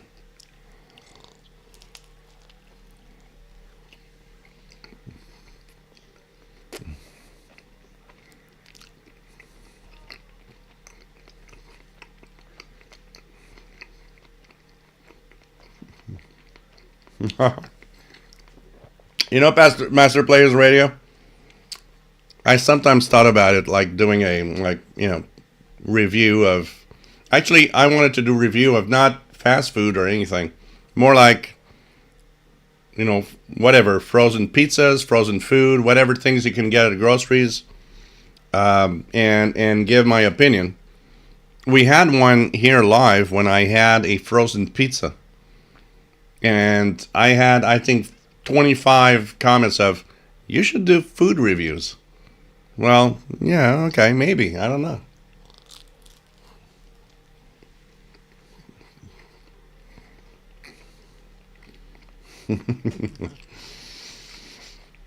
Clock is fine now. Everybody can sleep tonight. You all right?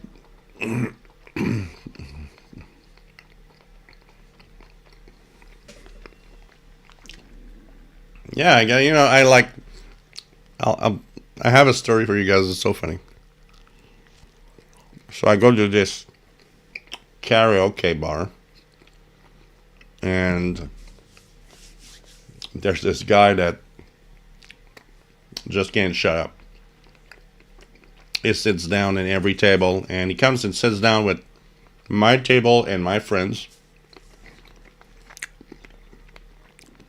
He's annoying, so I get up, with my big guy type, and I look at him. I said, "You get the F." I will not say the word, but I did say the word. You get the F out of my table with my friends. And he looks at me and says, "So you're a big guy that just, pushes away little skinny man like me?" And I'm like, "Yep, get the F out." So he goes and tells the bartender that I am a big brute, a big,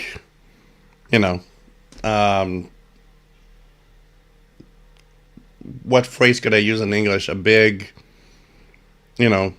undesirable guy or whatever. So every time they call me at the karaoke, they're always saying, "We would like to have the big man that's not nice with anyone come sing on the stage, please." And I'm like, "Yeah, okay, my turn." It's just so funny.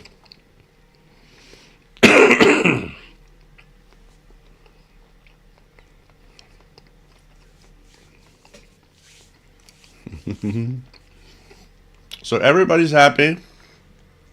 The date, the date is fine. Everything's all right. I hope everybody's happy now. Now I understand that no one was listening to me for the last 4 hours and 40 minutes because the clock wasn't right. That's what I'm understanding now. Fudge buckets. I like that.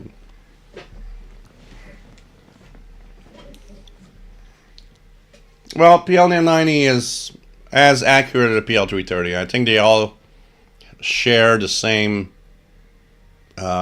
circuit. So even at, it is more expensive, but it's not more accurate. I will be fair on that.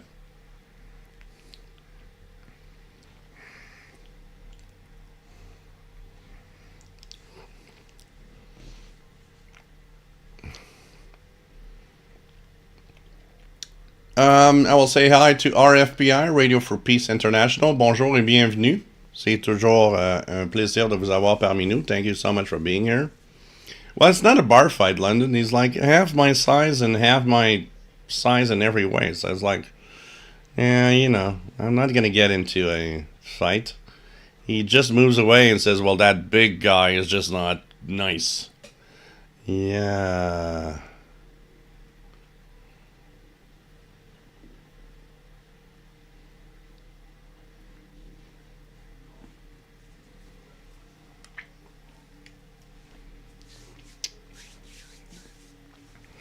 Old radios, I want to buy this speaker table for my radio is 60, but I want transoceanic 710s. Look, go one step at a time with, money, unfortunately, unless you have millions of dollars. Money is not something that you spend, just take a good decision every time you spend the money. Okay? Is the word they use to call you at karaoke a standard French one, or more of a Français Québécois term? I'm not sure I understand what the question is exactly.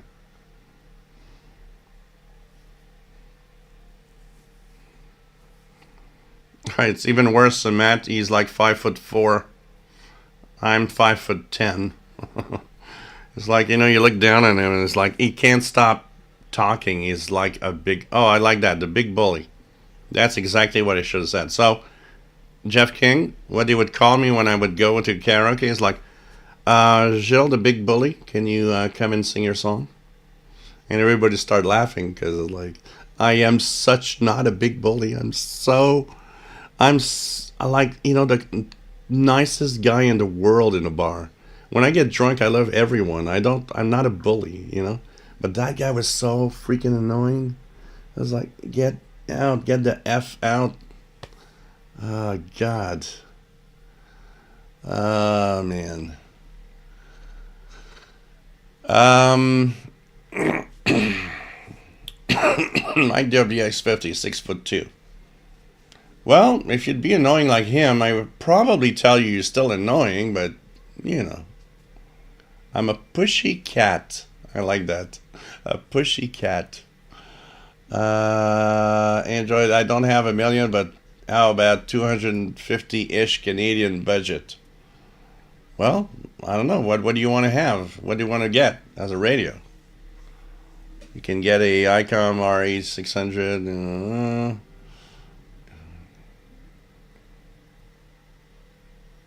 Well, karaoke is karaoke. In French, it's karaoke. In exact French, it's karaoke. But it's karaoke. I go to an English bar, we sing karaoke. We go to my French bar, it's karaoke. Slight difference in pronunciation, but pretty much the same. Everyone knows it's karaoke. Karaoke, you know.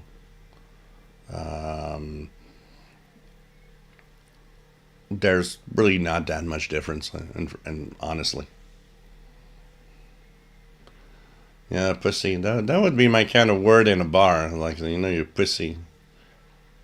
Move away, you pussy. Probably. That would be my word. But, it's, But I am a big guy, so people don't usually really confront me with anything. Because they're like, no, not him. We'll go to the smaller guys. I remember coming back from a bar night.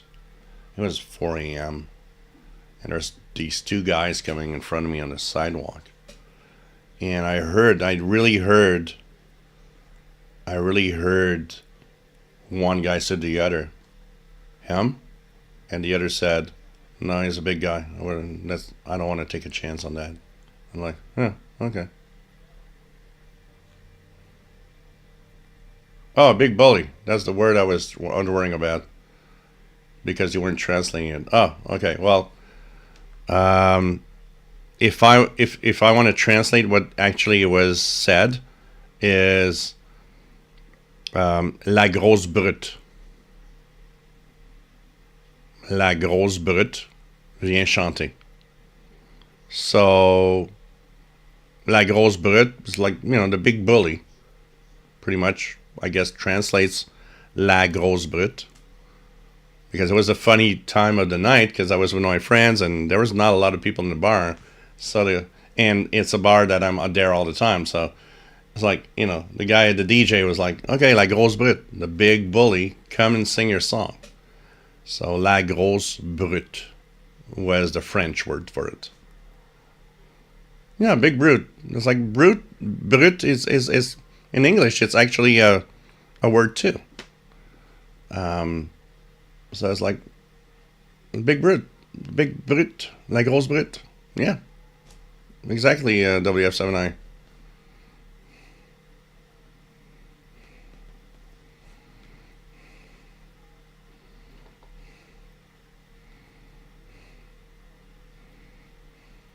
Yeah, 9930 different gear TV. Nice to have you here. Definitely. Well, the clock is in UTC, so it doesn't move. It stays in the same time all year. All year. My WX50 says he's a happy drunk too, though I don't really get drunk much these days anymore. Yeah. I'm lucky because my dad was a really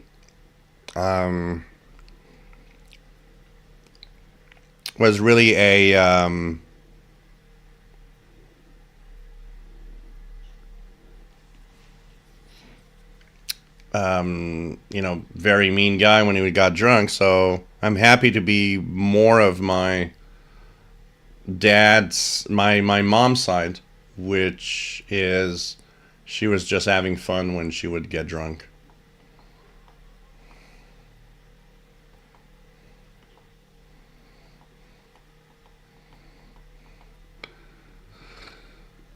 Yeah, but that small guy was just like, I'm a big brute. I'm a big brute or whatever. It's like, yeah, I know. I know.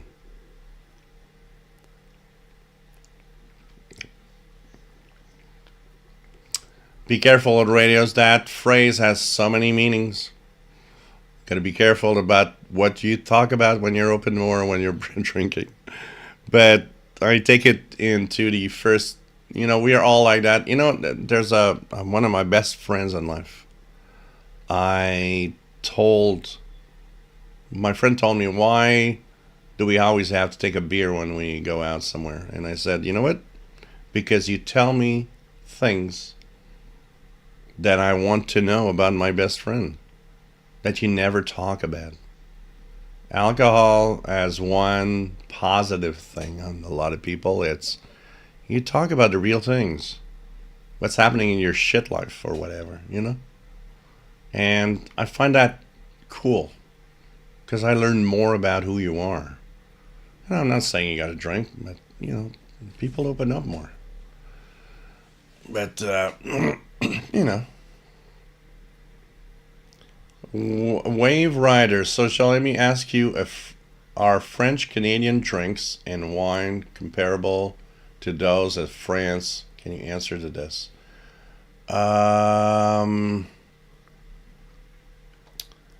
So there's okay. It depends at what level you're asking the question. If you're talking about wine, beer, so there's a lot of Canadian wine and beer. Beer is particularly interesting in Canada. We have microbreweries that are really, really cool. We have one here that I had a lot of beers in the past on the live shows. Sorry. Unibrew, which is a company that was purchased actually by a big company over time. He was owned by a Quebec artist, actually. We have some great stuff. Honestly. But of course, there's the international stuff that's also amazing. So it's definitely competition here, for sure. But there's some great stuff here, honestly. Really, to be had. And what else do we have? What time is it now? It's almost 9 p.m. Cool.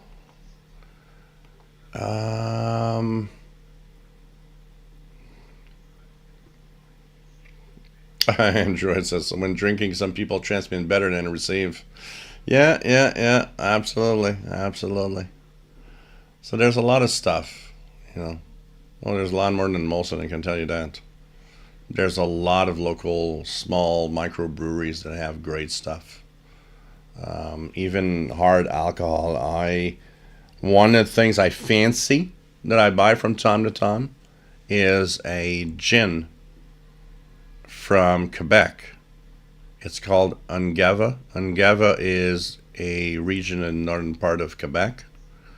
And it's a gin made of native northern Quebec herbs. It has very distinct taste to it. And that I fancy a lot. And do little drinks with that. So there's all sorts of things like that. Take care, Idaho Head. So I will be leaving in a few seconds. We will do two things. First of all, I want to say thank you for the donations, please, on the chat, super chat, and the pizza fund. You guys, I've seen the great pizza I got because of you guys. But you know what? You can continue with the pizza fund for next week, the week after.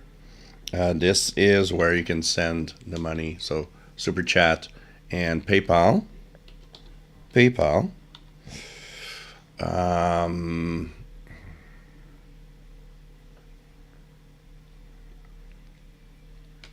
we go.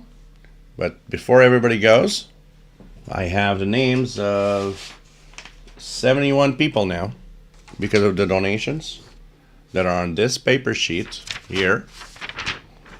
And we've got two CIDX memberships to give away before we go. So, Wave Rider, thank you for the answer. As I have a neighbor from France, he loves to cook and drink wine. I don't know if you've ever visited Quebec. He probably has. It's one of the great places that a lot of French like to visit too. So, here goes my finger on the paper. And I've stopped my finger on a name, which is John Clinton. John Clinton has won, and let me put that down, a CIDX membership for 1 year. John Clinton. Let me check that out. Here, I need to put it. Where the hell is my phone? Okay. John Clinton. Put it here. John Clinton, notepad. John Clinton as one, the first of two CIDX membership. Let me put the name here, notepad. Here we go, John Clinton. His first name, first winner.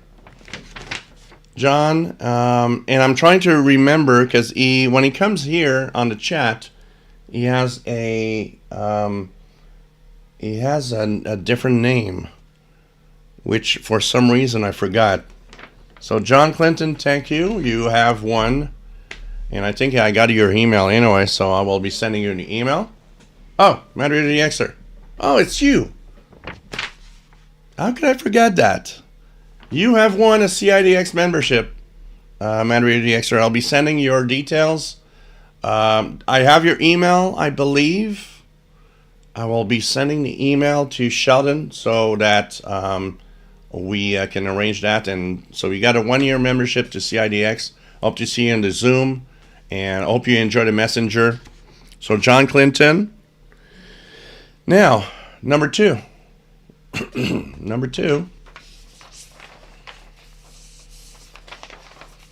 Number two is Sheila Lessard. Sheila from Ontario, Belleville, Ontario. You are the second winner of a CIDX membership. So I need your email because I don't know if I still have it or I have it. So Sheila Lessard and John Clinton, congratulations. You guys have a 1 year membership to CIDX, the Canadian International DX Club. You have 1 year of the Messengers, which is a great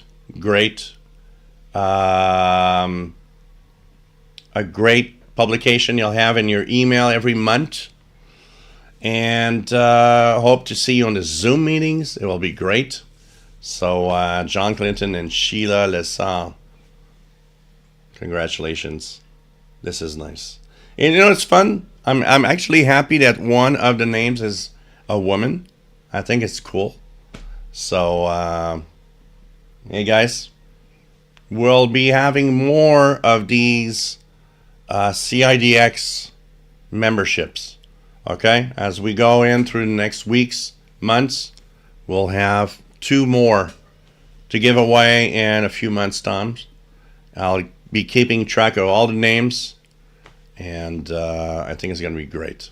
So Sheila Lessard and John Clinton, welcome aboard the CIDX. Hope you enjoy my utility column, but also enjoy the bulletin and being part of a club. You're part of a club. It's not just, having a bulletin every month. You're really part of a club.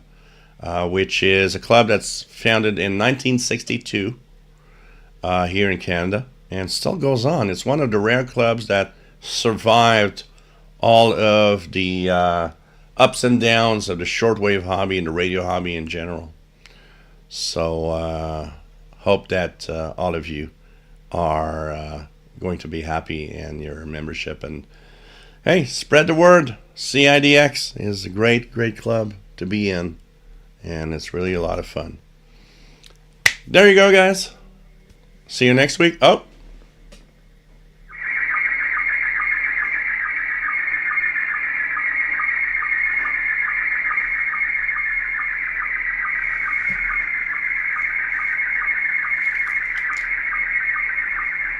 some slow scan TV coming out of the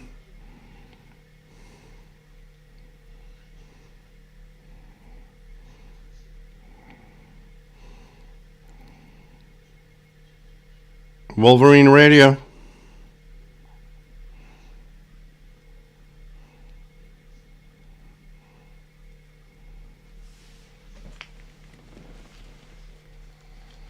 So